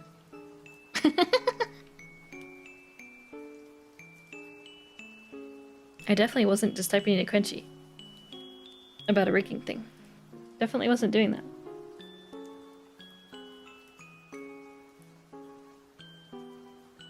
I don't know. Like, it's not... Is it always like this? Oh! Azelis, thank you for gifting us some the crunchy. Thank you. I can't remember. Was it always like this? Actually, let me look at the...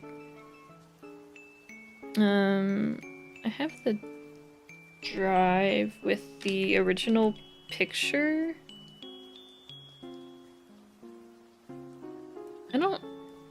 I haven't even done the mesh for it. Yeah, this is still a revert to original. I think I remember it being like this in like when we were editing the PSD, but I don't remember if it was like that in the like the OG one. You feel me?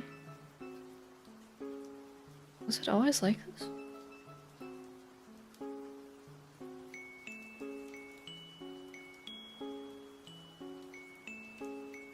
It might have been. I mean, there is a few other things on the model that weren't lined up. Like the hip wasn't lined up with the top of the thigh. It might have just been another thing like that.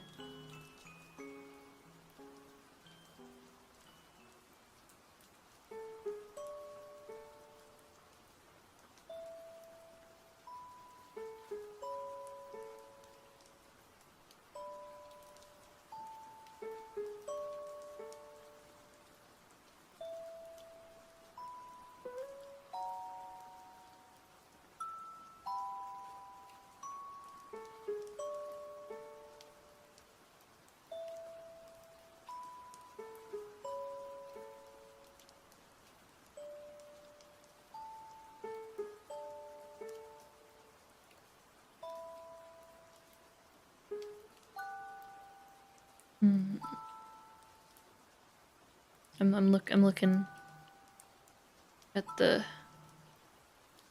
my shared Google Drive with Klessler. Let me inspect. There should be a PNG.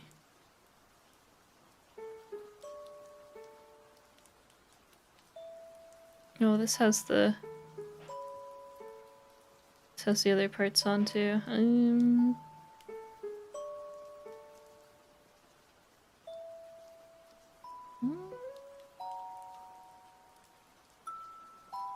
All of the PNGs have the short rope on too.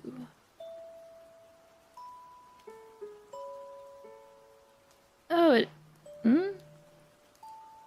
No, it is just... Okay, it's just like that. It's just like that.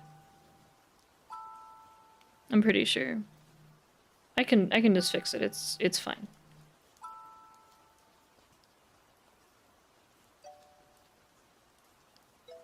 Okay. It will be okay.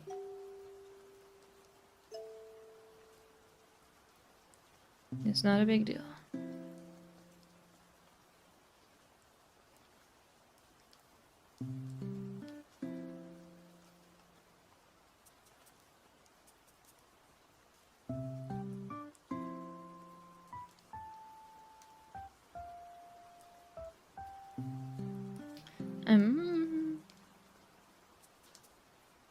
I think I was going to... Oh, what was I going to do for this? I could glue the sides. I just don't know if I want to... Do I want to do that?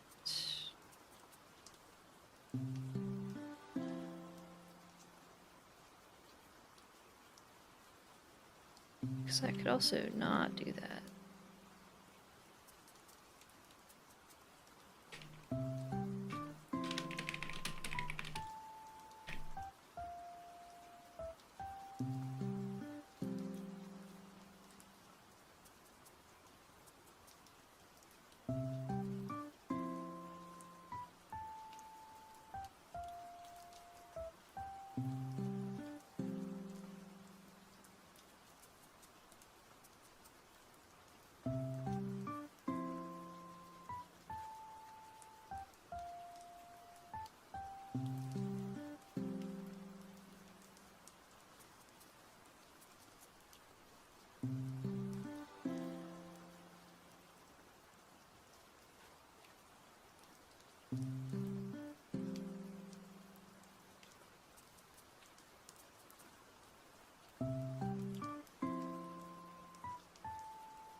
For me?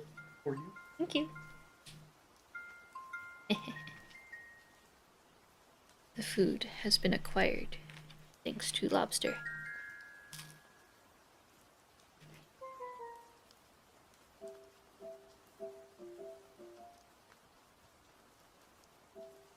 Hold up.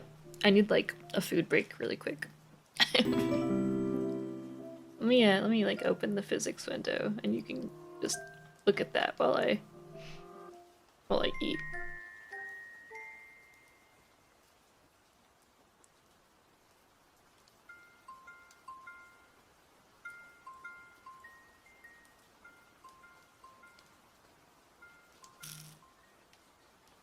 A quesadilla. A chicken quesadilla.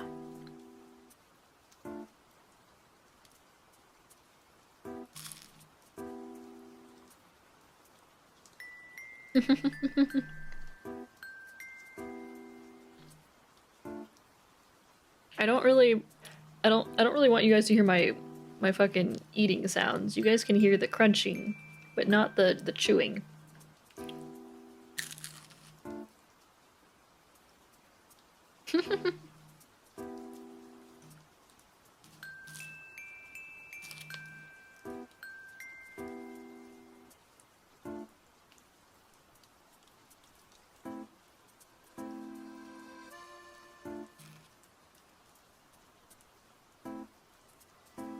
I'd like to ask you which model of phone you're using for tracking. Oh, I'm actually using not a phone, but an iPad. It's very large and makes it hard to see my screen. But I don't have an iPhone, so we do what we got to work with. Yeah, for tracking in general, as long as you have an iPhone, like iPhone like 12 or newer, you should be good to go. Or an iPad. I have an iPad Air 3rd gen. So anything that or newer, just make sure that it has the AR tracking.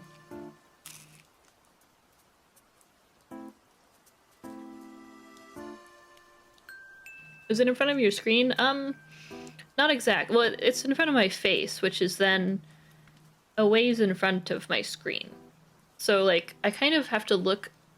I have to sit up. That's kind of why I actually have pretty good posture all the time when I'm streaming, because I have to sit up pretty straight so that I can actually see over my iPad and see my screen clearly.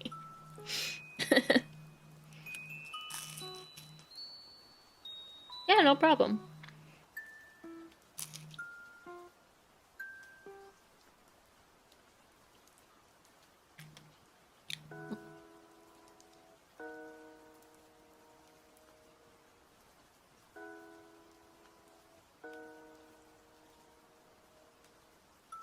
Yeah, I think this iPad Air was also from 2019.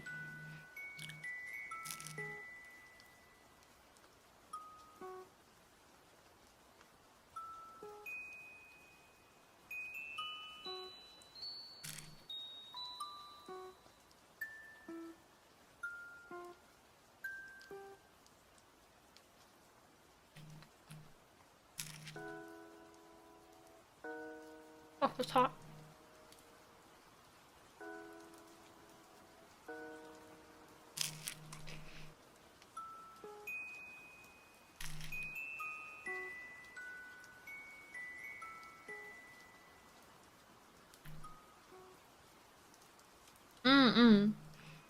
Yeah, you could check. I think Denchi on the VTube Studio documentation has a list of all of the compatible devices. You could check just to make sure.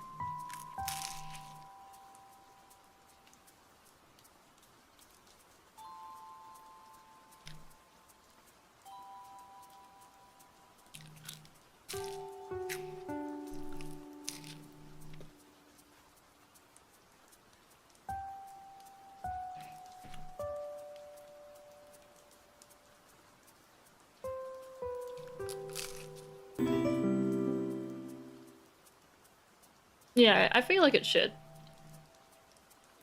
Because I don't have a Pro, I have an Air, and even that has the tracking.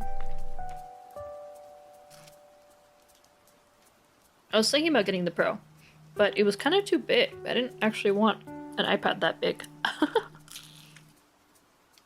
I was thinking I did, but then I went in person to look at them, and I was like, oh my god, that's kind of big.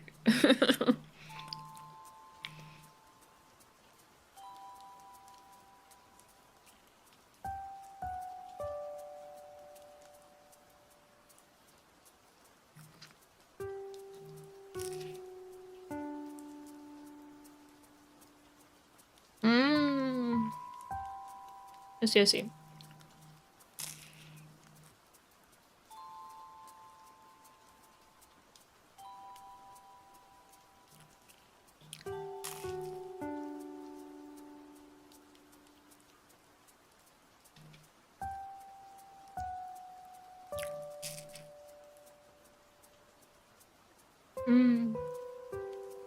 I see, I see. Yeah, I hate the trend of, like, all of these different devices getting bigger. I loved my small-ass iPod Touch. It was so small, and I could actually reach my finger across the screen. I haven't been able to do that in so many generations of phones. Everything's too fucking big. If I need to, like, press the other side of the screen with my thumb, I have to, like, rotate the phone a little bit and, like, do the maneuver. I just don't get it. Why do they think that's a good idea? Do they even have a phone? Have they used a phone before?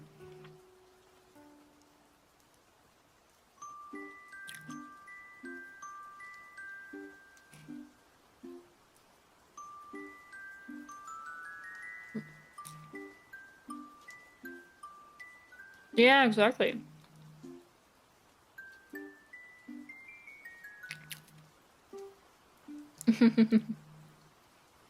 Yeah, like, I guess it's because, like, I have the same issue. Like, I'm not using my iPad to, like, watch stuff. I'm using it to draw, or, like, I wanted it so that I could use it at school. at university. So I didn't want it to be so big that it's like a laptop. I wanted it to be something that like I could easily fit like in my purse or something, you know? Love your Teto odds and ends. You did a great job with it. Oh, thank you so much.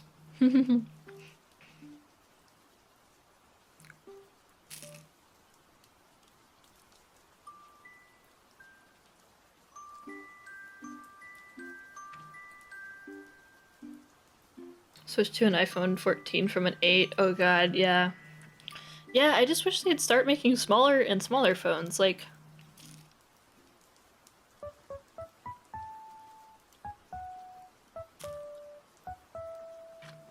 I don't remember what gen my iPod Touch was, but that felt like the perfect size for a phone.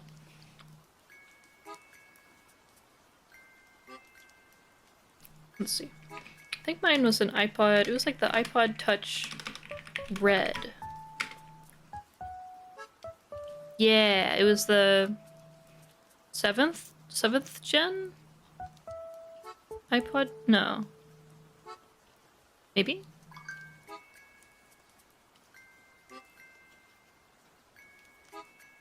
When did this come out? I had it a long time. Like, I used it when I was in Japan, so whatever the one was that came out in like 2013. iPod Touch Red release date? Not that one.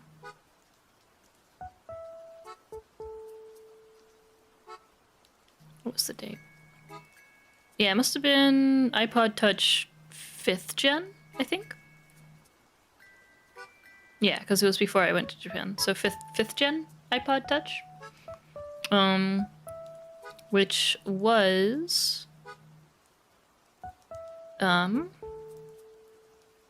my god, give me. I'm scrolling. Why is it? Okay, it was just under 5 inches in height, and just a little bit above 2.5, or a little bit above 2 inches wide. It was really nice. It was a perfect size for me. Like, that was the perfect size for me to be able to have full control over the screen with my hands.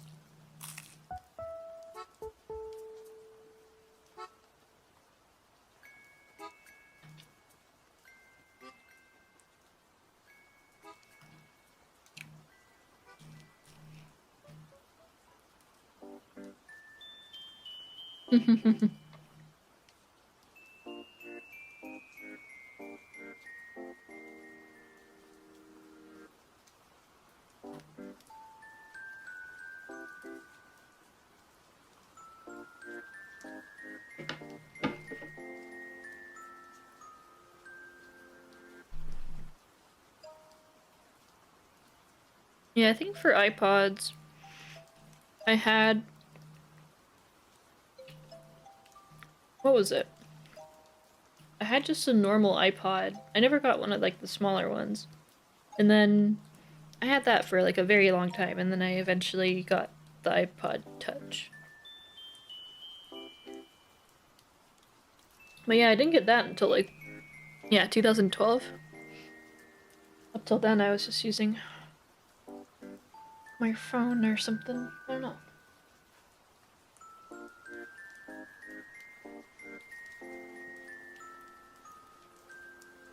Okay, I think I'm done eating. Hey, Cotton, you want to smell my quesadilla fingers?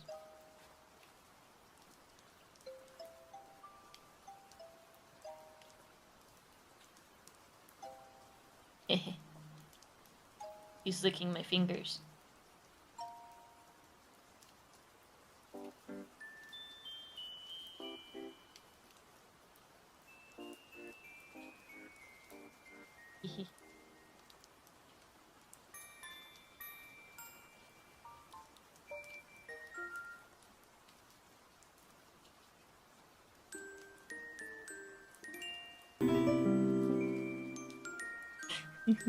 Okay, I need to wash my hands. Cotton licked the shit out of my hand.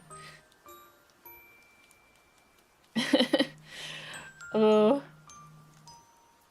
It shouldn't be, Are you getting ads apart from just like the first time you load the stream? Because I do have ads off otherwise. It shouldn't. It should only give you an ad when it like first loads the page. It should. I have everything else off. Or at least I should have everything else off, because fuck ads. I hate ads. We all hate ads. Who needs ads? I don't need the extra like 50 cents in ad revenue. It doesn't even matter. 1 second. I need to wash my hands. 1 second, 1 second.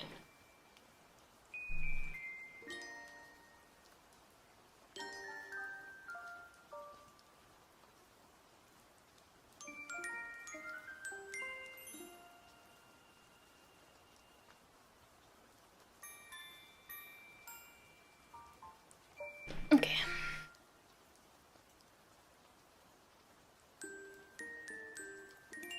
Oh, I thought you only got ads like when you first loaded the page or something. So I know a lot of people have them on, like for every 30 minutes, but I have that off. I try to make it the least amount of ads possible. I hate ads. I hate ads so much.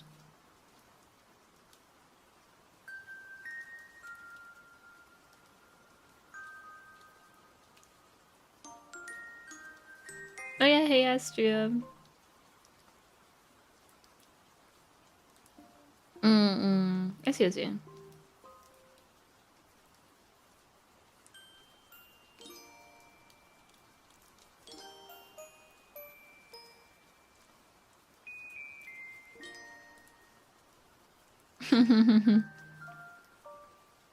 Yeah, I had a lobster made me a chicken quesadilla.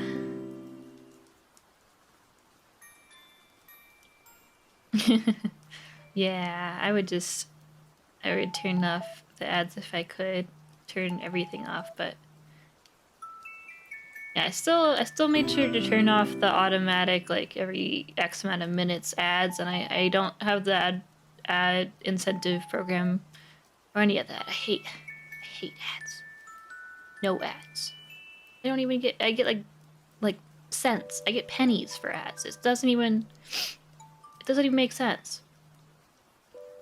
I feel like they'd have to be paying me like 1,000 extra bucks a month to make me actually run ads. And I still don't know if I do it, because it sucks so much to watch.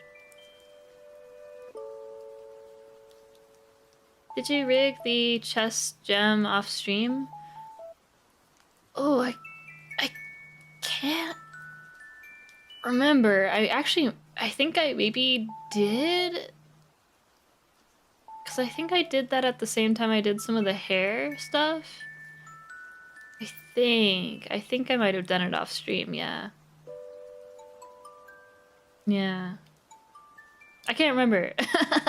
I did some of the Y for the gem the other day, but I think for the X for the gem, I think I tried to do it on stream for a second, and then I was like, wait, I need to like remember how I was gonna do this, and then I did it later after I finished stream. Yeah, unfortunately, I think I did it off stream. But to be honest, I did it kind of in a not great way. I think there would be a better way to do it.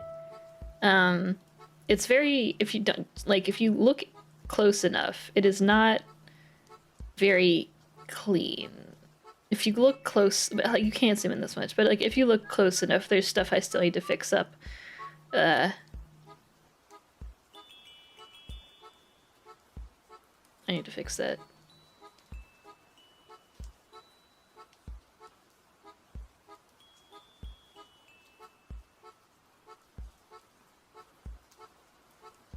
It's okay, you didn't see anything. It's I basically have these two triangles, and everything is glued to the triangles except for like the back texture. So like this is all separate. Yeah, it was drawn like sideways, like flat. But I probably would have actually done it differently looking back. It was mostly okay, but I think I would have had the centers Or like the tips connected. Oh! Raid! Welcome, raiders! Let me do a shout out. Yeah, I think I would have done the separation a little bit different looking back now that I've done it. Welcome, welcome. Thank you for the raid. Are you doing art? I hope you had a good stream. Got some good work done. We are doing some rigging for Vienna. I was taking a little food break just a second ago. Do you guide the artists on how you want things done, or do you work with any kind of cuts? Kind of both ways. I definitely like, if possible, I want the PSD as best cut as possible before I have to do anything. But in this case, like Constellations did quite a lot of separation. There's just a few things that I had to like kind of give pointers for. But a lot of the things were already separated quite well, but that's also because he's quite, like, experienced with model drawing. So I didn't have to specify too much, which was nice. But I've definitely had some artists where I had to guide a lot of the process or send a lot of, like, examples of how things should be cut and whatnot. It depends on the artist. But certain things, if I like have a really specific idea for how I want to rig something that requires very specific separation, I will like work with the artist and be like, hey, this is kind of what I'm thinking to achieve this look. Are you up for that? Like for Laimu's dress, I wanted to do a very specific like way of cutting so that I could have the texture rotate around quite a lot. So I talked with Yenko about it, and she was up for doing the separation for that. Yeah. Oh, another raid. Oh my gosh, welcome. Yeah, thank you for the raid. And thank you just now for the raid as well. Let me do another shout out.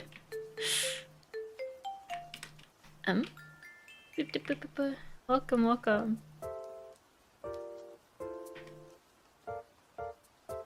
You're also doing art. Yeah, welcome. Hope you had a good stream. Follow you on YouTube as a guide to rigging my own model, and I really enjoy your Live2D works. Oh, thank you so much. Yeah, I'm glad. I'm glad it's helpful. Yeah, welcome. I hope you had a good stream. I'm working on Vienna's new model. In progress. Here, I can show what I got so far. Is work in progress.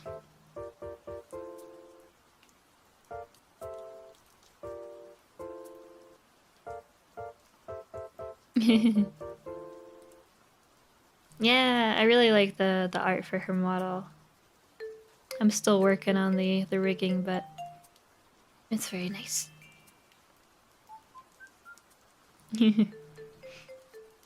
Yeah, I have like all of my VODs uploaded to YouTube. There's older ones that are not on my VOD channel, but I have on my VOD channel I have like a playlist that has the older VODs in there. So if you really want to go that far back, but yeah, I like having them up there just for people to scrub through if they need like to have references or like learn something, because that's how I learned how to rig, was like looking at people's VODs a lot and just kind of watching their workflow and trying it out myself. So if I could kind of give that back, then I also like to just show that I don't always know what I'm doing, because I think a lot of people kind of assume once you get to a certain point, they're like, oh, you know what you're doing. You don't have too much trouble with stuff anymore, right? And I'm like,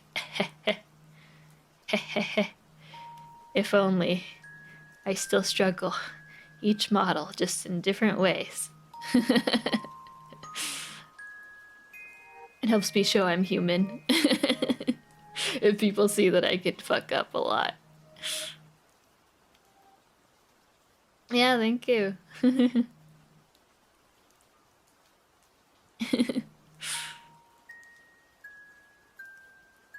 Yeah, with model cutting, it definitely like depends a lot on the rigger. There's a lot of riggers who straight up like will see the PSD and they'll just do all the cutting themselves, which I understand, but I would also recommend to those riggers to then send that PSD back to the artist once you're done, just so that the artist like has a reference for like how things could be better cut. For me personally, like I definitely prefer if the artist can do as many of the like cuts as possible, and then I'll just do things if it's very rigging specific or very necessary for me to do it. But yeah, a lot of, especially on the Japanese side, it seems it's like very common for the rigger to kind of just do all the extra cutting needed, which is very, very interesting. But I do try to do what I can to give pointers and give clear instructions to the artists if there's anything I need cut better or differently. Yeah.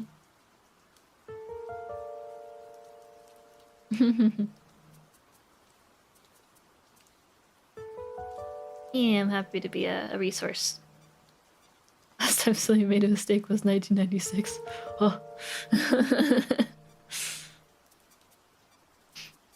Whoever really 100% knows what they're doing. Yeah, exactly.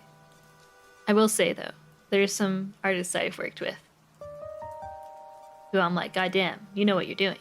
And then I look back at myself, I'm like, do I know what I'm doing?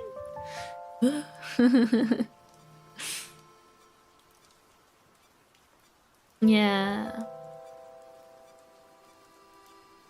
Oh yeah, thanks for popping by. I hope you have a good sleep. Sleep is very important.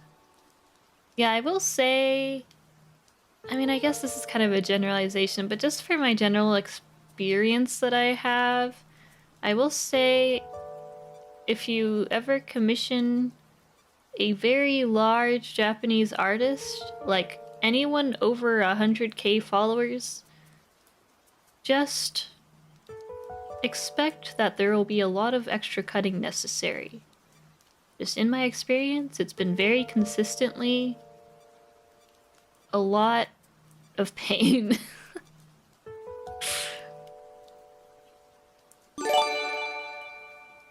Oh, thank you for doing the gift sub.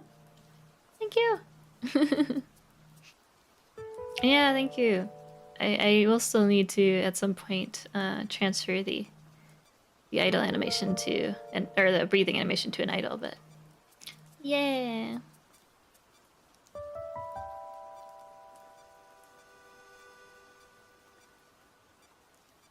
It's also may also be a difference in knowing what you're doing versus how and why and being able to explain it. Yeah, for sure. For sure. There's definitely some cutting that I've like suggested that it's hard to, what is it? Sometimes I'll have to like send a video as well so that they know how it's actually going to look like in Live2D. Like a separate example, because sometimes the cutting is like so weird, or not weird, but it's just like so specific that they're like, okay, but why am I doing it like this type of thing? Like why do you actually need me to do this? So with those types of things, it's good to have an example. Like if you were to do some sort of like a crown that like rotates and you're using a bunch of glue or something, or even like the gem, like things that won't be looking like how they were drawn, like they'll be warped a specific way in Live2D later. Those types of things are definitely good to have an example to give the artist to be like, this is what it's actually going to look like. Just trust the process type of thing. Yeah. Mom is a popular Chinese artist and she did 1.2k layers on mine and I had to grovel at my rigger's feet. An apology. Oh man. I mean, that's about the same as Vienna's, I guess. 1.2k-ish.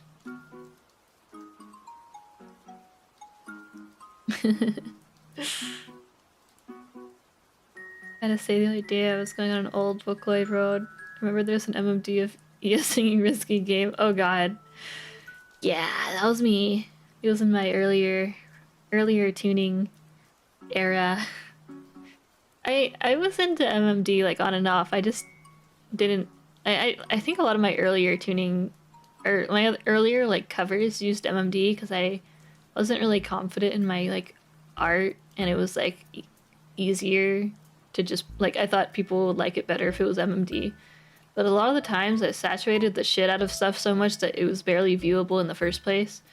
So I don't know how much the MMD really helped in the end. The vision was there, but...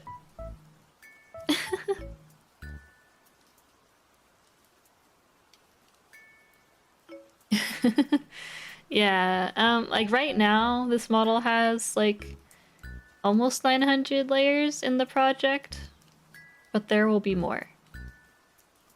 There will be more.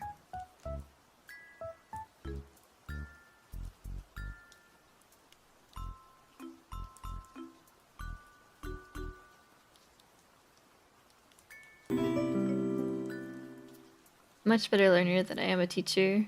Remember what to do, but not why I'm doing it. I feel that. That's how I feel about like Japanese.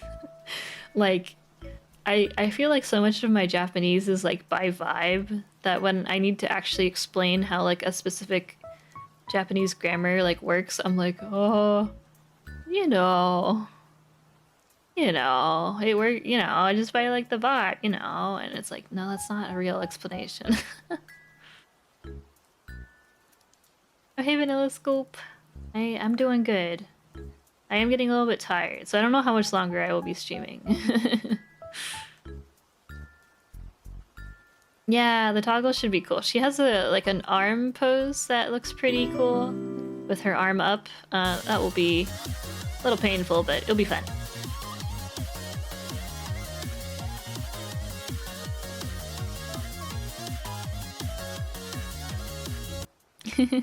Yeah, hello, welcome. What's the most layers you've managed? Ooh, that's a good question. I think a lot of my projects, like Lucy's model, by the end of it was like 1,100 layers, but that's like after like reflecting things and having a bunch of glow layers. I'm not sure what the most I've worked on is, but maybe like 1,300-ish, maybe? But that's like after, like once the model's all done. Vienna's might end up being my heaviest, or like not the heaviest, like the model with the most layers I've worked on. But that's also just because a lot of things are separated quite a lot. Some things are even like a little bit over separated, so. How big is Vienna's canvas? So it was actually oh.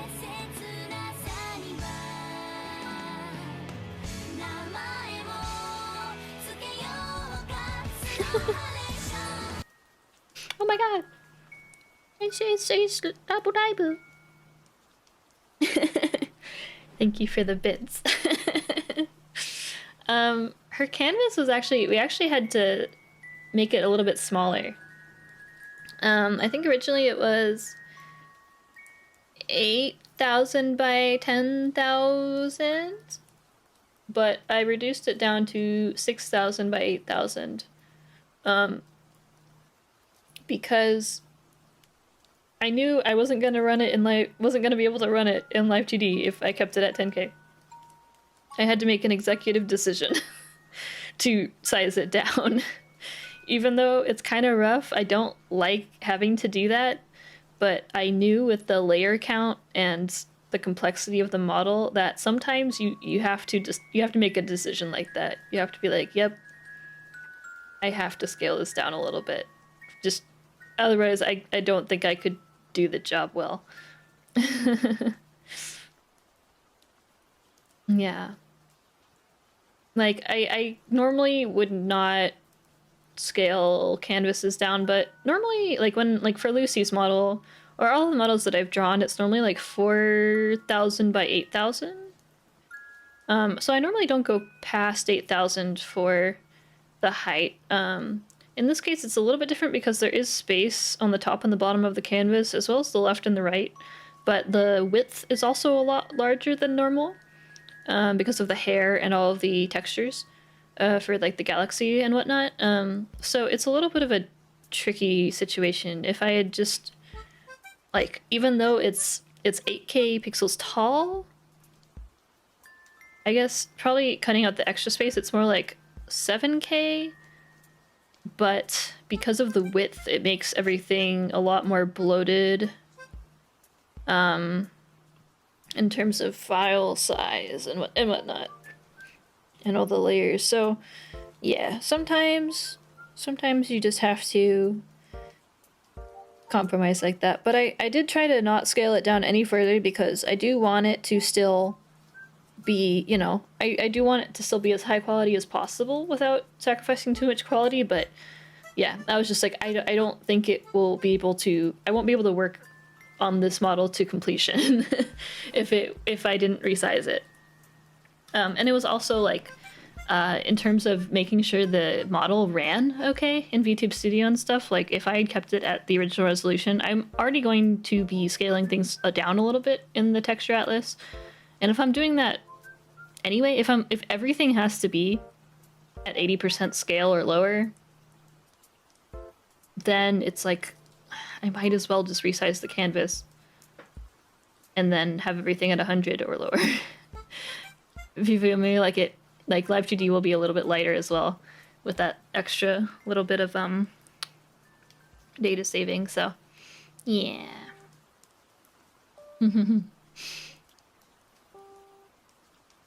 Oh yeah, thank you. Yeah, I do think her mouth looks quite fun. It's quite fun to use. Yeah, so there will be an alternate version of this file. Basically, once I'm done rigging everything, I'm going to split it into kind of a more...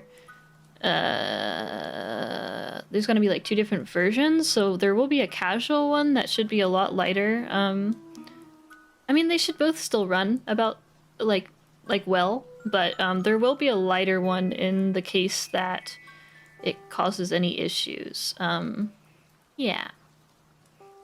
Yeah. Yeah. Oh, I will also say, for model art in general, I would suggest not making the canvas height any more than 10K, or the width any more than 10K, because if you get over that amount, when you open the physics window, the model won't show until you like zoom in. And it's just annoying. That's my reasoning. It's annoying. And also, do you really need it to be over 10K by 10K? You know, like, is it? No one's even gonna zoom in so close that 10K by 10K makes sense. But, yeah, I would suggest never going over 10K by 10K for the sake of the rigor, and also for your own sake. For your own sake as well.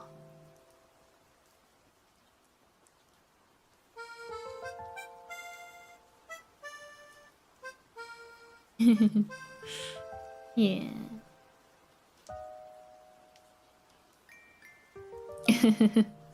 Yeah, she does have like a bathing suit bottom, but she doesn't have like a different upper outfit, so.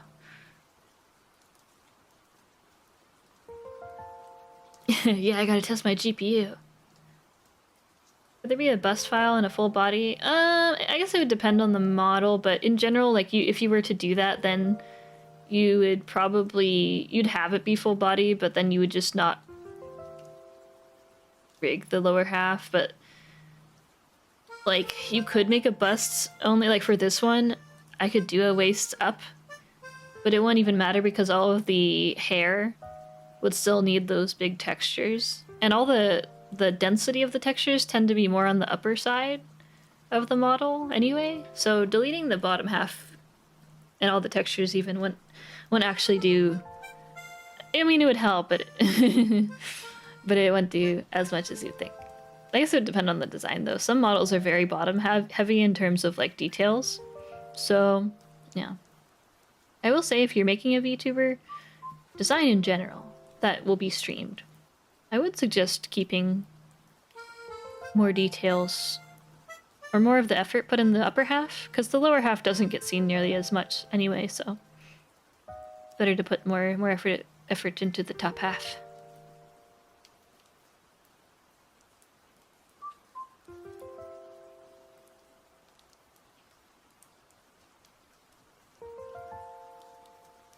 For outfit changes, do you redo everything from a certain point, or is there an easy way to change or add clothing so you don't redo all the work? Yeah, so ideally, like, you'll have kind of a nude base underneath, and the new outfits will basically just be drawn on top of that nude base, so everything will kind of still line up. Times where you have to re-rig basically the entire body are when the new outfit is drawn completely different proportions, completely different posing, which I would highly recommend not doing that if you're a model artist. Keep the pose the same. Keep the arms the same. Keep everything. Keep the pose the same. Do not move the body anywhere else on the canvas. Yeah, as long as everything is still drawn in the way that everything's still like lined up the same way, then it's not too bad to rig new outfits and stuff. It's when like the new outfit is a completely different pose, completely different everything, that you basically have to rig everything again, which is pain. Much easier if you have like a base and rig that. Said 4K by 8K is your usual? Yeah, for when I do art and rig, I will normally draw at 4K by 8K.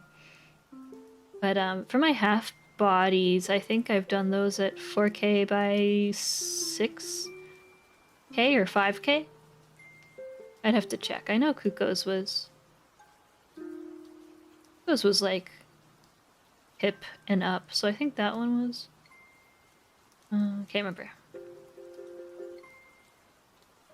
Yeah, you don't want to, basically, you don't want to touch the original, like, nude base underneath.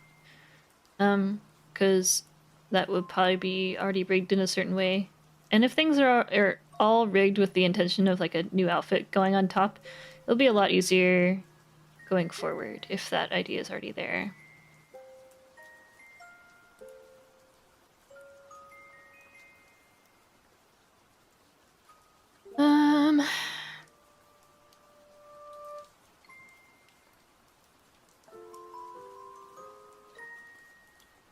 How should I do this? I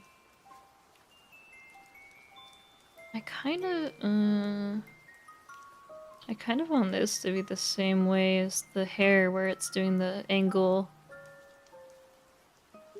with a delay, but I don't know if that's going to be a pain in the ass if I do that, though, because of how it needs to drape over the other stuff.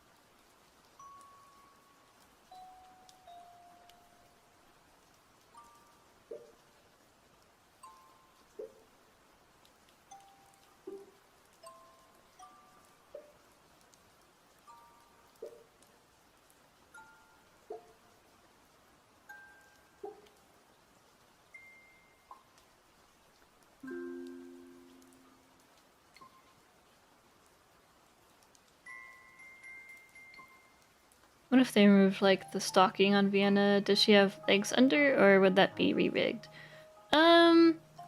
Technically for this, it was drawn with the legs, as part of the... or with the color as part of the leg as well, so, it would depend. It would depend on if the... like, if I turned off the hip, or these things, the metal, there would still be stuff underneath, but they would still have to repaint the base, though. And they might adjust the squish a little bit as well.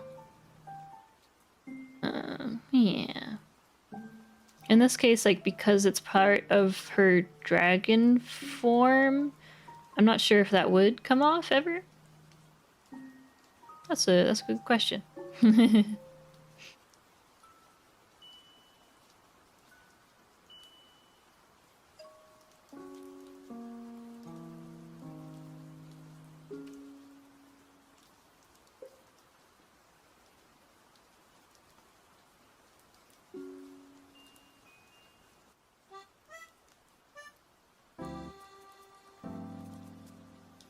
Oh yeah, hello, welcome. What is the size hard drive do you have to do all this?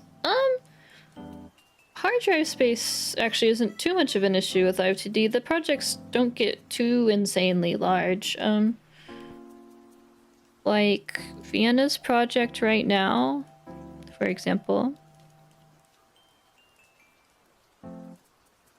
is 100 megabytes. And the runtime files tend to not be too large either. But to actually answer your question though, I have a bunch of different I have a lot of hard drive space, but it's not taking up that much of it. Like I have all of my Live2D stuff backed up to the like cloud as well, and it's like with all of my Live2D work in the past 3 years combined, I still am under 200 gigabytes. And a lot of that is like PSD versions like a bunch of different PSD versions.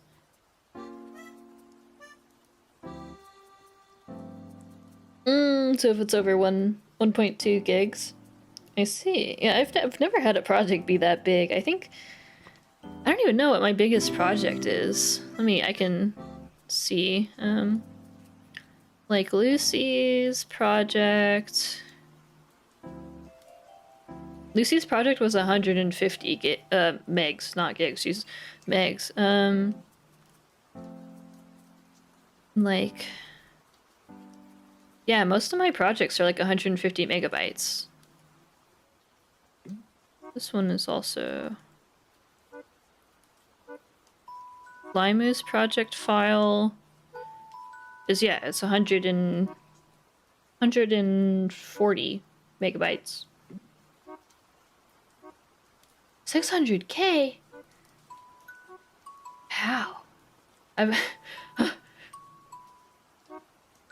Even models that well, I don't know. I guess a lot of the models I've worked on haven't been 10K. They've been, like, Limu's, I think, was 6K by, no, it was either 4 or 5K by 7K, I think, if I remember right.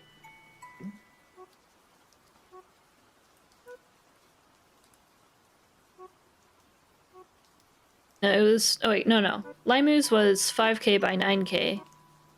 So Limu's was almost a 10K.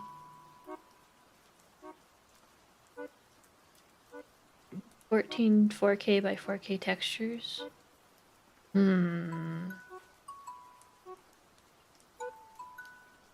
don't know, because Limu's also, before I optimized it later, Limu's model had, like, a lot of textures, but that's also because I just auto placed a bunch of shit and kept adding textures. Which I fix later. But I don't know, I've never had a file be that big. Do you ever go back and go to your project tab and delete the unused model images? Or go into your PSDs and do the delete unused layers or delete empty layer groups? Because I feel like I've never had a model be that big.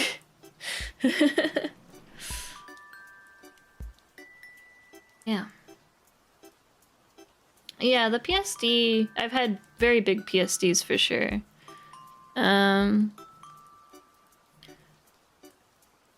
Though, well, Limu's was separated into a bunch of different ones, but Limu's were like 50 megabytes for the PSD. Let's see. Lucy's PSD was also not, well, no. Wait, yeah, no, yeah. Lucy's PSD was like 200 megabytes? I don't know. I don't know. I haven't had anything be too crazy. I've had really big PSDs, but that's because that was like before we optimized them. I think Vienna's would probably be the larger one. Yeah, Vienna's PSD, like this PSD is like 200 megabytes, and then There's 3 other PSDs, which one of them's 16, the other one's 70, the other one's 20. So like 200, or like roughly 300 megabytes of PSD.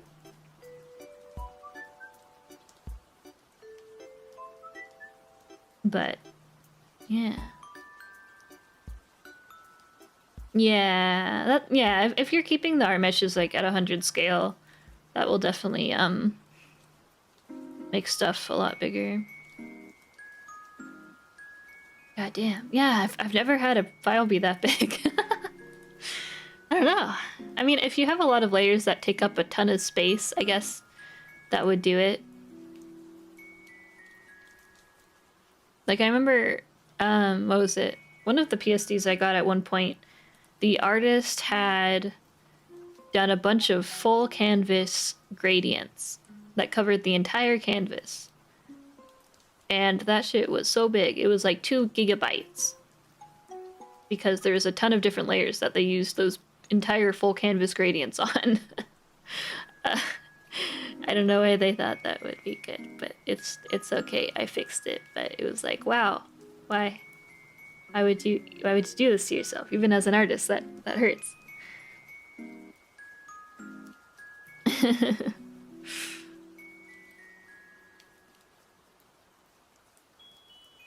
Yeah, if you have a lot of like things covering a large percentage of the canvas, that will add to the file size. I think the biggest PSD I've gotten was like, well, I guess, yeah, it was like 3 gigabytes or something.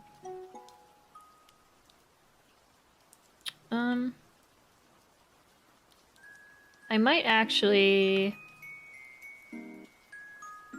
I might just quickly check the texture atlas and do a few more fix-ups and then export, and then I might be done for the night. It's like already 9 p.m. I kind of want to do some other stuff before bed.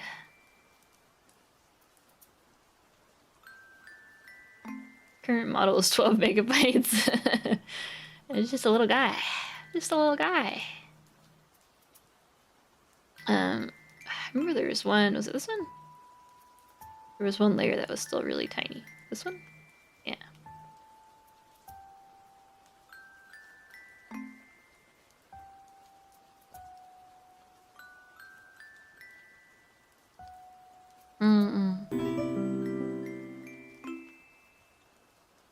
Now where am I gonna put this?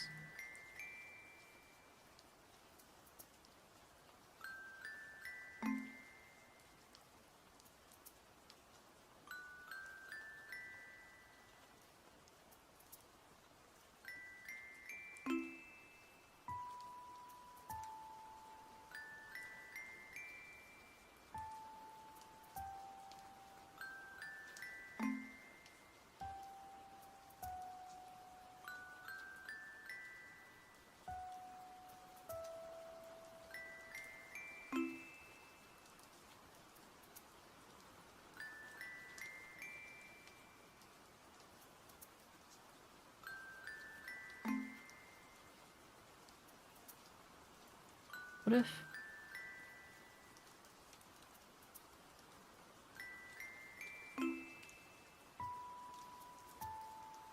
Haha.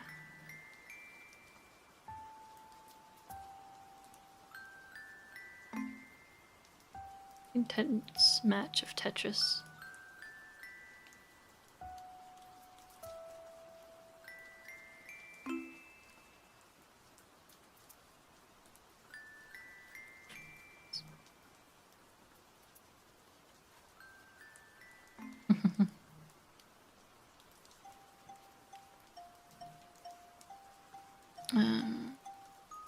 These are all at 100.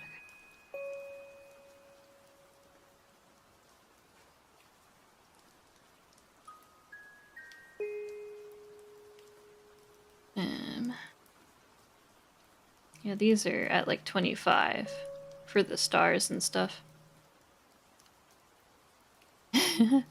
Oh my god, 7 megabytes for a full body. Tiny. It's so tiny.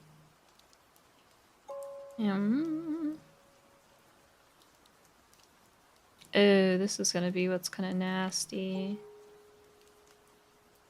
It's fine, it's fine. Ah.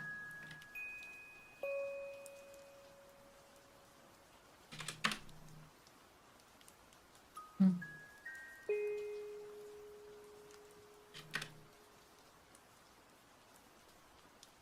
A lot of these are pretty scaled down already. Are these also... Oh, this is the whisker. Can I find a spot for these?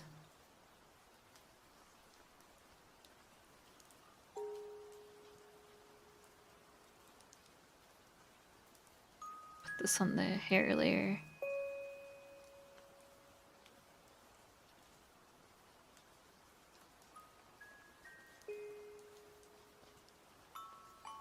Yeah, this is the texture atlas. Where's the other one? This one. It's the long whisker, which I have not turned on in the rigging in quite a while. This one's at 60. I could probably... might be able to do this at 100.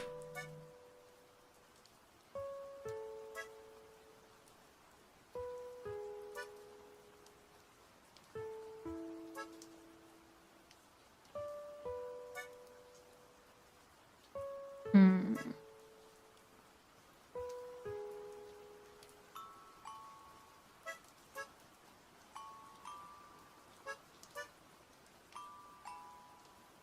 Hmm. I gotta get creative here.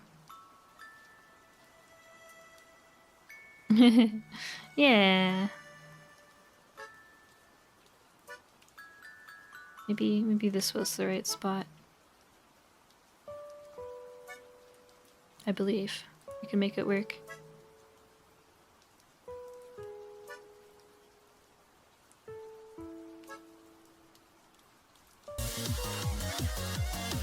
Oh.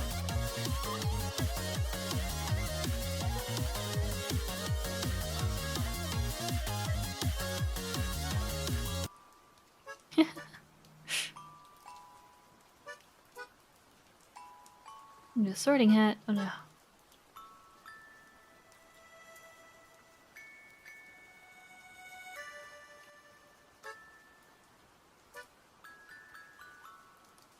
Yes, the part of cubism that really goes slow. This is why I can't...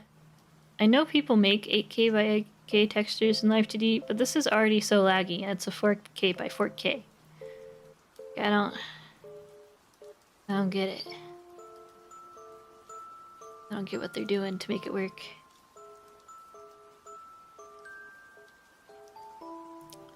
I feel like this probably needs to be a bigger K. This is 2K by 2K. I think this might need to be bigger though. We'll see. Because these are gonna get really fucked up.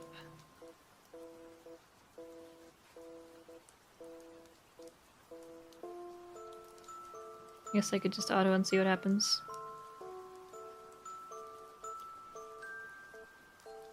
Might be painful though.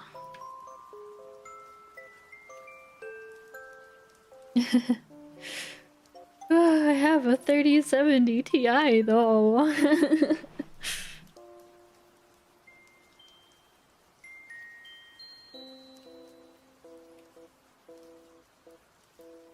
This can be pretty small, I think, because it's just what's being glued. None of this is actually getting seen. I could make this probably super tiny. How much RAM? I have 64 gigs of RAM.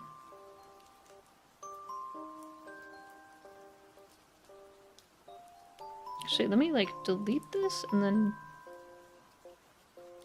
Oh. The GPU.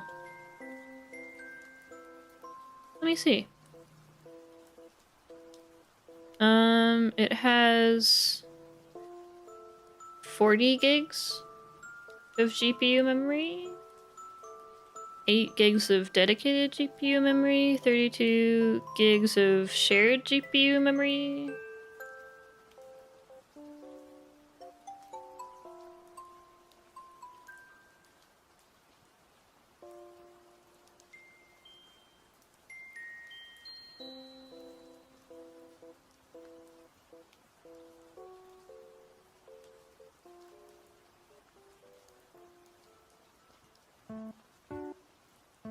Alright, get this guy be real tiny.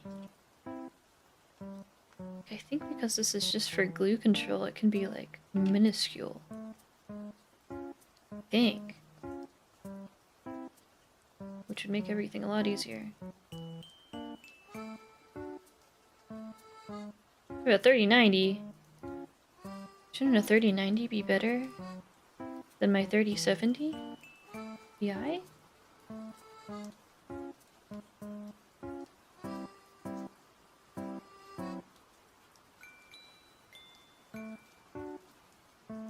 I think I need to change the texture size.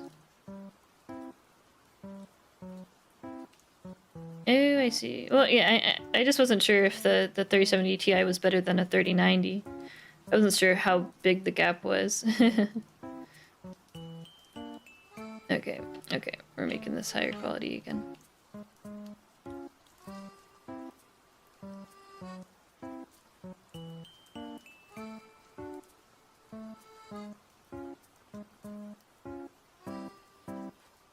Yeah, I don't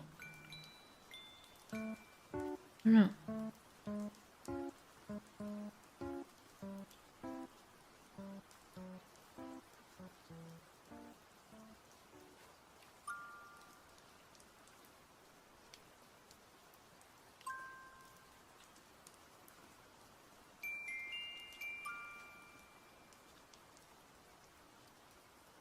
Oh, these are like the same, I see. Mm-mm.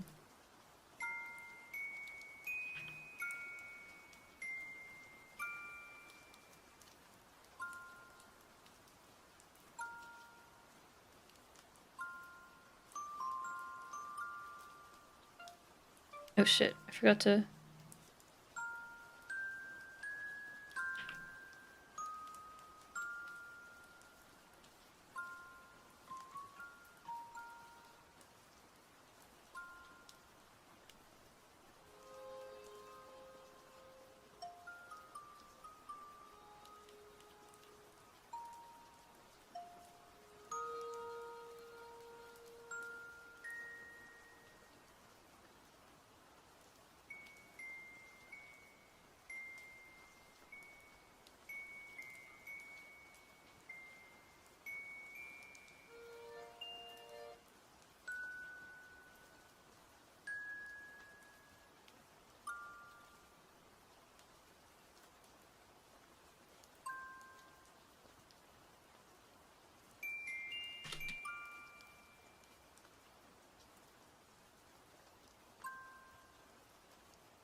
Okay.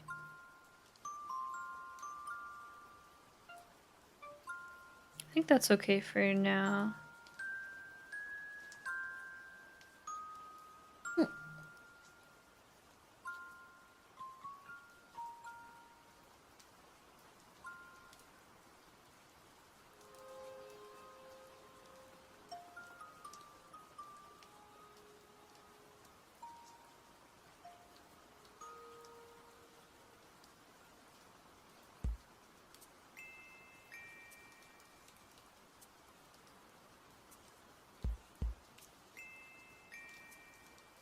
Yeah. I don't know. I feel like no, like each time I upgrade my computer, Live2D doesn't get faster. I don't know.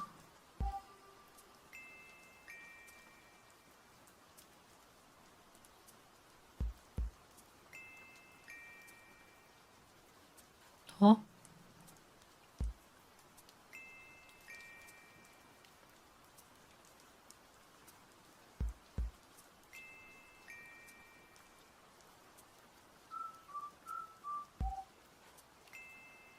I'm timing you out. I'm sorry.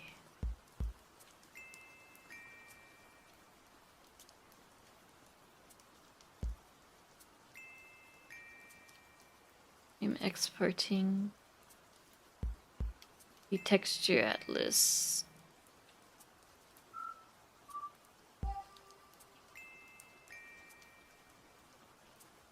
And hopefully everything tracks okay. I haven't tested the constellations or the new hair physics stuff. So we'll see. I'm hoping for the best though. But yeah, I think I'll export it and test and then I'll be done for the day. I'm definitely a bit tired. Oh. Also, what is it? Even though I ate that quesadilla, I'm still a little bit hungry, so I'm probably gonna have something else to munch on.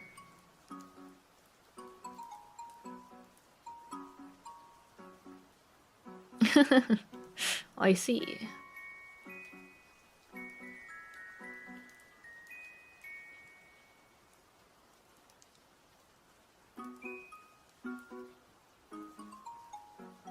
Recently upgraded mine to the i9 13th gen and DDR5. Ooh.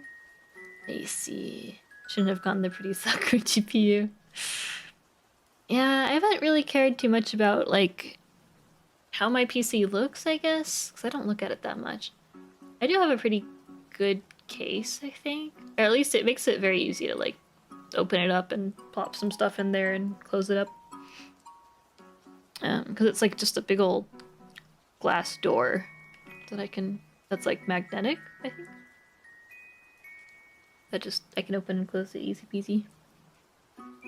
Like, I guess, like, I'm not against upgrading my computer more, but I guess my issue is I just really, with Live2D, it's so all over the place in terms of, like, what might actually get better. Because after I beefed up my PC, I don't know, it still kind of ran the same. It ran a little bit better, but not like, it wasn't like a whole new world. It was like, I don't know, it didn't feel like it was really running much differently.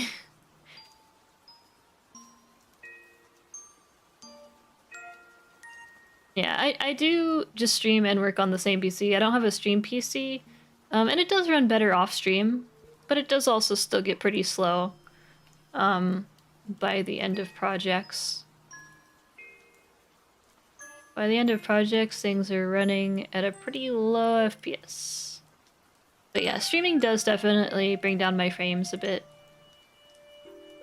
I wouldn't be against getting a stream PC eventually, but I also have never looked into it, so I'm not sure what specs I would need for it to just be doing the things it needs to be doing.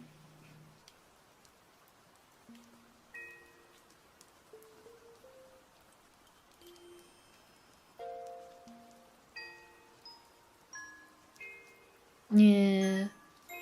Like, I don't think I stream enough really to warrant it that much. Like, I don't even stream, like, games much at all, and if I do, they're, like, old-ass games. So, I think I'd only do it if I could get away with something pretty cheap. And it wasn't a pain in the ass, but I think it's a pain in the ass. Probably.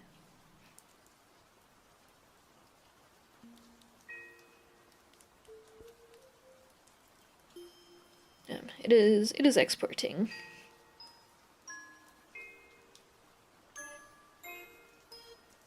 Can PC upgrades be a tax write-off for you? Yeah, I'm able to write off things that are like PC upgrades.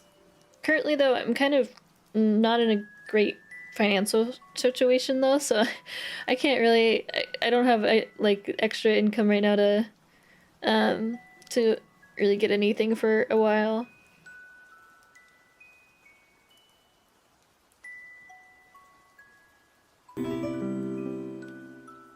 Oh my god, the follow bots are back.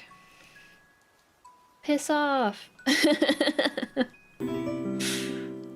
Alright, one sec, let me hide this thing again. That's like 3 today, what the heck? Well, they get auto-banned anyway, but still silly. Silly, foolish. Such a fool.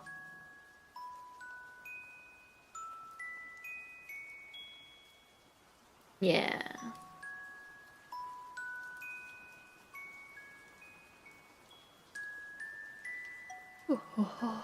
Here, let me refresh the kitty again.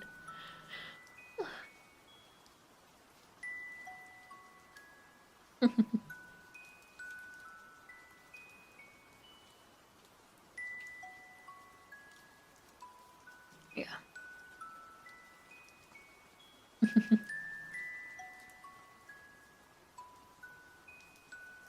Yeah. With the PC upgrades, it's so hard. It's so hard to... Like, I just wish things were more concrete, but because of, like, how the program is, it just is so... I don't know. There's just no... I feel like there's no concrete information on what will actually help. Because I know people who have worse machines than I do, and their Live2D runs better. And I know that having a bigger resolution monitor does affect things a bit, but like, I know people who also have this resolution of monitor and a worse PC and it runs better. And I don't know, man. I don't know. I'm losing my mind.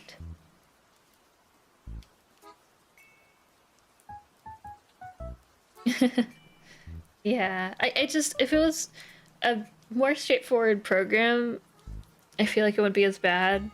But because this is like a Java program that is so, I don't know, like I'm using 4.2, but the 5.0 version, the one that is the newer version, is so laggy for me. It's not even worth using right now for me, even though the new features are nice. It's rough out here. And it doesn't seem like the devs know what the cause is yet, so... I will just perish. I will simply just perish out here.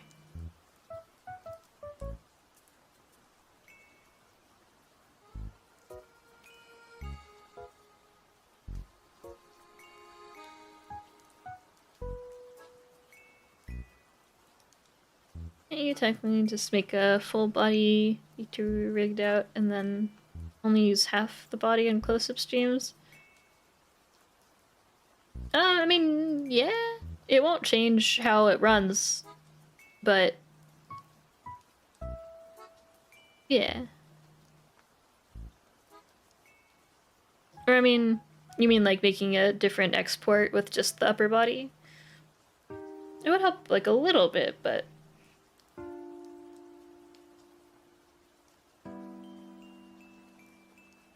let me replace the files.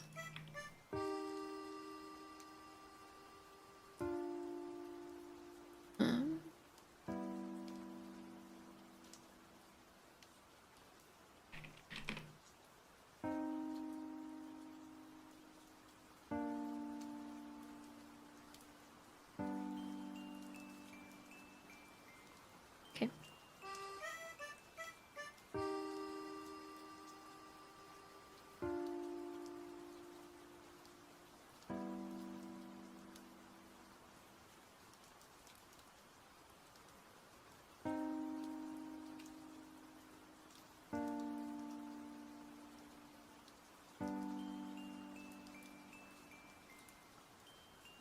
One second. Let me do something really good.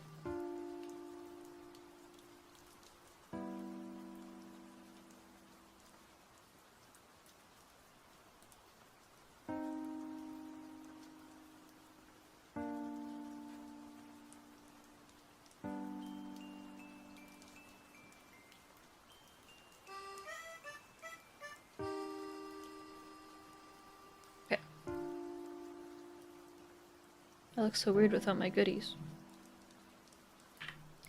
Okay. Now, let me load up the model.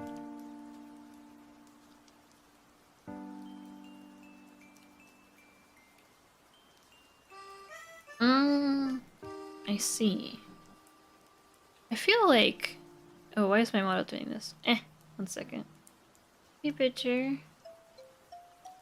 Hey, Bridger, please stop that.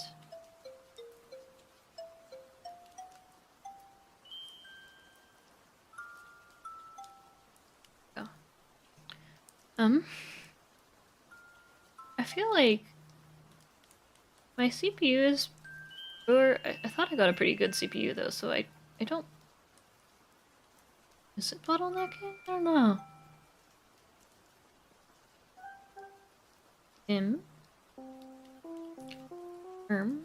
Let me turn all these effects off. I will cease glowing.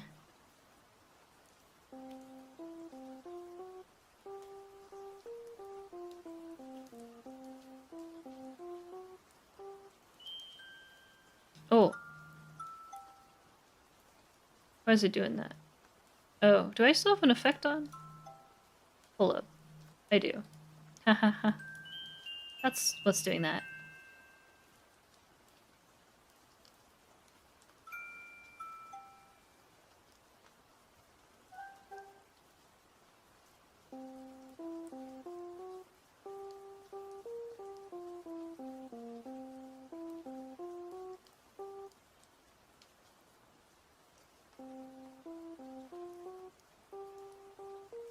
There we go. Yeah, thank you.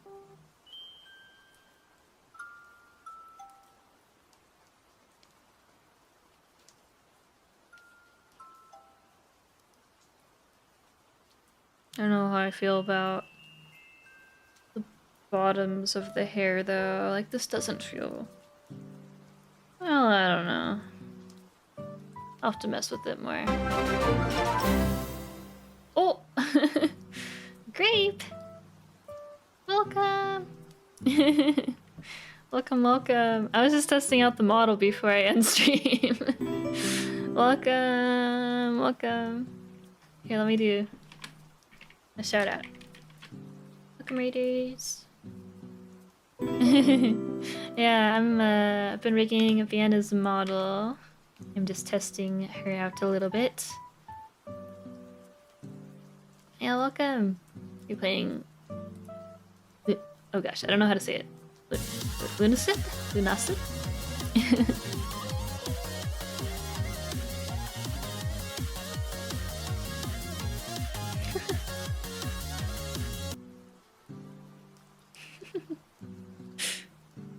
Yeah, thank you. I hope your stream went well. Thank you for the raid again. Yeah, I'm testing out. Added some stuff to position X.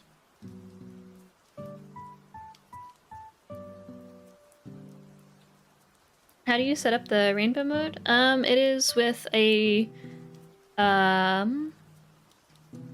YouTube Studio plugin called CheersBot. Super cool game. Oh, cool, cool. I'll have to look at it. I don't know if I've heard of it before. Oh yeah, thank you.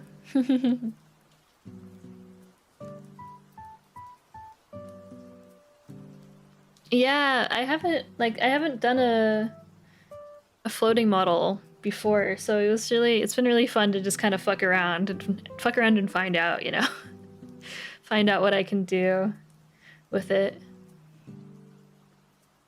I think I still want to change the Y movement more, but yeah, there's more options. Be like,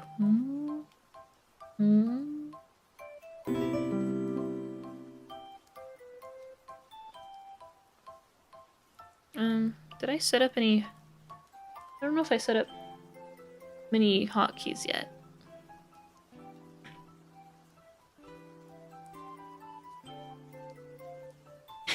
I forget it. I keep forgetting to fix this one. So it keeps doing this. Fly away.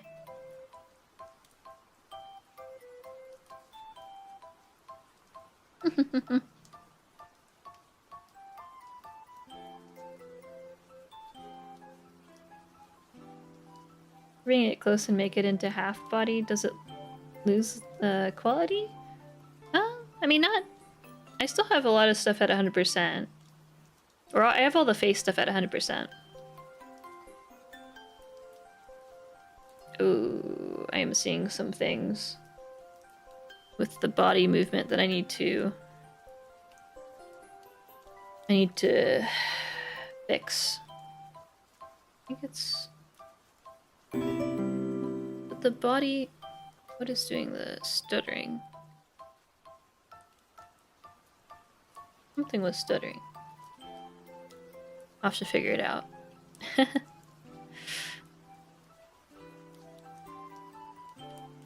Yeah, thank you. I still have to fix the lower Y. It's kind of awkward, but I like the X.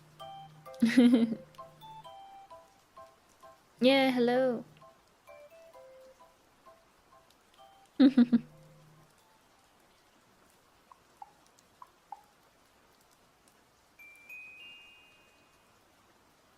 Oh, I was gonna try the lean. It looks like shit still though, but yeah, oh, I think I turned it off. Body, just body. No, it was face position Z, right? And then lean forward. Doesn't do it for me. I don't know what I'm missing. Maybe it's because I'm using VBridger? Do I have to do body position?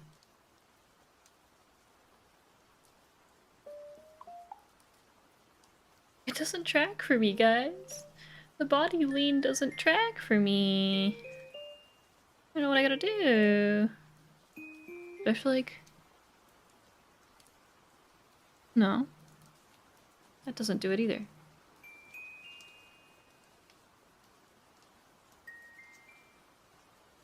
Yeah, I feel like I've done it before, but it's not... Am I not choosing the right one? No, I should be. It's this one. And then it's body... Isn't it normally face position? Z? It's like the...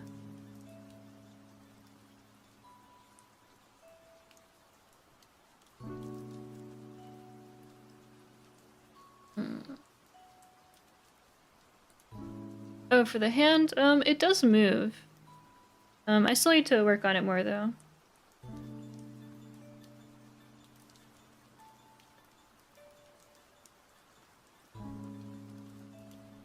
But her hand do be moving.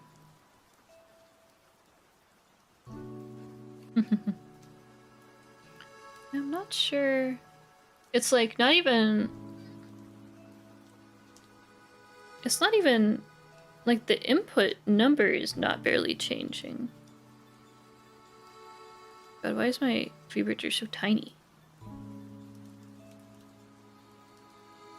It's so tiny. Why is it so tiny? Do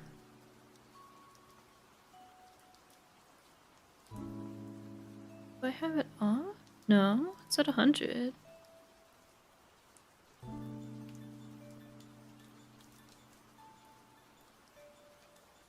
Face position.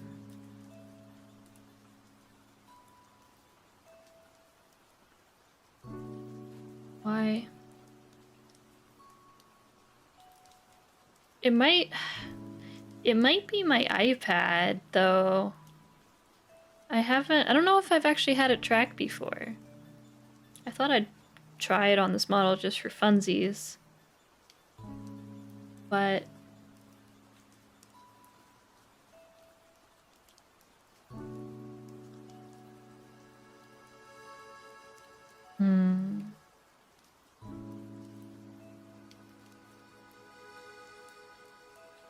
wonder... Shouldn't be... be this, right? Yeah, this should be what... things. It's not being used by anything else. Why? Why is it not... It's not even lighting like I... It's moving, but it's just moving so slightly. I wonder... Something in my actual VTube Studio... settings, I wonder? Shouldn't be, though.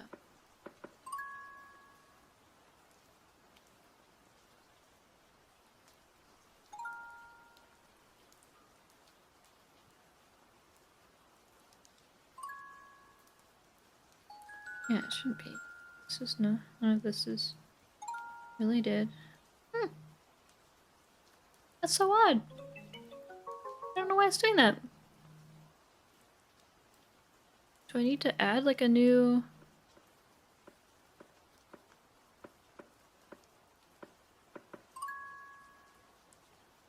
position Z. Base position Z.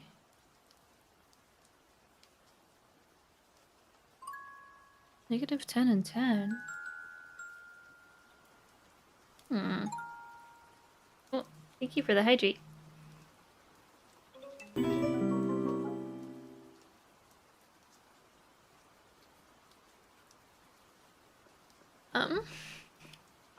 One second. I'm determined. Maybe I need to, like, recalibrate?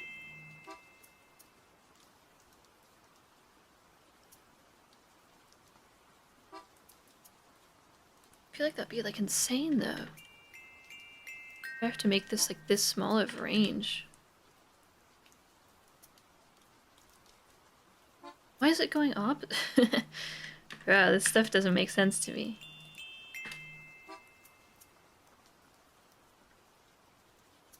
Why do I have to do negative to make it work?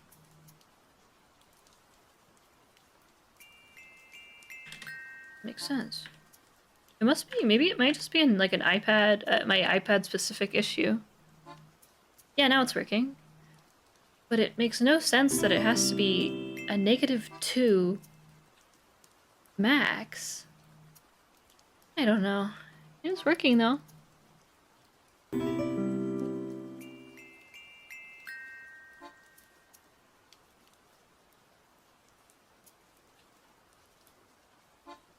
Just don't look at the torso, it's fucked.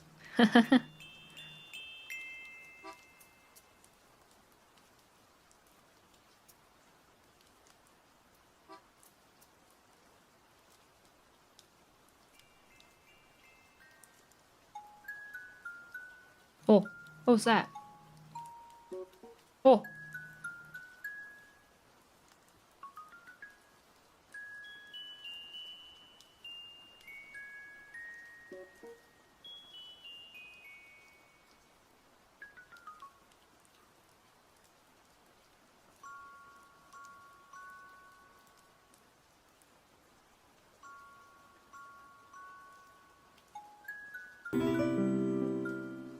I haven't really done lean like this before. I just wanted to try it. I might not even keep it in there.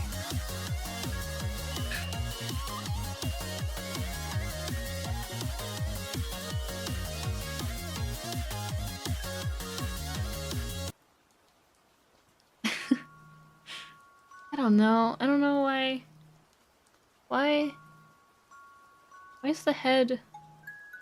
Why is it... Whoa, why is it doing that? Why is it doing that? Huh? Huh? That doesn't make sense.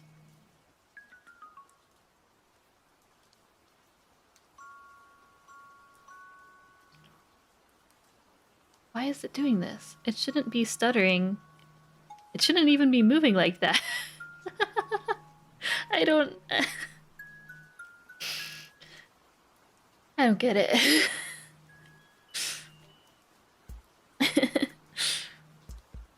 Oh yeah, welcome. Yeah, I have closed captions. Yeah, I don't know.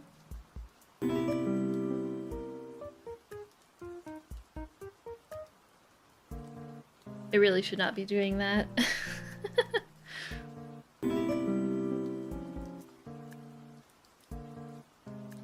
It doesn't make sense.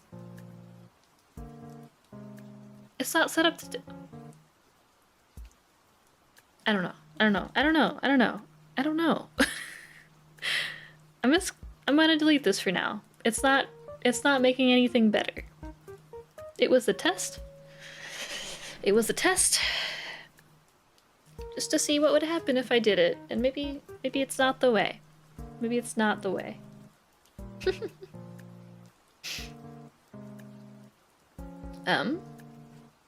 Oh, I should make a expression for the other things too.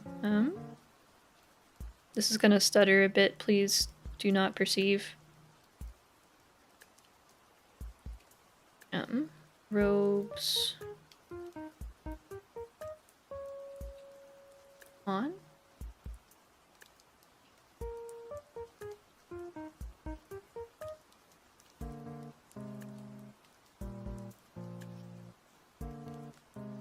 Okay.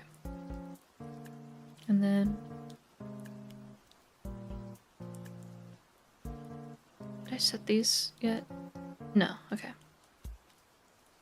Okay. I didn't set anything else up yet, so it's just those. Yeah, I have to look at how I did the setup in the physics settings. It shouldn't be doing that stutter. It just shouldn't. It really should not be doing that. I have it set to position X, so it shouldn't even be like adjusting the angle in that way. It's not even at max. I don't know. I'll have to look at it later.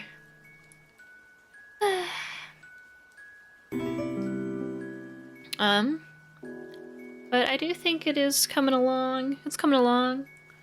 I did make more progress. I did stuff on the road, but I still need to do the Y for that stuff. I do think the constellation movement is looking nice though. It's looking like how I wanted it to, I think. Oh, here, let me change to this scene. This will show the stars better, I think. Just kidding, it's still too bright. It's still too bright. But if I zoom out... Oops.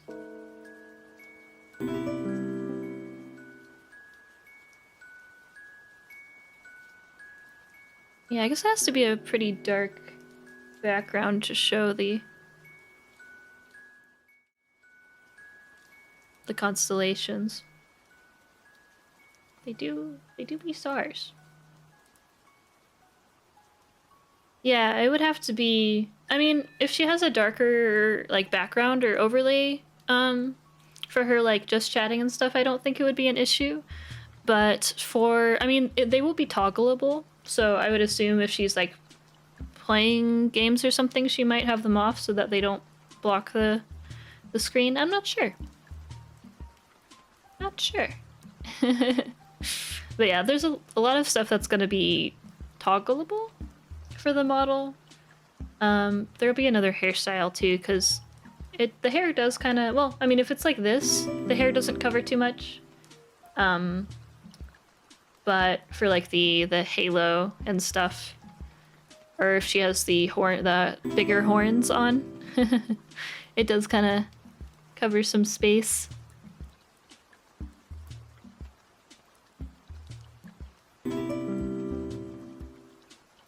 But luckily all of that stuff will be toggleable.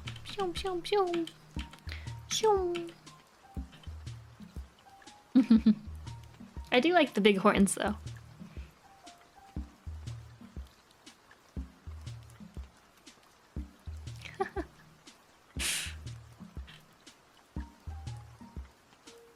Yeah, you like the bang movement? Thank you. I still have to work on it more because I only did the left, or the model's right, our left side. I still have to do the other side of bang. But yeah, I do like how the physics came out though. It's very flowy, which is fitting. What app is this? This is Live2D, and I am using VTube Studio to do the tracking. I'm gonna have to... I might have to adjust the body X position, because... Well, I guess it depends. It'll depend how much she moves.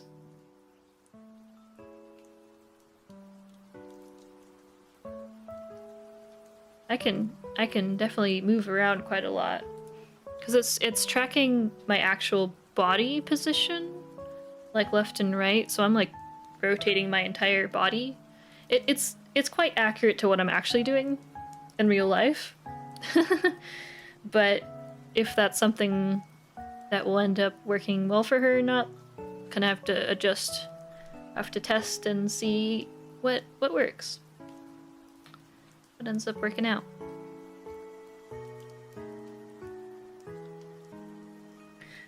Oh, I still need to adjust the tongue a little bit too.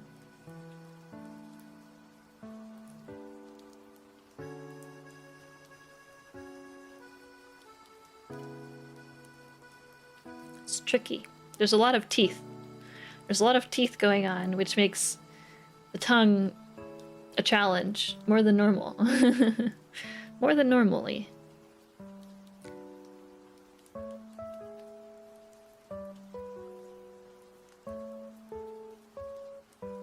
Yeah, she got many teeth. Super long tongue. I mean, relatively. Her tongue is relatively quite long. I mean, it's not overly long, but it is a little bit longer than normal, I would say. But that's also just how Constellations like draws tongues, I think. Yeah.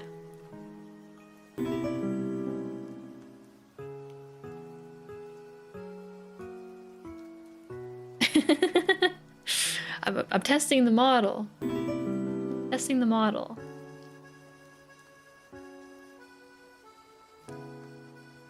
Yeah, I am excited to see Vienna use the model, because it never matches me as much as it does match the client, because of course that's how it works with the commission. But I am excited to see her use it, because like the mouth tracking right now isn't too great for me, but that's because I don't have it set for me. When I do my own VBridger settings, it's very, very, very specific, because I don't open my mouth too much. So it'll be interesting to see how the mouth moves for her. Yeah, I think it is like a cool... It's nice to have like that process, I think. And I think for the most part, like, I don't know, I think in the end, like, a lot of people's viewers don't actually see the process anyway. It's a pretty small subset of people, I think, who end up seeing the process in general. So it's not like it ends up getting too spoiled for a lot of viewers anyway, I think. It's kind of the vibe I've gotten from a lot of different commissions. Even when I've been like publicly streaming commissions, a lot of the time, like a good portion of the fans still will have not seen the model yet. So it all works out. It's still a surprise to an extent, but it also like doesn't really all come together until the very end. So I think there's also that to look forward to, is like, how will the model actually work, actually move in the end with someone else piloting it and it being all done. Yeah, it's just a bunch of alt accounts. There's actually only 5 people in chat. This is a joke, Twitch? This is a joke. It's not, I'm not being, they aren't actually bots. I did get follow botted earlier, but they were all mass banned, so If you're listening, Twitch, it's a joke. It's a joke.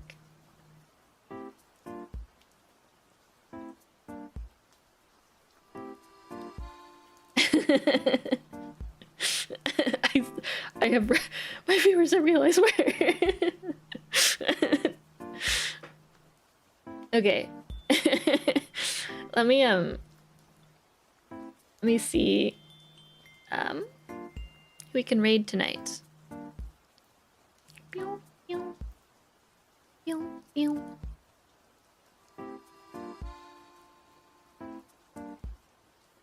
It's kind of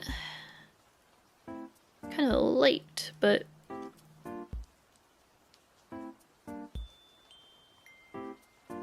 oh,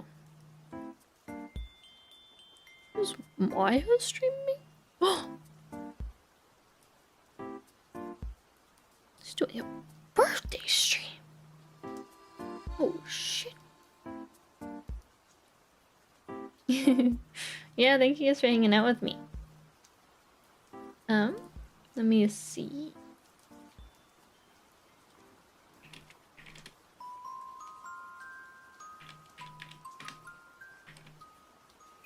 I'm gonna do a bunch of question marks. Here, this can be our sub raid message. And then for non-subs, give me a sec.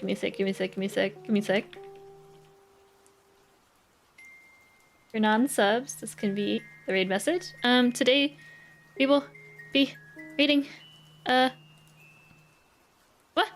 I can't raid Maya? Maya! What? It says I can't raid. What am I gonna do? What? That was my plan. Raid blocked. I can't raid. I didn't know you could do that.